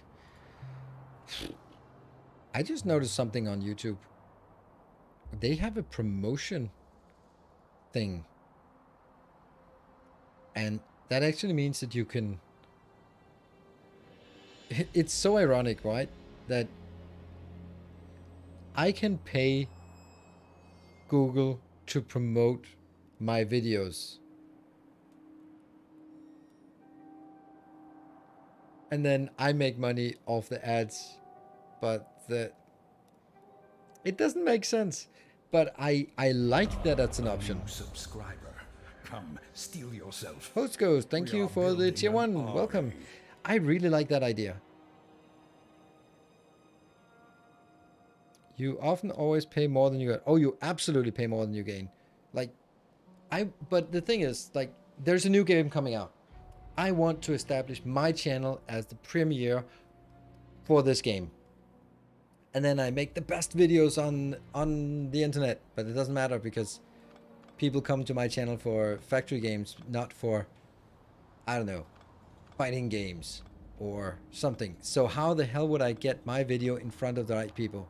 well, I could pay $100 and then it'll get some kind of push. And then when people actually watch it, they'll see that it's the best video out there and then they'll watch it. But it's the fact that no one gets to see it because it's hidden by the algorithm, because it's like the way it works generally as people perceive it is that a video goes online and it gets shared to a percentage of your subscribers, and based on their feedback it'll be pushed to more subscribers and then outside of subscriber group. So if I do something that my subscribers, that's you guys, don't enjoy, it's very unlikely, unless I hit some good search terms, that it'll pop up for other people. And it might be the best video, but maybe you guys just don't like Darkest Dungeon guides. So you see it in your recommended feed, but you don't click it because it's not Factorio. And then that means the YouTube algorithm thinks that, goes like, oh, okay, it has a low click-through rate, so let's not promote it because it's not a good video. Even though it's a good video, it's just not a good video to the audience that is being tested with.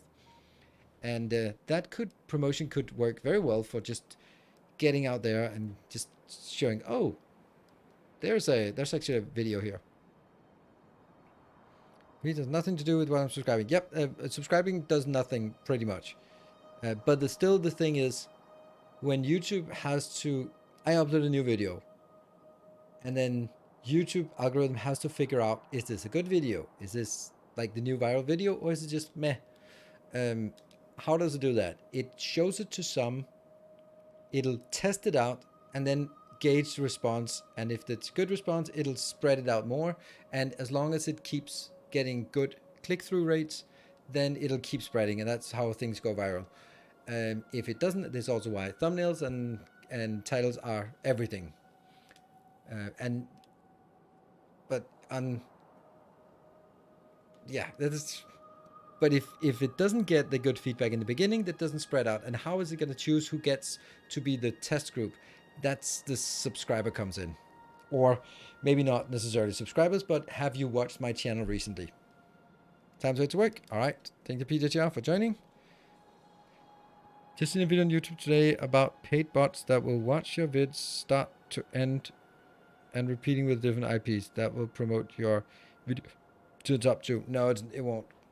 Because I don't know how. First of all, it's bannable, so that's not a great thing to do. Second, the scale of things is so much, right? You'd have to pay thousands. The homepage on YouTube, I basically live on the subscription page. So Factorio or Timberborn, I'm usually in the first 1,000 views. Oh, nice. Yeah, I mean, some people use the subscription feed, some people, because that's kind of how you curate it. I actually use the recommended feed a lot, and then sometimes you fall into a random YouTube hole. I got promoted, I have no context for this. I got promoted a 5-year-old video about how to clear out your sinuses with 9 million views, with a doctor going like, sitting like this. And I'm like, why did I get that promoted? I've not searched anything. And that's just YouTube going like, maybe this is something for you. And then sometimes you sit there spending an entire evening watching some random English dude make Damascus steel out of in his garage, and that's good YouTubing. I can say for myself, I have not watched it just because there's no value for me. I'll watch that on stream or I'll play it myself later on, but for now that video I completely missed for me. That's totally fine. That's the problem. Like, doesn't appeal to my audience, but it like, I started the stream out by saying sometimes some games that are not core to this community, like Elden Ring, can be an outside success because it's actually a good video and it gets picked up and it's searchable and all that stuff, and then it gets the traction. So it's worth it for me to make videos, and then with the promotion, that might actually be a case where I could just promote it and just go like, you know what, I actually want my channel to get more traction for Darkest Dungeon because I love that game and I want to be sort of get people here. So spend $100 and see if it works. You know, and then there's a new game like V Rising next week. maybe push out a little bit promotion to get more views, and I'll never break even. It'll never break even, because to make $100 you need 100,000 views. So it's not gonna work as a payoff, but it could work as attracting people, more people to the channel, and they will watch more and stuff like that. Exactly, Samogod. Those are the things: woodworking, restoration, lawn mowing, like all sorts of weird things. Cool. Did I figure out what this was? Yes, that was that one. This is the one that goes out, and it's just so low.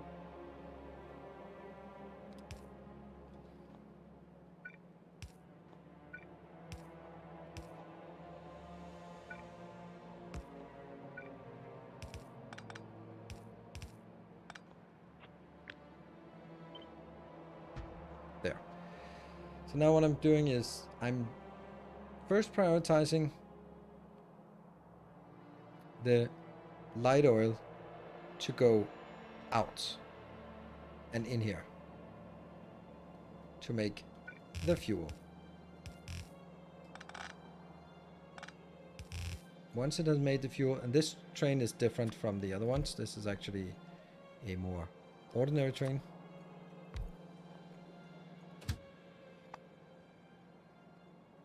This one kind of has to have that, otherwise it's not really going to work, is it? You're going to go to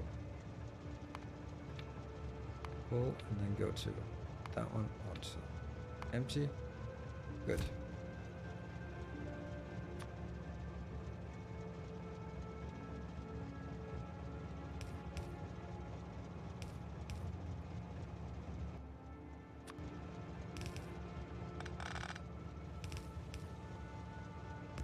I never remember if this works. I think it does.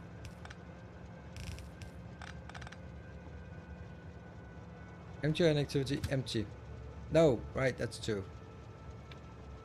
Empty or inactivity. That's good. Yes, because it'll unload something. Good. This one though?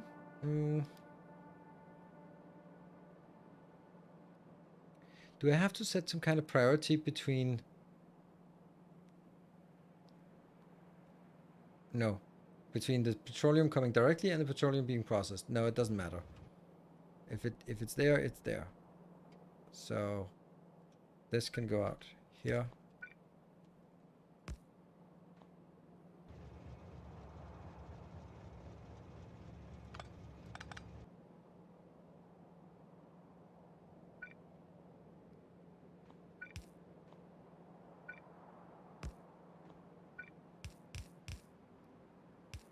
Yeah. Should be self-fueled from the same build. Yes, it absolutely should.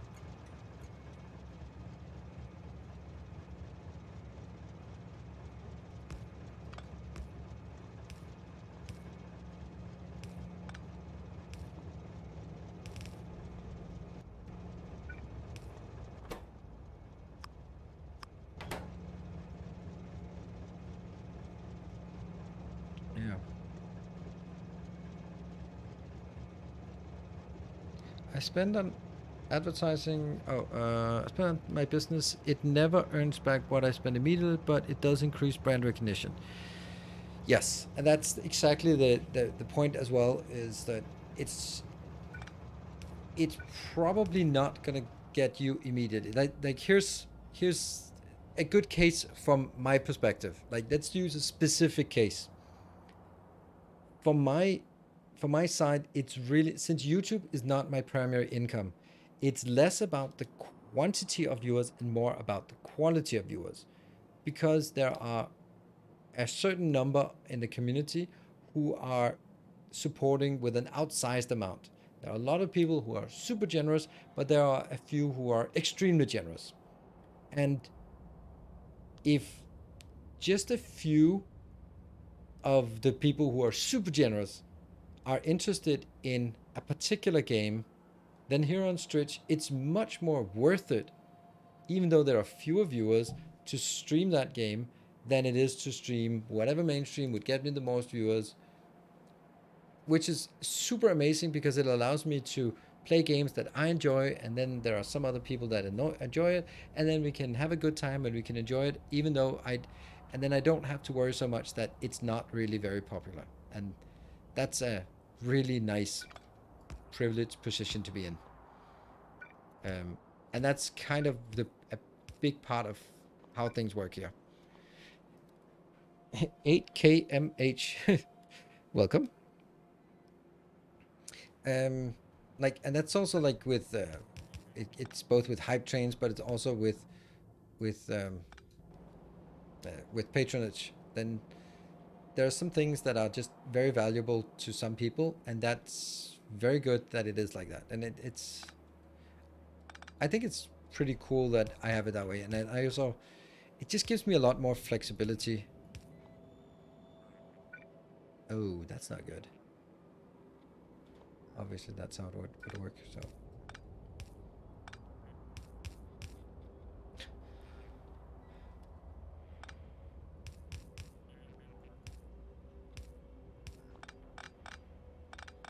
Yeah, I don't know. I felt that I butchered that comment. It was a good, it was, I meant as a positive comment, but it kind of felt wrong.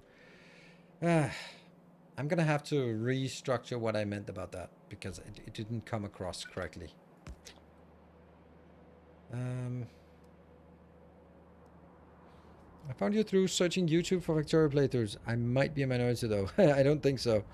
Probably not a minority. Probably that is literally how most people have found my channel.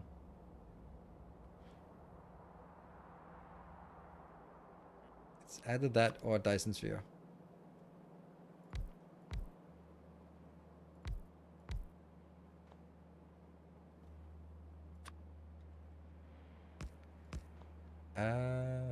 There's 25,000 in each of these.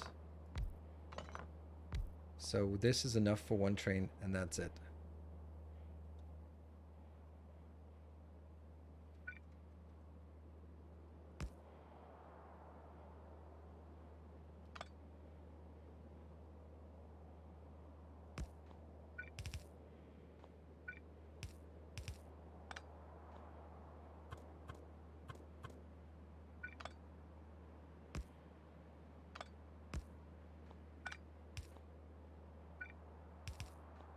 Yeah.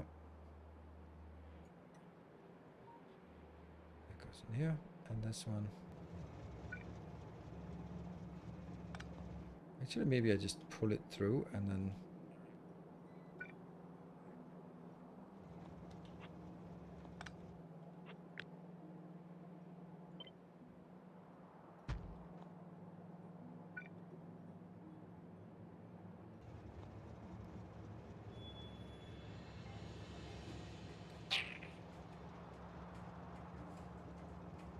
Kind of thinking of building it on only on one side.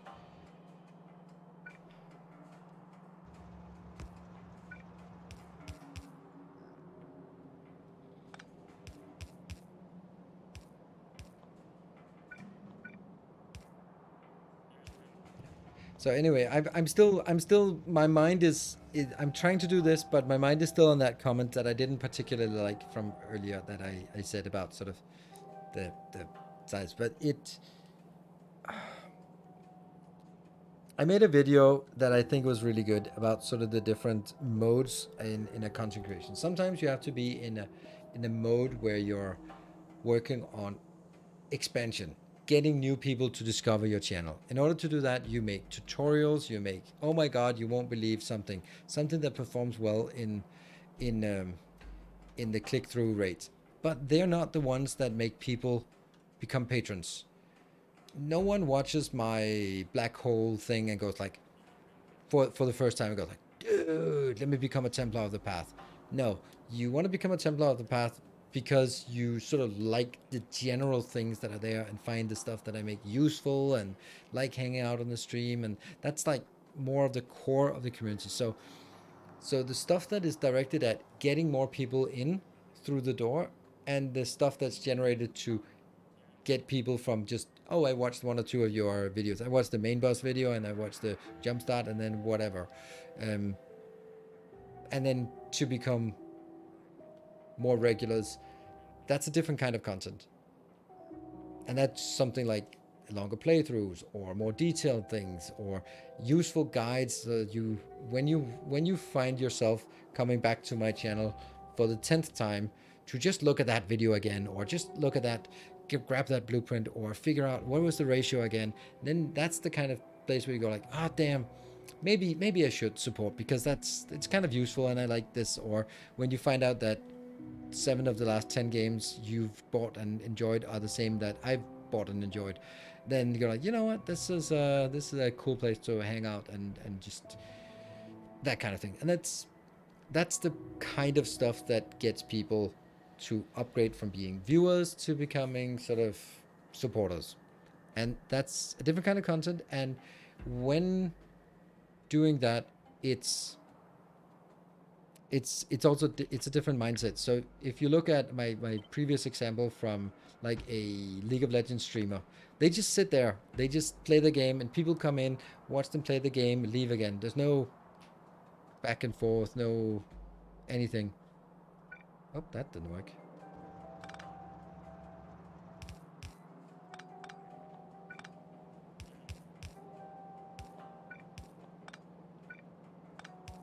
And of course it's not always, but there's a difference, right? So my story about me becoming a subscriber on YouTube and Twitch. Awesome. That's it's nice that I know my audience just a little bit, at least. One of the top results on YouTube when searching for Factorio. Yeah, hopefully. Hey, Enram, thank you for the 500 bits. See, someone who's hanging out a lot here recently. Very nice. What's great about gift subs is of the 5 months I've been a sub, 3 were gifts and 2 were prime tries. So the 1% of donate also boosts the rest with the hype trains. Yeah, it's a double-edged sword. It's cool, but it kind of, like, let's say that whoever gifted those subs to you, it ended up with you, were donating bits instead. Then maybe you would have spent your prime in the some of the other months. So you kind of also, you end up having someone maybe who's subscribing once in a while, and if they get a gift sub, then I just don't want to get to a position where people go, I don't have to subscribe, there'll probably be a gift sub. Yeah, I'd like to be a sub, but I'll get a gift sub anyway. That's Fourth result for Factorio is a self-expanding factory video from a few days ago. Yeah, it's also it's working pretty well. It had a little bit of a slow start, but it's at first it wasn't a slow start. It was a good start, but I was like, oh, this is good. This is good. But date. I'm just gonna check. There.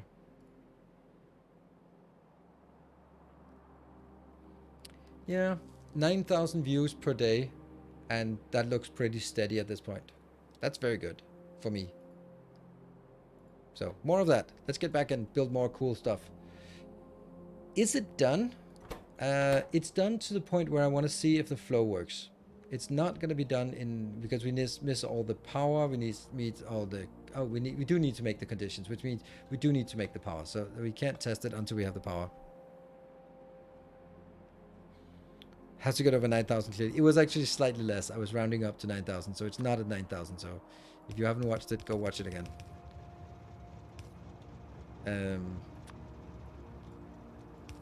That's also one of the things about tutorials. I would guess that there are at least some of you who have watched the tutorials on like some of my I forgot that. Oh, I forgot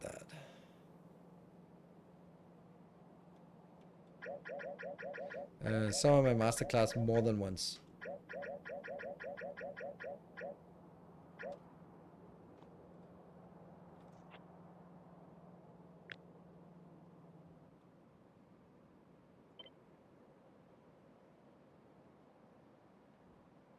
There.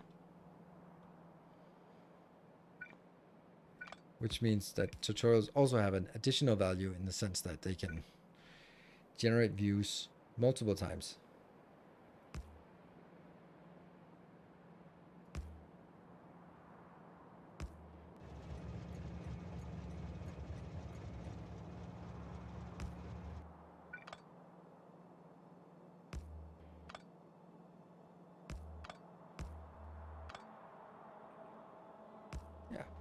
That makes sense.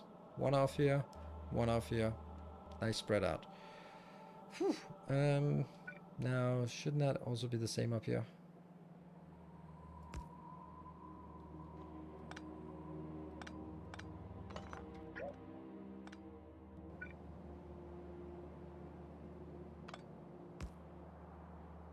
A new subscriber arrives.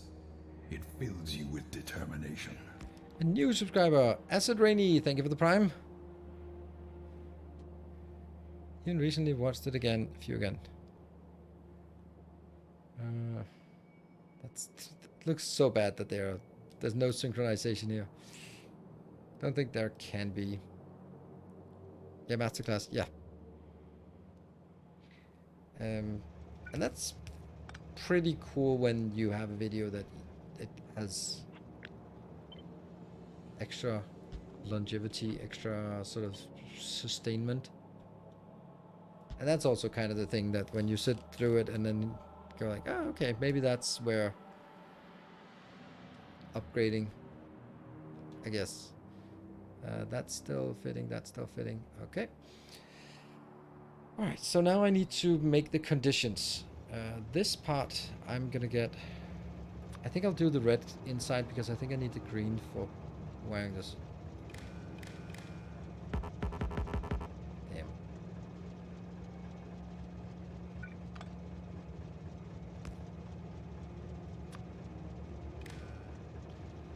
This will be going to that one. You are not allowed to go unless, how much can be in this? 1, 2, 3, 400. That's 1600. How much is on the train? The train has, oh, that's a way too much. A train full of 400, right? Yeah. So if there's more than 400, then you're allowed to push onwards. Oh, that's not a good idea. Nope, I can't do that.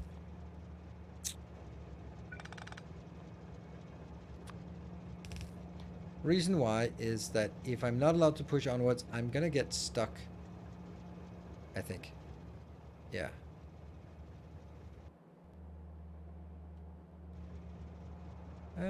No, I'm not gonna get stuck. Nope, that was actually okay. At least let's try it and then see if what kind of problems there will arise. I think this should be okay.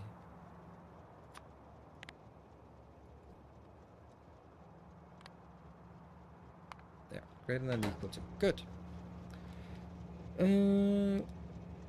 Actually, also watching 1.0 release series again these days. Oh, nice. Thank you for doing that. That's impactful recipe change for Factorio was science, right? Since that point, all tutorials have been timeless. Yes. Yeah, blue science was the last change.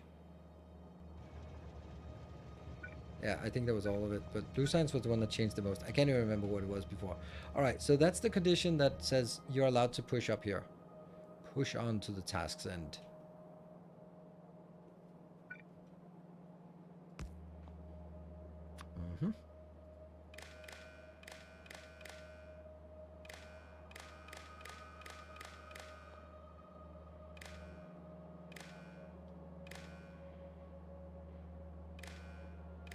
Let's get it all.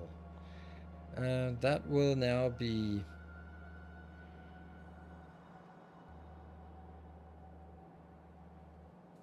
this one. No.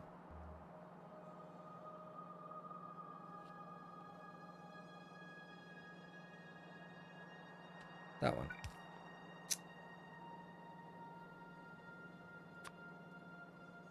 So I'm only allowed to take my light oil and push it into the conversion to plutonium if I have enough light oil up here. And how much is enough? Well, that's 100,000 because that's what it takes to put on a train. There. So if it's more than 100,000, you're allowed to reprocess the rest into this. Right? Then next condition is from over This is actually not necessary, but now I'm liking having it on this line here. Also, I think I'd rather have it like this. There. You're gonna go over that. You're gonna go over that. There. There. Cool. I hear a lot of other YouTubers say their backlog is actually what pays the bills. Yeah, kind of.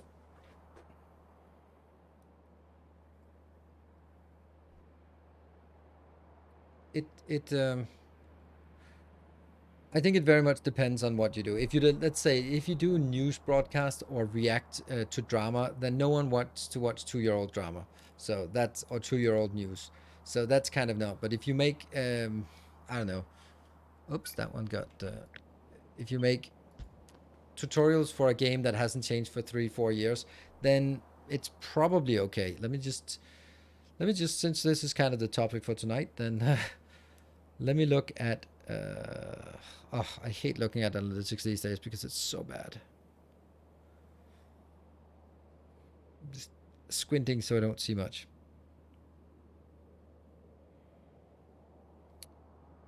Main bus, for example. My order your base with main bus. It got 20,000 views in the last 28 days. So it's not much, but you know, it's 600 views per day, and that'll just make a little bit. It'll just add up. That's just one video, and this is just my little world, right? Of course, that means like, okay, so what does that mean? That means like it makes 20,000 views on a month. That's $20 per month for this video. But that's like, the point is, that's this video alone, and I don't have to put any effort into it. It's just accruing money over time because people still want to watch it. But at some point, you also saturate the market. Anyone who wants to know about the Factorio main bus has watched that video, and I'm sure also watched it more than once because it has 914,000 views. I don't think there are 914,000 unique viewers who have watched it. Actually, can you look at unique viewers? Audience? Unique viewers, why does it not work?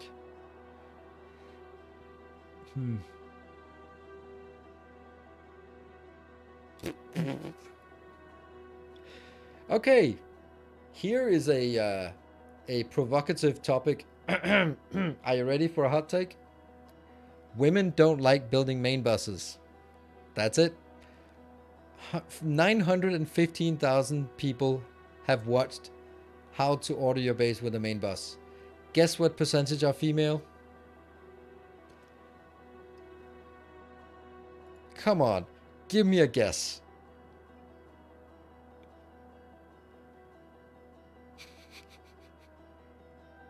Yay! Cozy! Cookie, that's it. 0%. 0%. It's not 0 point something. It's a big fat 0.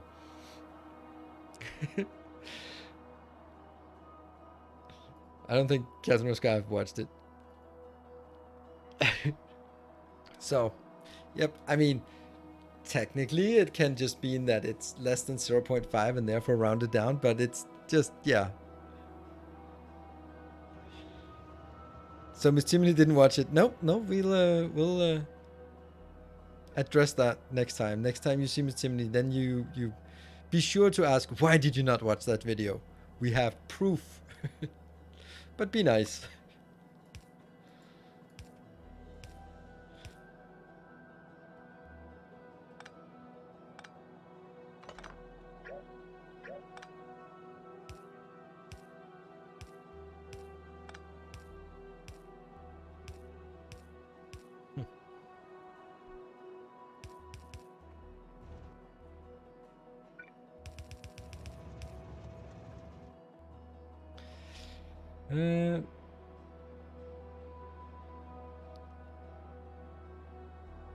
Oh, Mitsumini, what? Someone talking to me? Yeah. I mean, the only excuse for not following the conversation here is because you were watching the how to order your base with the main bus.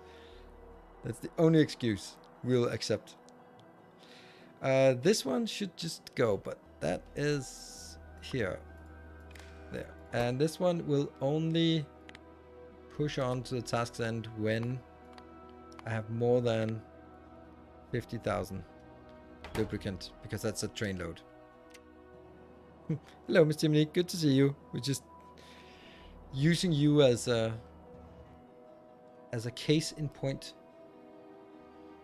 And this is inbound, so we'll need to do something inbound, but I want to test it now. So let's test it.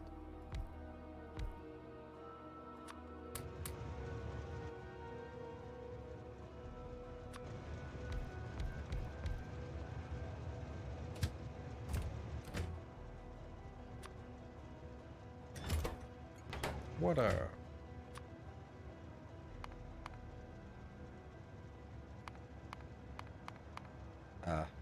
Oh, right. Oops.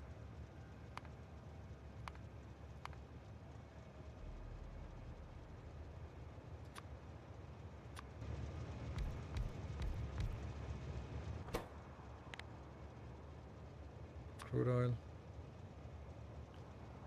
Temperature, that's so weird. Like, what's the point of having a temperature?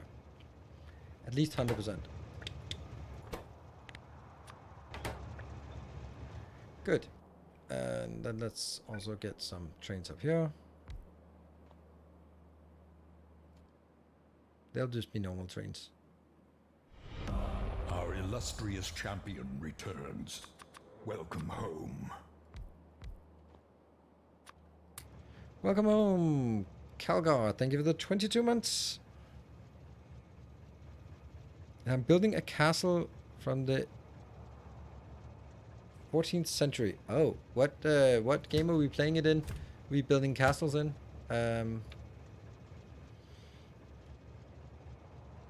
Lord Bane. Hello, Lord Bane. Don't think that's where I want to place my... Let's call it Lubricant instead. Lord Lubricant. That's probably hanging out in a different place entirely. There. You're ready to go?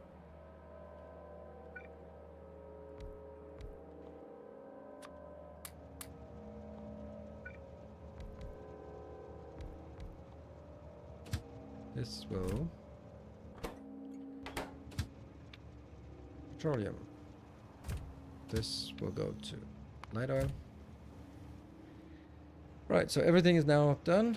You will go to crude oil inbound. That's odd. Okay, well, it's not really odd.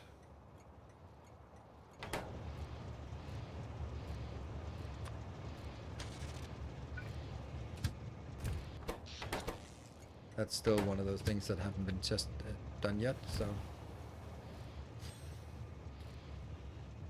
Pumping speed? Please, more pumping speed, please.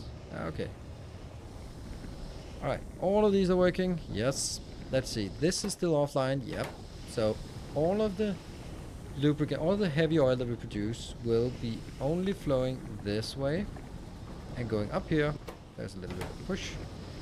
And then it'll be going into the train. Yep. Slowly. Then, if we look at this, nothing goes up here because all of my light oil, no light oil will be going up because, so nothing, right now it's all of the raw resources. Heavy oil goes into lubricant, light oil goes into fuel, maybe, eventually, and I'm just gonna do that. There. Damn it! I didn't want to do that.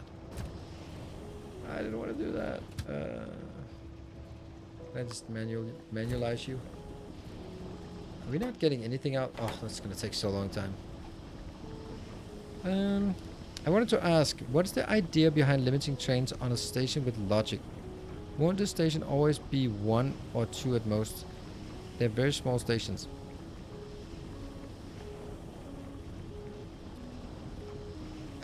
You mean here? The reason why I limited to... If I didn't do this, all trains would go here. All 20 trains I have in the network would all go here because it's open and available. That's not what I want. And they would stock up here. So I want to make sure that I don't put more trains in here than I can support. And that's in this case 2 trains and 2 trains here. So, all right, Mighty Race, thank you for joining. Oh, Planet Zoo. I didn't really make sense for me. Like, I was thinking Planet Zoo, but you're also like, why are you making castles in Planet Zoo? That makes no sense.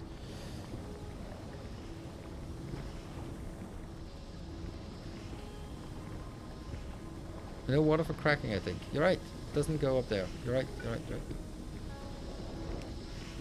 Now, the cracking is not activated yet, but it would certainly lead to water. Good. The first one that comes online is this one, but that's going to take a little bit of time, to say the least. Let's see. How do we cheat?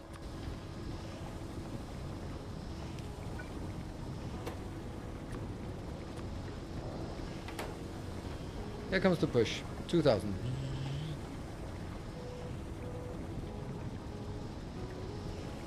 Now let's see. This one goes up to more. Really? It has to go up to 100,000. Seems a little bit excessive, doesn't it? Oh, right. It's only 50,000 because this train can only carry... Ah, I got all that wrong. This one, 50,000. Oh, it is 50,000. Never mind. That's the train full. And then this should also be... No. This one should be 50,000. There you go.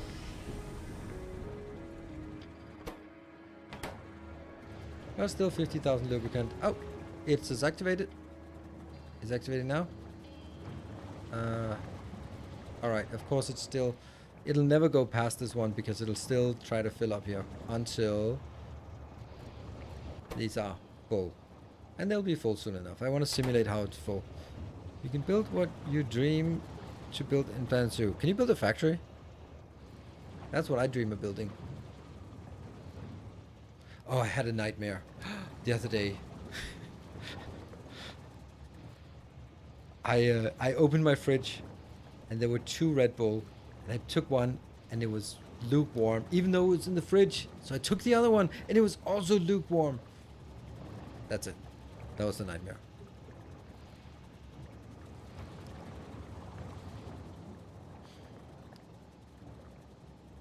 I know.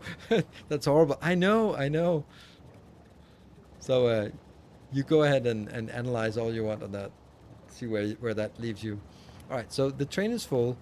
The storage here is pretty much full, and that means this is full, this is full, this is full. All of this is now full.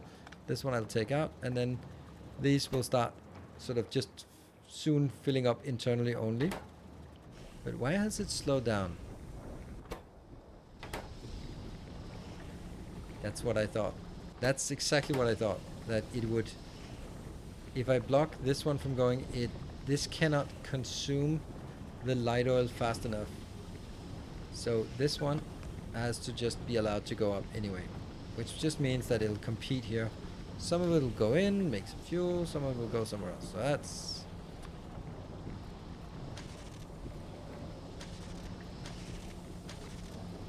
There you go.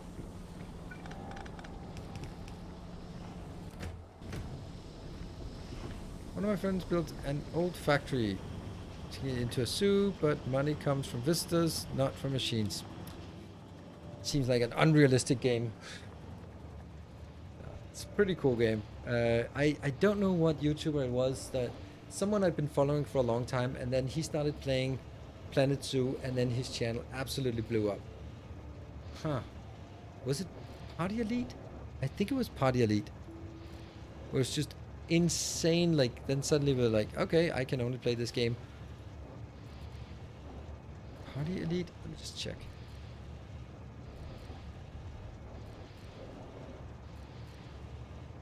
Yeah, Planet Zoo. It's one of those... I keep an eye on YouTubers who are sort of around the same level as I do. I am, and just kind of also kind of the same kind of games we play, like the variety streamers that sort of have a tendency towards the more management style games. So there are Planet Zoo tenor stream. I don't know what that means. Maybe add an intermediate box for fluids and open output valve based on fluid levels, not by its destination boxes. That's a good point, but I don't want to do it.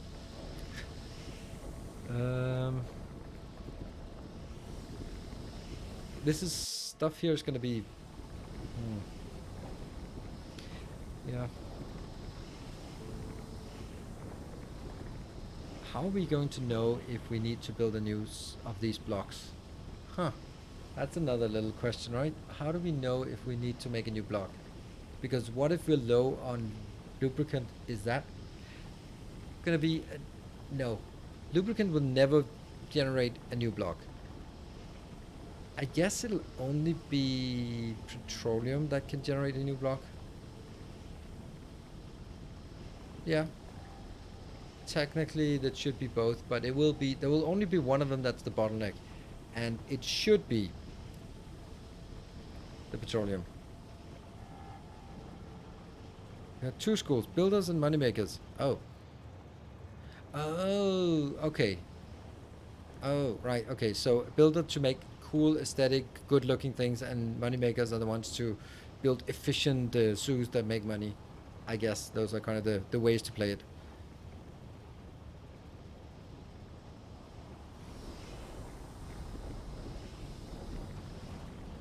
Alright, this is working, this is all good, and we're now pushing out here. These are working again, that's awesome. And these are not working because if we look at it, we barely have anything going up there.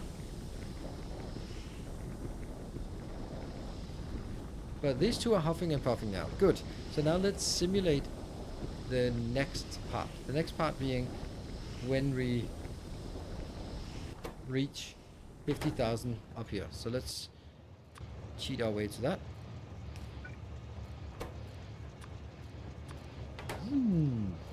There we go.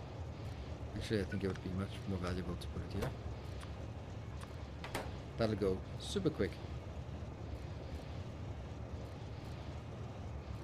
This one's done. Oh, that's interesting how this one got done so much faster. Okay, they're both done. Good. And now we have 32. So this one goes up quickly. So we'll keep an eye on this when it opens. Should be opening now. It is open.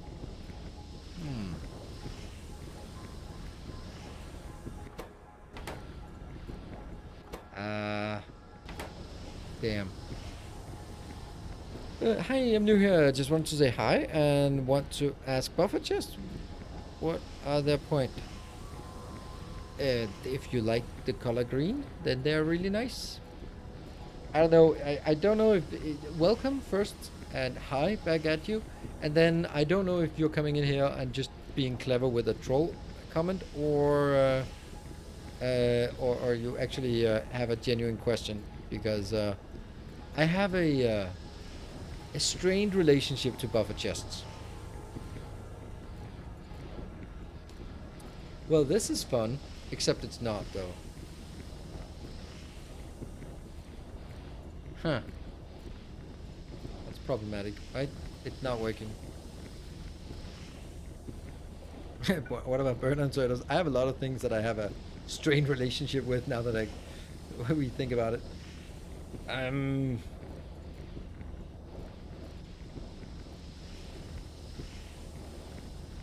Oh, it was heat pipes now. This is a problem. Like, a significant problem. Because even though this is active, it doesn't go there because it rather wants to go up.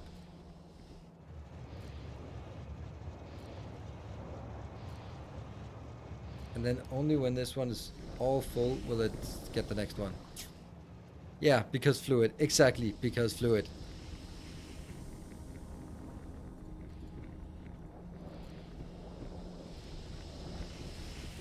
It's still really strange why they chose this option.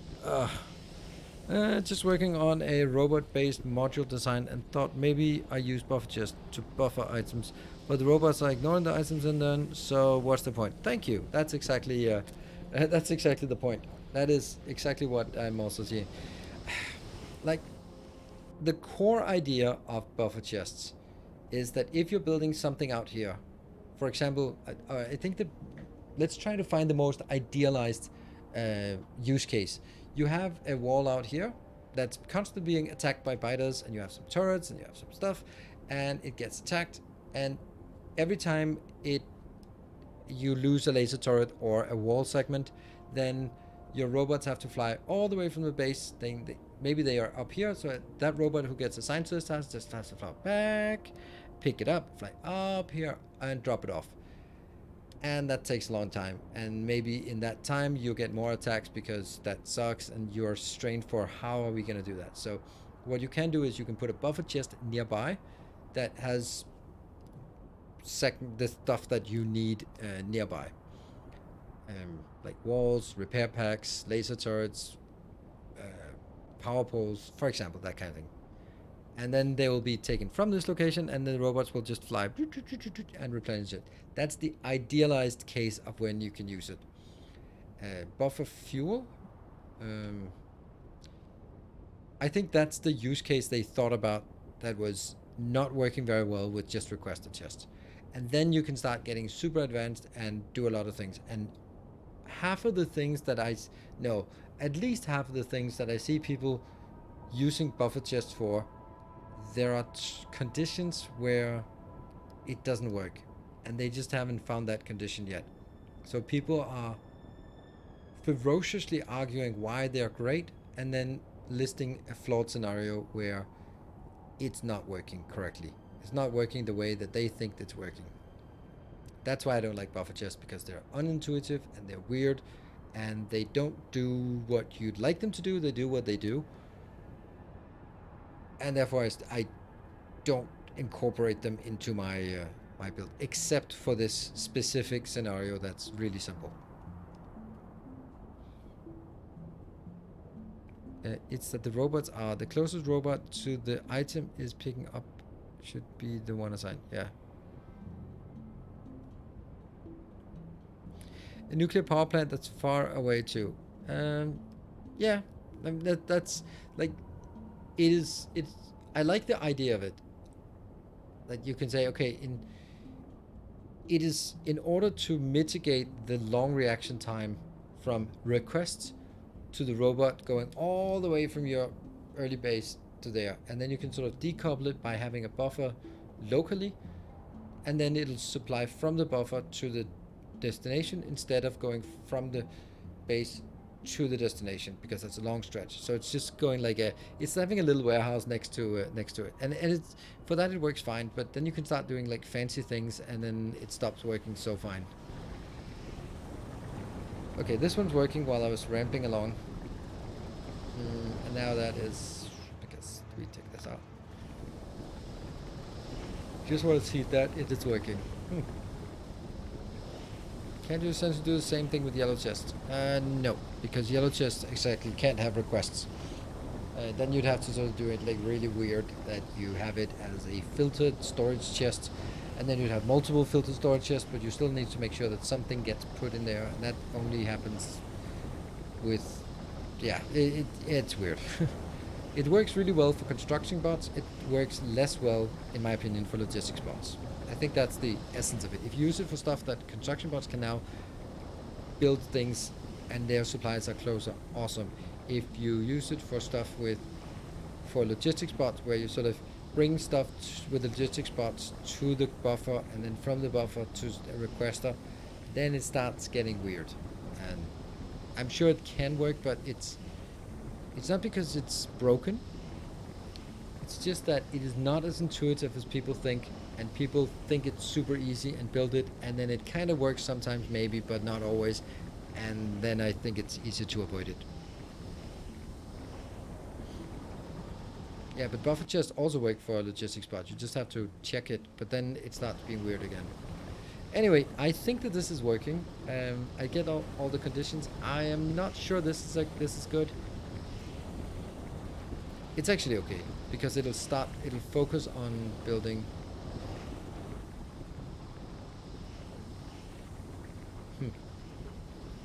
Here's a small request. don't, like, this pumping speed is no use at all. Have it being the average over the last second. Then it would be like you could see it go up and go slowly down. But this thing is just flickering because it's updating every tick.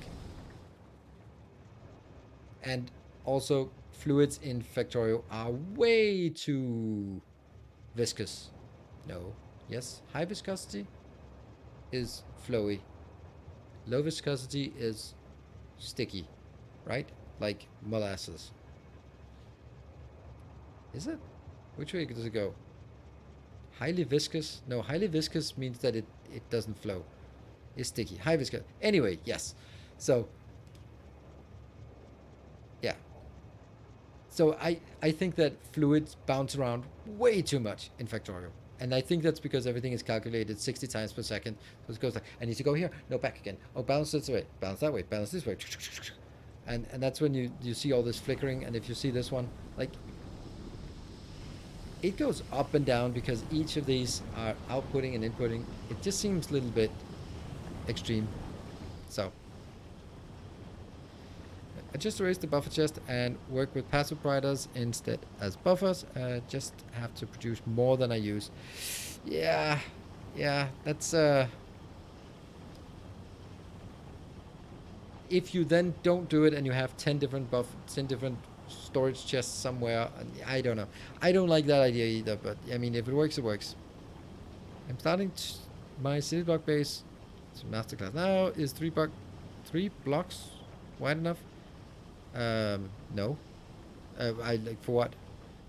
You can do like bus in the middle and then one to the side and one to the side. So yes, and then I also built like trains on the outside here, but bus in one and then a city block on either side. That's how it works.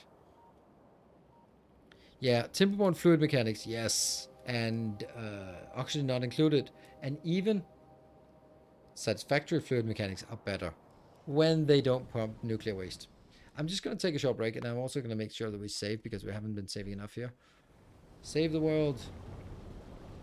Cool. Be back in 2 minutes. And then for the extra bonus hour, thanks to the glorious hype train in the beginning. It's so fun with the hype train. It's like super bursting thing for 7 minutes and then completely quiet the rest of the day. I mean, you guys know how to smash it into a hype train. Be back in 2 minutes.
Okay, back again for the last hour of today.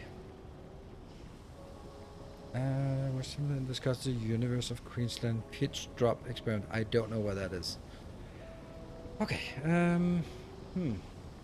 I think this is working. Now we need to make the conditions here. Have you ever done a playthrough of Space Exploration? Yes, I did. In one of the earlier versions, before it got a massive overhaul. I hated it. I hated it more than I've ever hated anything in Factorio. It's not because it's not well made. It's certainly well made. Just not for me.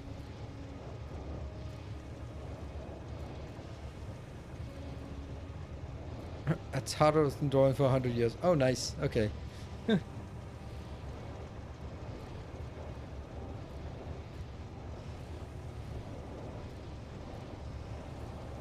What's with the fluid train loco in the middle?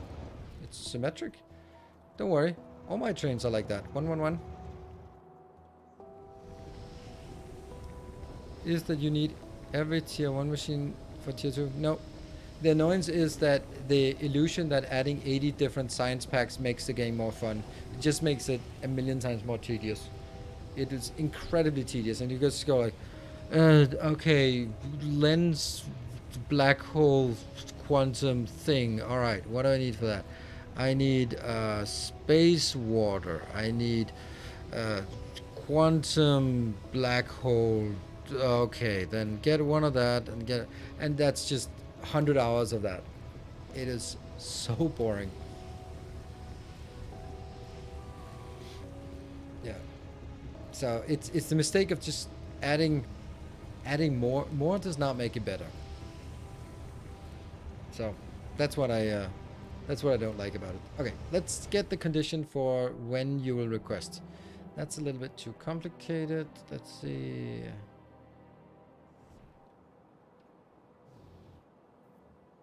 This is going to be a decent request. So what are you? These are the conditions. First, the condition for when the station opens.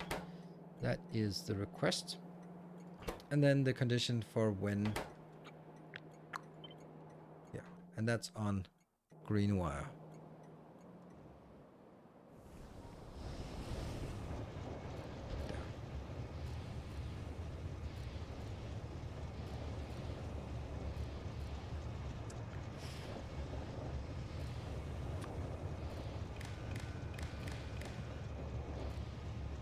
Good.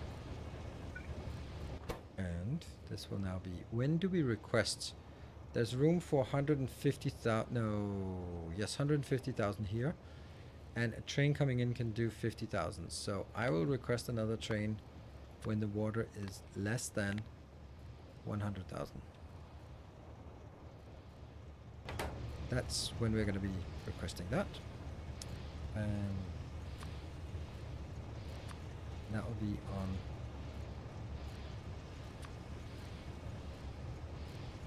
the red wire.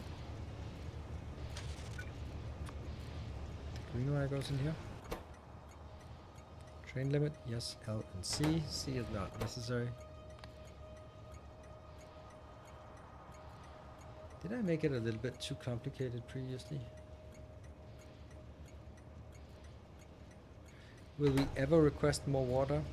No, well, yes, maybe, kind of, but I don't. It's not gonna work anyway. Water is less than 50,000. Then we send a water signal out. It won't do anything, but we can send it out at least. There. Yep. And then I'm gonna do the same thing.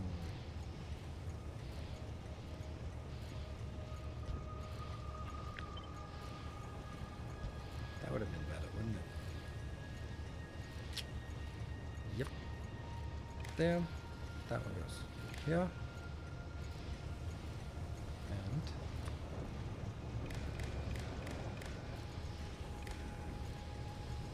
the bottom one goes in, but it's not going to be water. It's going to be crude oil, which it now has. Okay, and the other one will be when crude oil is less than 50,000, then send a crude oil signal out into the network. That will then go from here to that one and into this. Oh, I need to shoot. Yeah.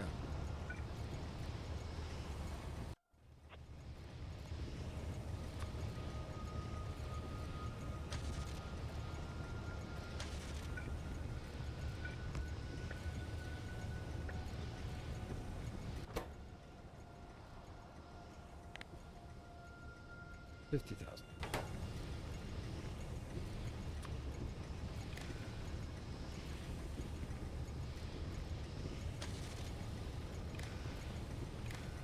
There.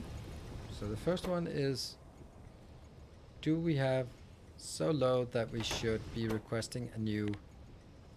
It might actually be like all the way down, because then we're clearly running out if that's the case. So if we're running out, then request more.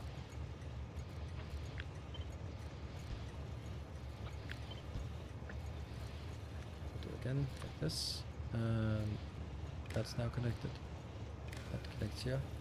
These two are connected, and that goes up to that one. You'll be less than 50. And I will need to get set train limit set to 0. Yep. And then I get from the top to that one to that one. Leave for 2 hours and come back to water trains. Yep. It's the way of the world.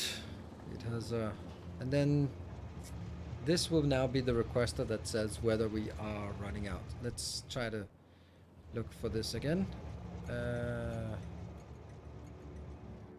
Oh no, that's not true, because it's anyone that requests the oil. If that can't get anything, then it'll complain. Cool.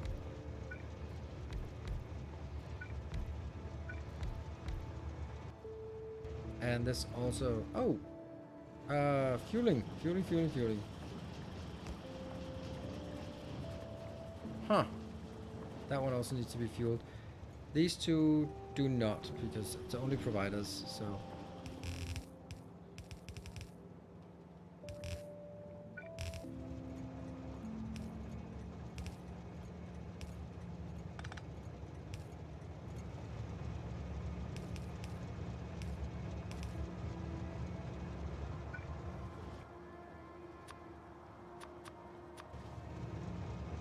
Don't know why I've gotten into the habit of doing this. Yeah.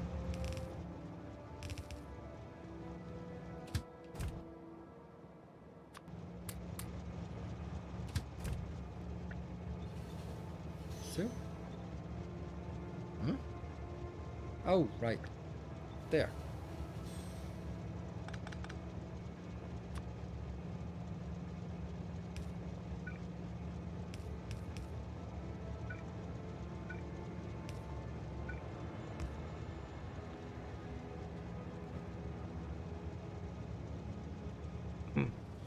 And I want...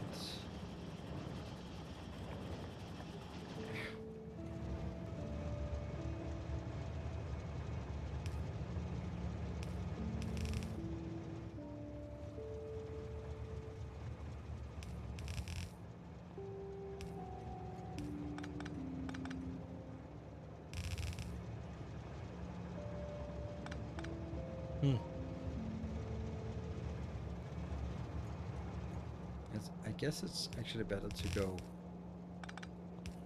this way then.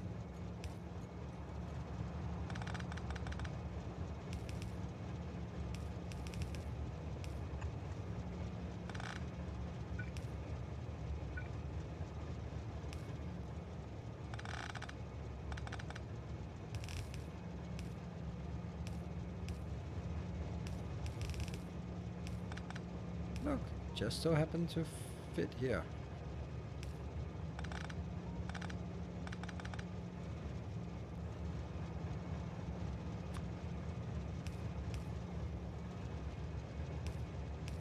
And then it doesn't matter that this is way far away. and it's gonna be the very last thing that gets filled up. Doesn't matter.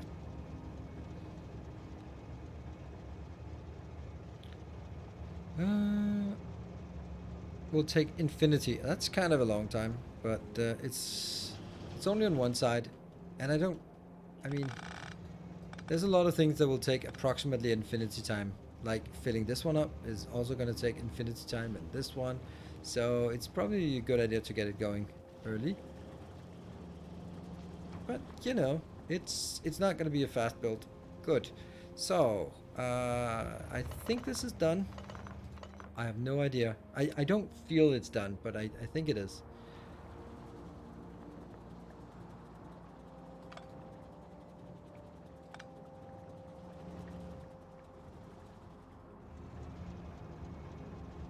These were requester stations, and these are not supposed to be requested. These are provider stations, so we just provide stuff. So this one will now provide all that outbound. Don't you want to have infinite amount of... Look at and pay attention to the stream is hard. What?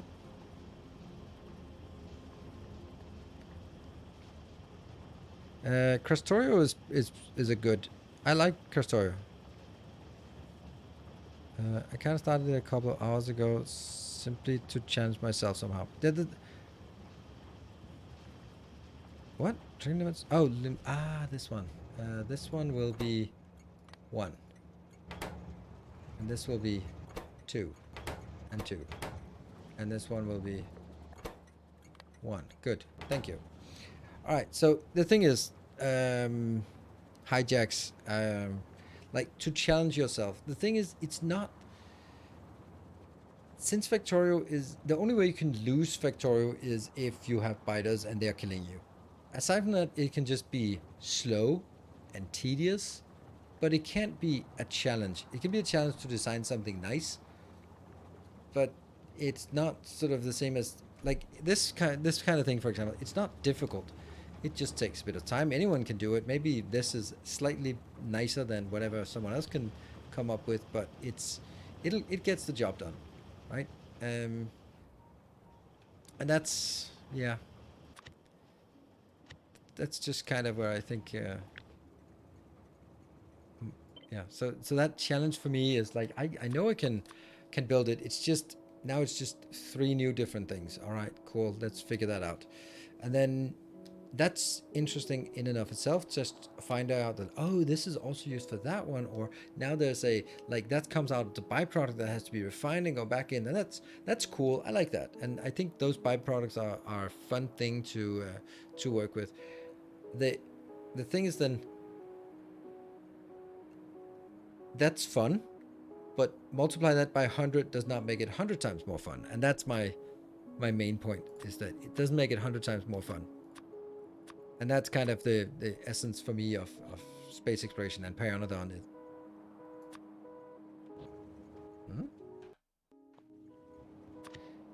There you go, that one.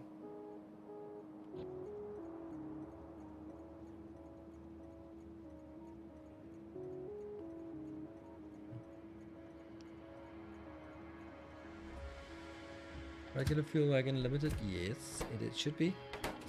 Although you should also be set to dramatic, and you should also be going up to a station that doesn't exist.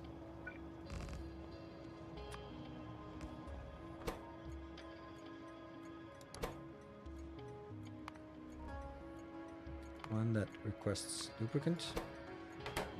Then I can schedule it to go to until full, and then go to that one until empty. Perfect. These also need to be going to somewhere that doesn't exist.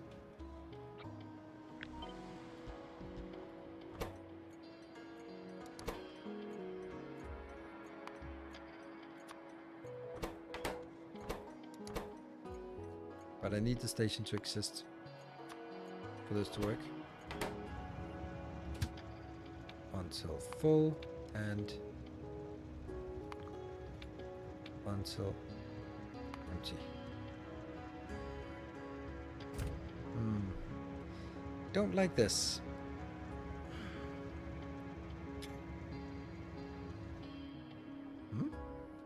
Why Why did the whole thing stop?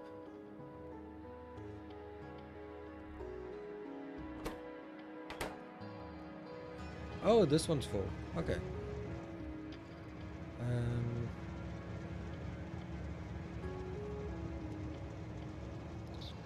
How do I empty these trains?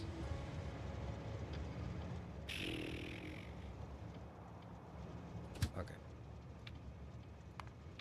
I need to get them in the right state. Because right now it's going to the station, which is not where I want it to be. So I'm gonna do...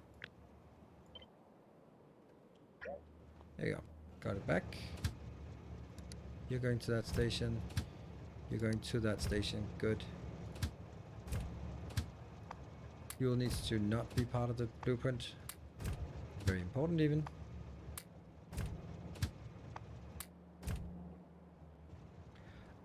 Oh, I wonder if these can actually be...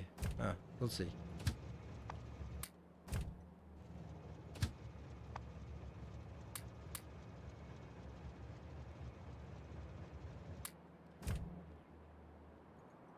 There you go.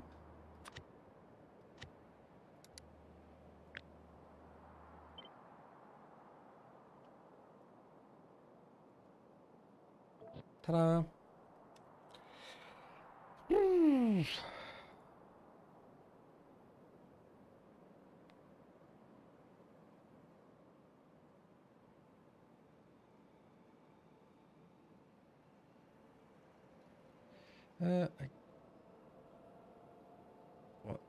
So I know it's possible to automatically put down miners, just paste the whole city block and build them, but it's possible to automatically deploy oil rigs. I don't know.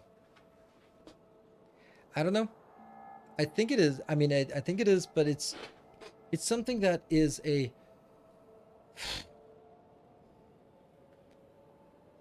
It doesn't add a lot of value to the base, but it's one of those, it's in the last 5%. Okay, so anyone who knows development, when I say it's going to be one of the last 5%. So when we have everything except that working, I'm going to be like, it's 90%, 95% done. And then the last 5% will take 50% of the time. So if I'd started by doing this, then I would have spent 5 streams on stamping down blueprints of miners or of, what's it called? What's it called? They're called oil rigs. You know, I can do it, right? What you just need to do is you just place it, and you build another one that's shifted one up and one up, one up, and then you just test all the 9 locations that it can do, and then it'll fit down the ones that are there. Then the question is, how the hell are you going to do about piping? I have no freaking clue. But those are kind of things that we'll figure out at some point, and if we bother, and if we don't bother, then we'll just go like, well, infinite resources, blah.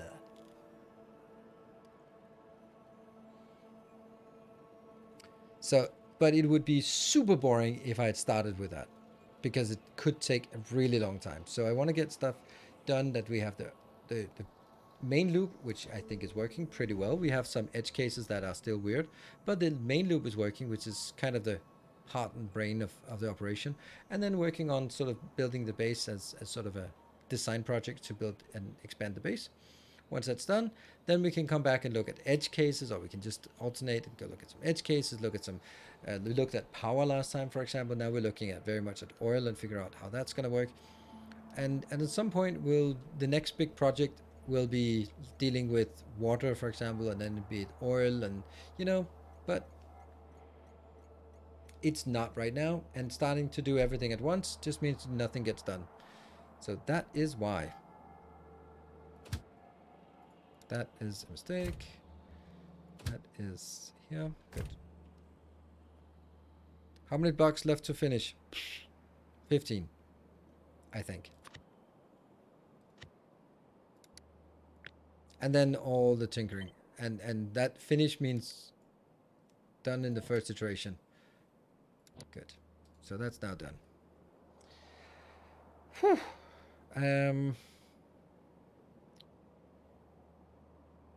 What would be the next? Plastic? Did you by chance do a video on blueprint snapping? Yes.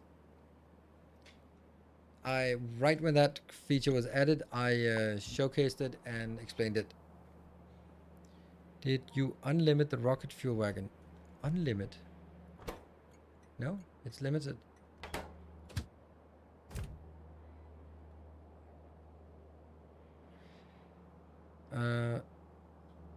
Oh, damn, that would like the wagon. Perfect.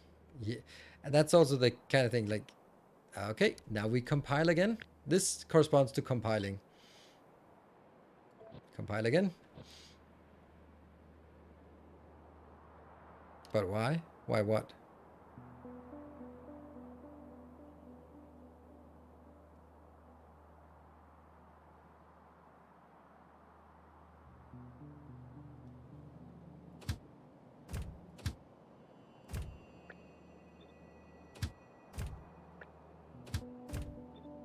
You guys are sharp.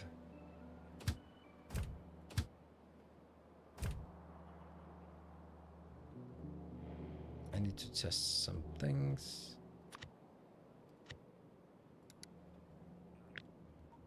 Compile again. Does it make sense to use Git for blueprint? Nope, it doesn't.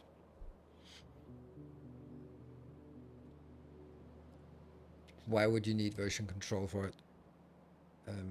The thing is, using Git is the reason why I don't do that. And I know other people, also moderators, have been recommending it because, it's so nice. And then it's like, yeah, it's so nice if you're a developer. But if you're not a developer and you go to a Git page and you go like, I don't know, where's the fucking download button? Because there's no download button. It's like, oh, you go into the version control, you can do it, you can check it out, and you can do, and you can review, and you can do all sorts of crap. And like, I just want to download the fucking thing. I've been there too many times because I'm not used to Git, and therefore just a Google Drive. That's basically just a folder or Factorio bin.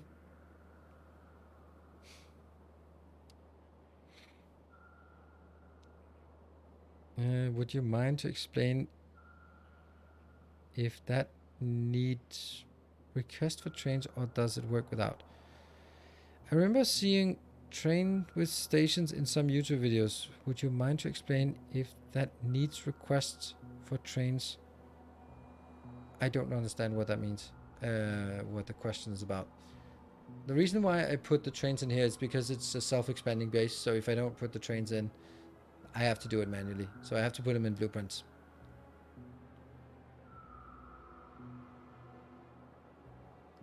Can I somehow copy-paste trains without the destination settings? Then you're not copy-pasting trains. Oh, like you mean like this thing? Like this thing? But you don't want the destinations. Then I don't see why you would copy them. That's kind of the point of copying. It's like, can I copy things without copying things? Yeah, you just don't copy them. Okay, so let's make a new block. Plastic.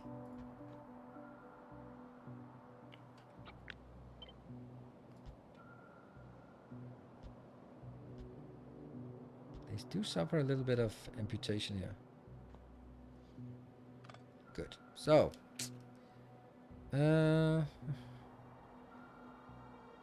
what would this look like? There you go. That's done. Just need some coal, some petroleum gas. It's all good. I think the main part is going to be petroleum gas. This takes 1 second, so... Damn, this is bad, actually. Oh my god, this is bad. Because,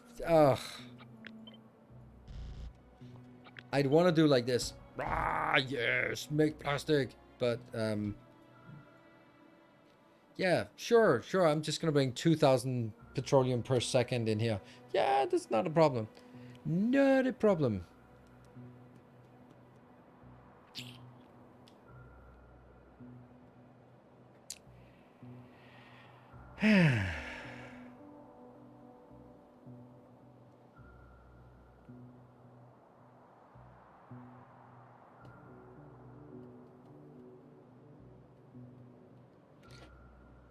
that is a little bit excessive, of course. But the point is that I'm gonna build this, and then it's gonna be teeny tiny bit, and that kind of, yeah. Too bad coal infection is out of scope. Yeah, yeah. I mean, I'm not thinking it's on-site petrol.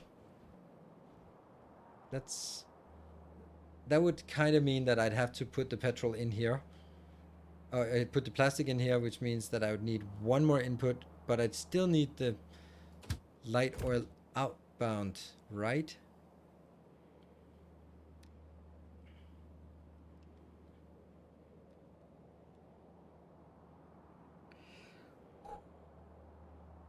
Where do we need petroleum for?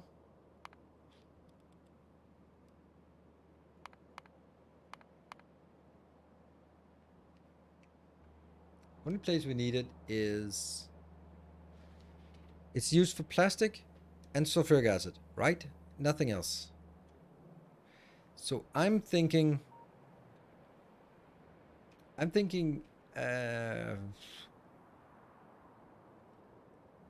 all of this light oil, no, all of this petroleum could be just going into plastic, and then just you're never exporting petroleum from here. You're actually never transporting petroleum in the network. Why? Because the other thing you need petroleum for is sulfuric acid, and you need sulfuric acid for two things: batteries, very low quantity, actually not, because accumulators, and blue circuits, very low quantity. So it's sulfur. Damn it, sulfur. Yeah. I was just thinking whether I could then make a dedicated sulfur build. Oh well, no.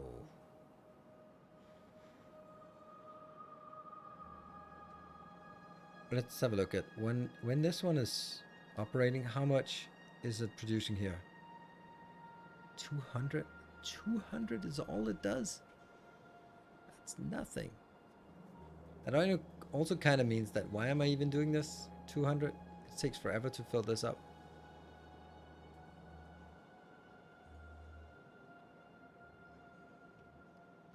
Consumption rate is also kind of pathetic. You know, I don't think I need this, and I think I only need one. Huh.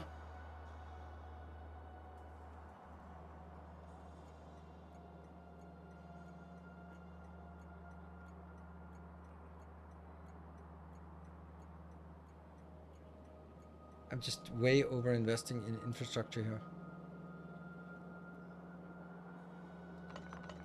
Let me just try it. I have it saved anyway.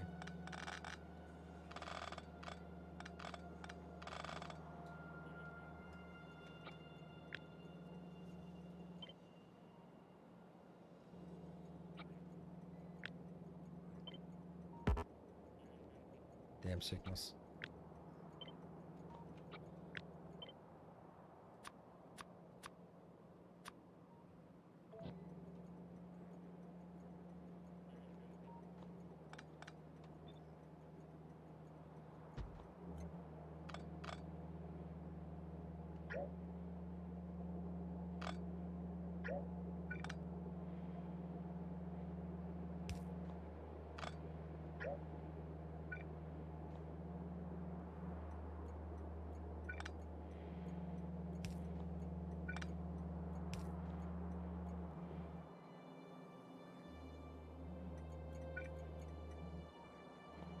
That's actually...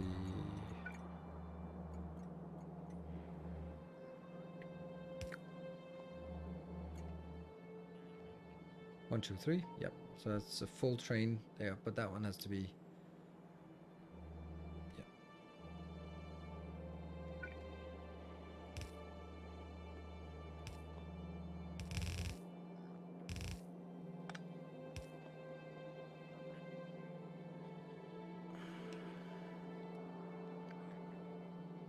Check the storage station.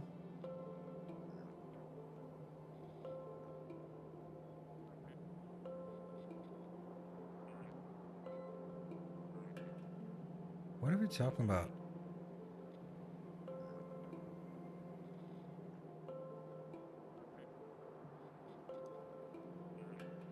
exactly what I do using logistics to a network.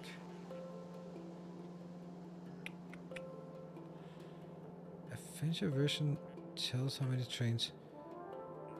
So ZZYZXTV, I am really not liking what you're saying.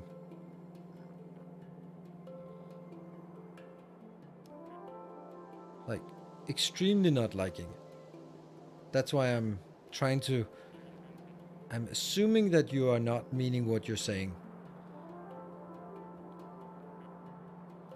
So, Hijacks, are you asking how this train network works? Want to have trains controlled reasonably without circuits, I think. That's not... you. Yeah, you can do that. It's the simplest part is just setting train limits.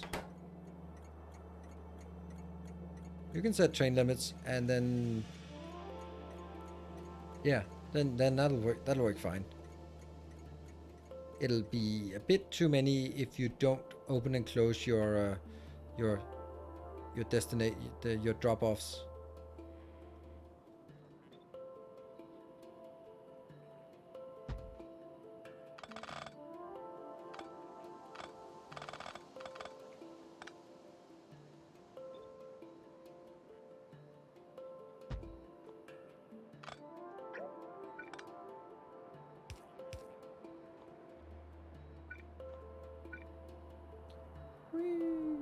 There.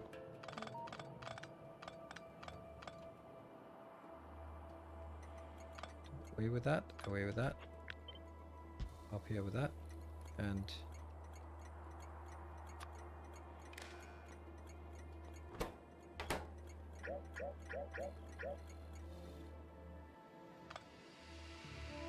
not correct. It is... that one I have to take out.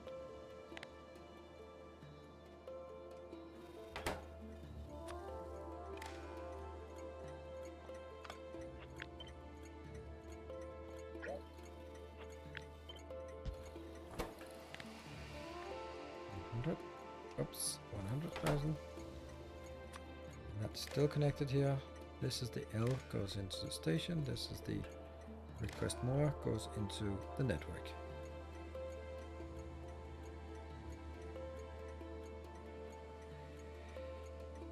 I think that works. And that means they can now only be one.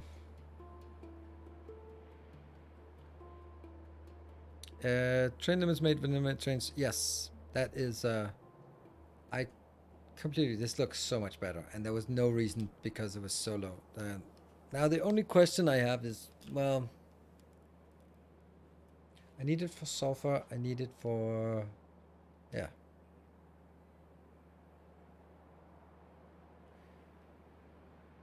I'm not looking for a person, but it's nice to see something here in your channel. But also, like, you're a little bit afraid of circuits, but they're extremely simple.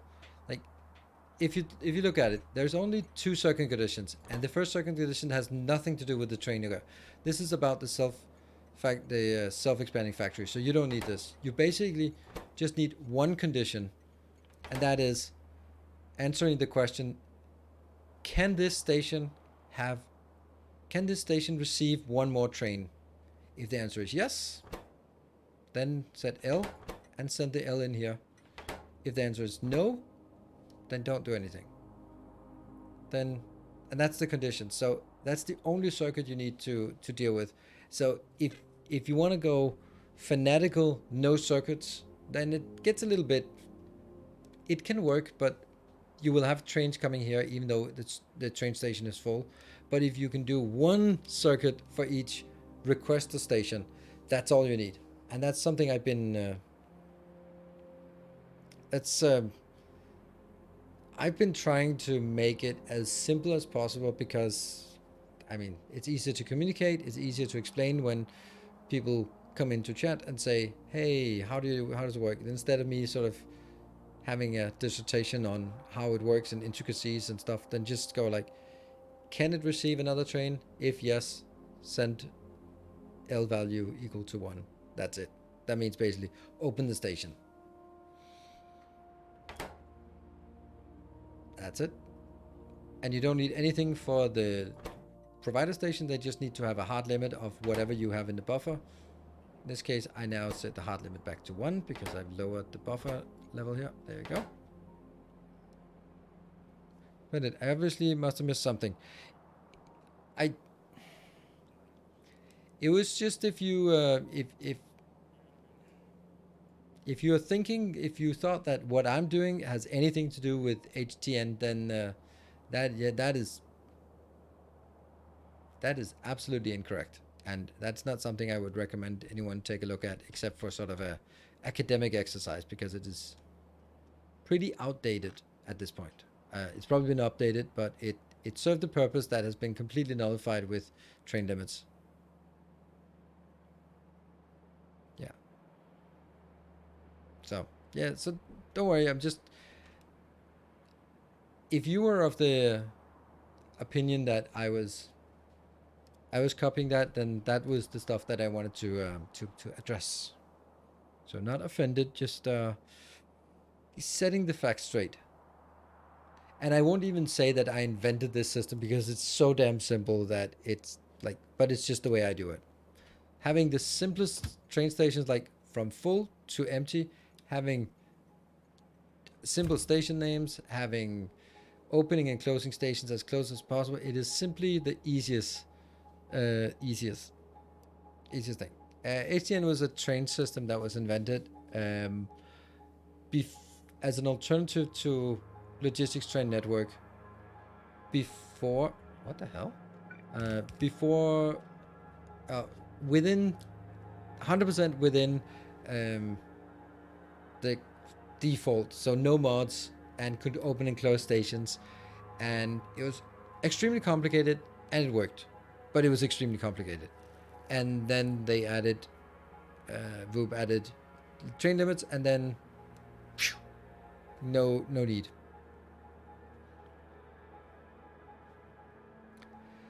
Okay, this has now been updated. I think I like this better. Like, look how nice it looks. The other one would look awful. So since it's all about aesthetics, I'm going to override it now. I'm going to save and then override it.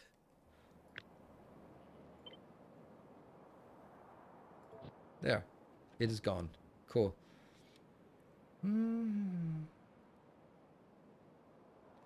Is it worth to try to double the output of Petroleum City block? It looks like there's space for more factories. Yeah, it has space for more factories, but then I have to add the trains back in again.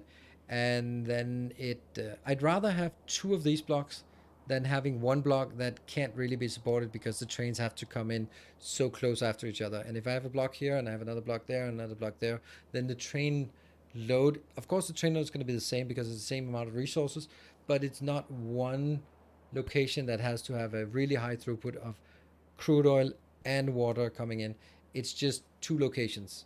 So in this case, I'd rather have blocks that do more of the process but less throughput, so that it can do 2 of those outbound. Now, what are we going to do about plastic? Because this thing here is only outputting 200 petroleum, and petroleum needs to go into batteries and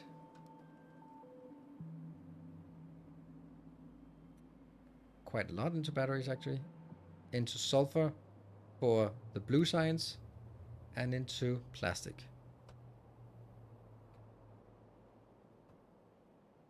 Yeah, plastic, sulfur, and acid in 1 block. Yeah. The question is just how do we balance it? But I don't want to do sulfuric acid.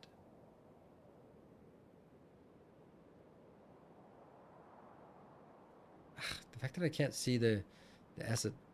Let me just check. It's just iron. Yeah, so where do I need sulfuric acid? I need it for blue science. That's the blue circuits. That's a problem.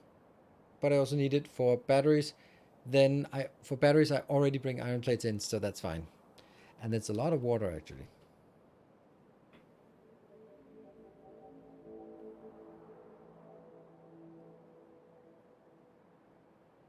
I'll focus on chat. I am considering messing with making my own blueprint setups, and I like the grid idea. I kind of wanted to make something to a grid that I saw here before I saw it, but I was debating on the grid. Is there any reasoning to make it bigger, smaller? Thoughts on it? This is has the advantage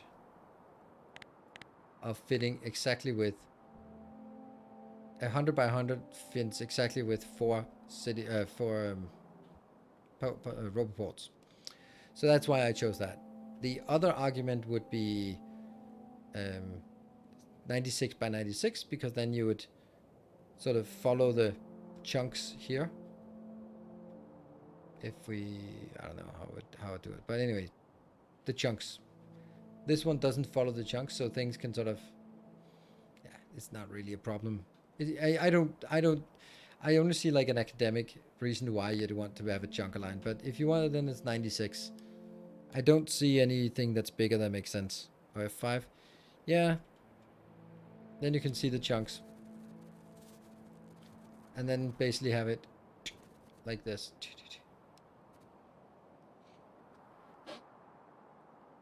I don't know. It's you can also make it bigger if you feel like it. You can make it different size if you feel like it. It depends. Okay, let's go back here so we can see the light. What do we think about sulfur versus sulfuric acid?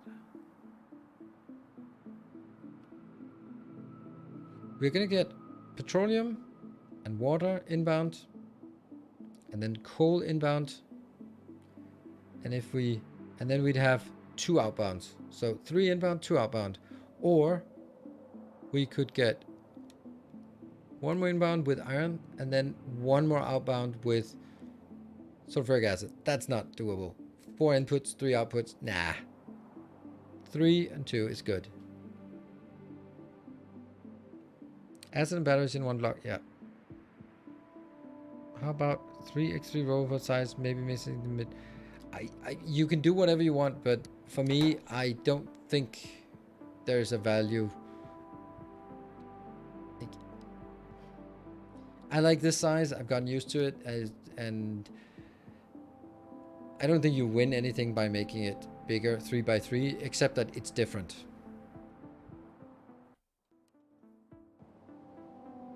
Yeah, need a lot of space. That's a good point. That's a main point, I'd say, is that's the point. Yeah, so we're going to make 2 things. Let's see. It's a problem. This one needs 30 petroleum gas per second. That's pretty obscene numbers, right? Let's kill all of this. So, but this would also produce 2 per second. And let's have a look at our blue signs.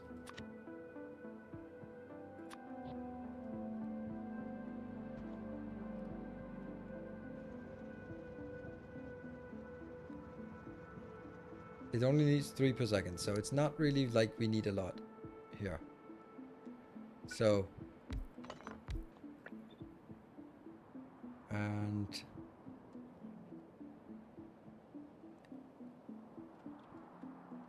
flying robot frames needs 2 batteries. Each battery is 20, so it's 40 sulfuric acid. 40 sulfuric acid is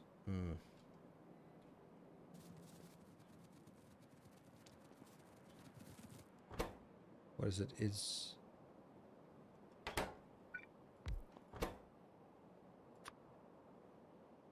5 to 50, so it's times 10. So 40 sulfuric acid is 4 sulfur. So each 1 battery, 1 flying robot frame, which also becomes 3 utility signs. So if I need 6 utility signs per second, then I need 2 flying robots per second. That means I need 4 batteries per second. That means I need 80 sulfuric acid. That means I need 8 sulfur per second.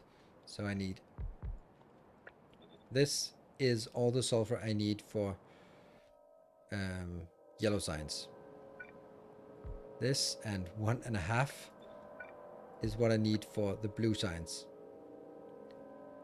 And then I need whatever I need for batteries for accumulators, and then I need something for the blue signs. Let's have a look. Let's do that calculation again for the blue signs. That's going to be a little bit difficult. So I need 2 of those times 2, that's 4. So 4 times 5, that's 20. So it's only 20, that's 2 more. Okay, so that would be for blue circuits into the yellow signs. So that means, again, this 10 sulfur per second is what we need for that. I am not sure I like this at all.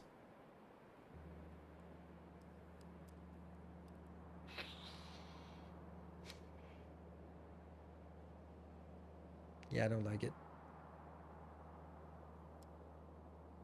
It's, even though I said it was too low, but if I end up having 10 of these blocks, then I also have 500,000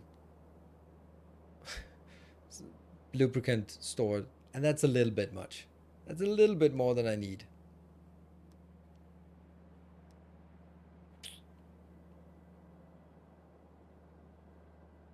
Because this one is, since it does to do everything, then it's doing everything, it's doing too much.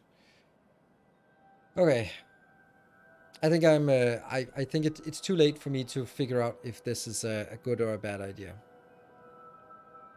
But I'm just really leaning towards trying to set this up twice as big, because getting 200 out, and I'm already looking at this part.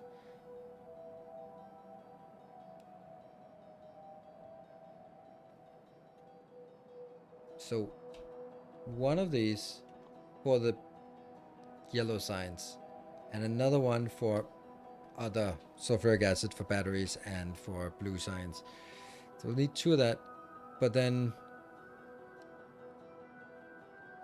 red circuits are also really difficult to do. You know what? what is that website called? The one that, where you calculate all the stuff. Yeah, I should just write 6 per second. Kirk, yes, Kirk. I was like, Kirk. Don't I have a Kirk command? I do have a Kirk command. Of course I have a Kirk command. That's an amazing website. It is the bestest. And then we just add all the sciences. Just having a look. I can do that right now.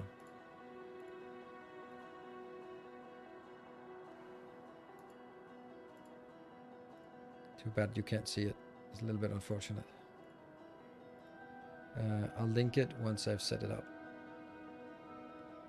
Items per minute. Don't like per minute. I want per second. 6, 6, 6. There. And settings. Minimum assembler. Preferred furnace. Preferred fuel. Primary oil. Corex process. Preferred belt. Don't care. Pipe length. Default module. There's no modules included. Good. There.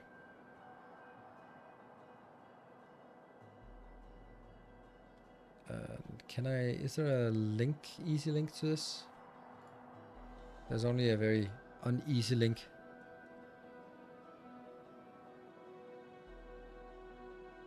Bestest of all, it uses in-game data to calculate recipes, so it works with mods.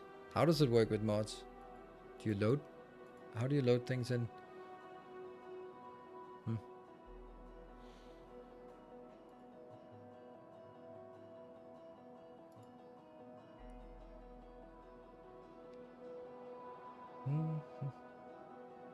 It says I need 2.1 rocket silo. I think we'll there. Now I've changed a little bit to include the productivity modules to the silo, because that's gonna happen anyway.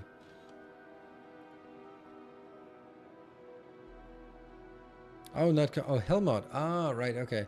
Yeah, that's true. I should be using that instead. I just really like. Um,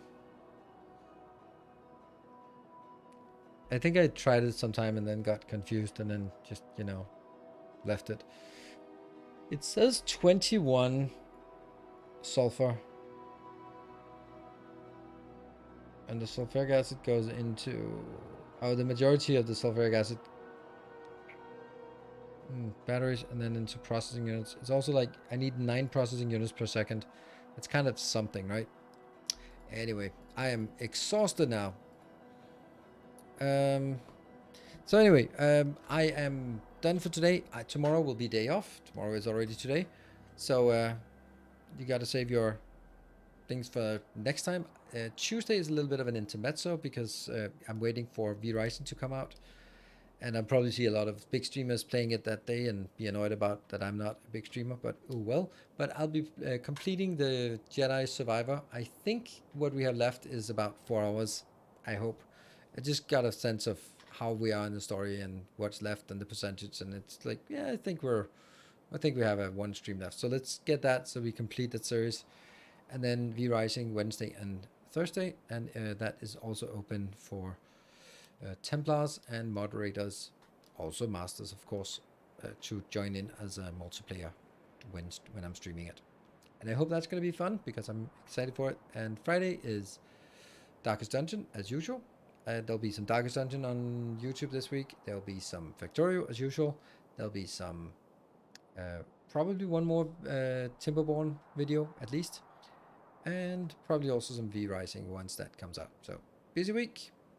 Hope to see you all around here again. Otherwise, maybe next Sunday when it's Factorio time again. Thank you all for joining. Good night. Take care and stay effective.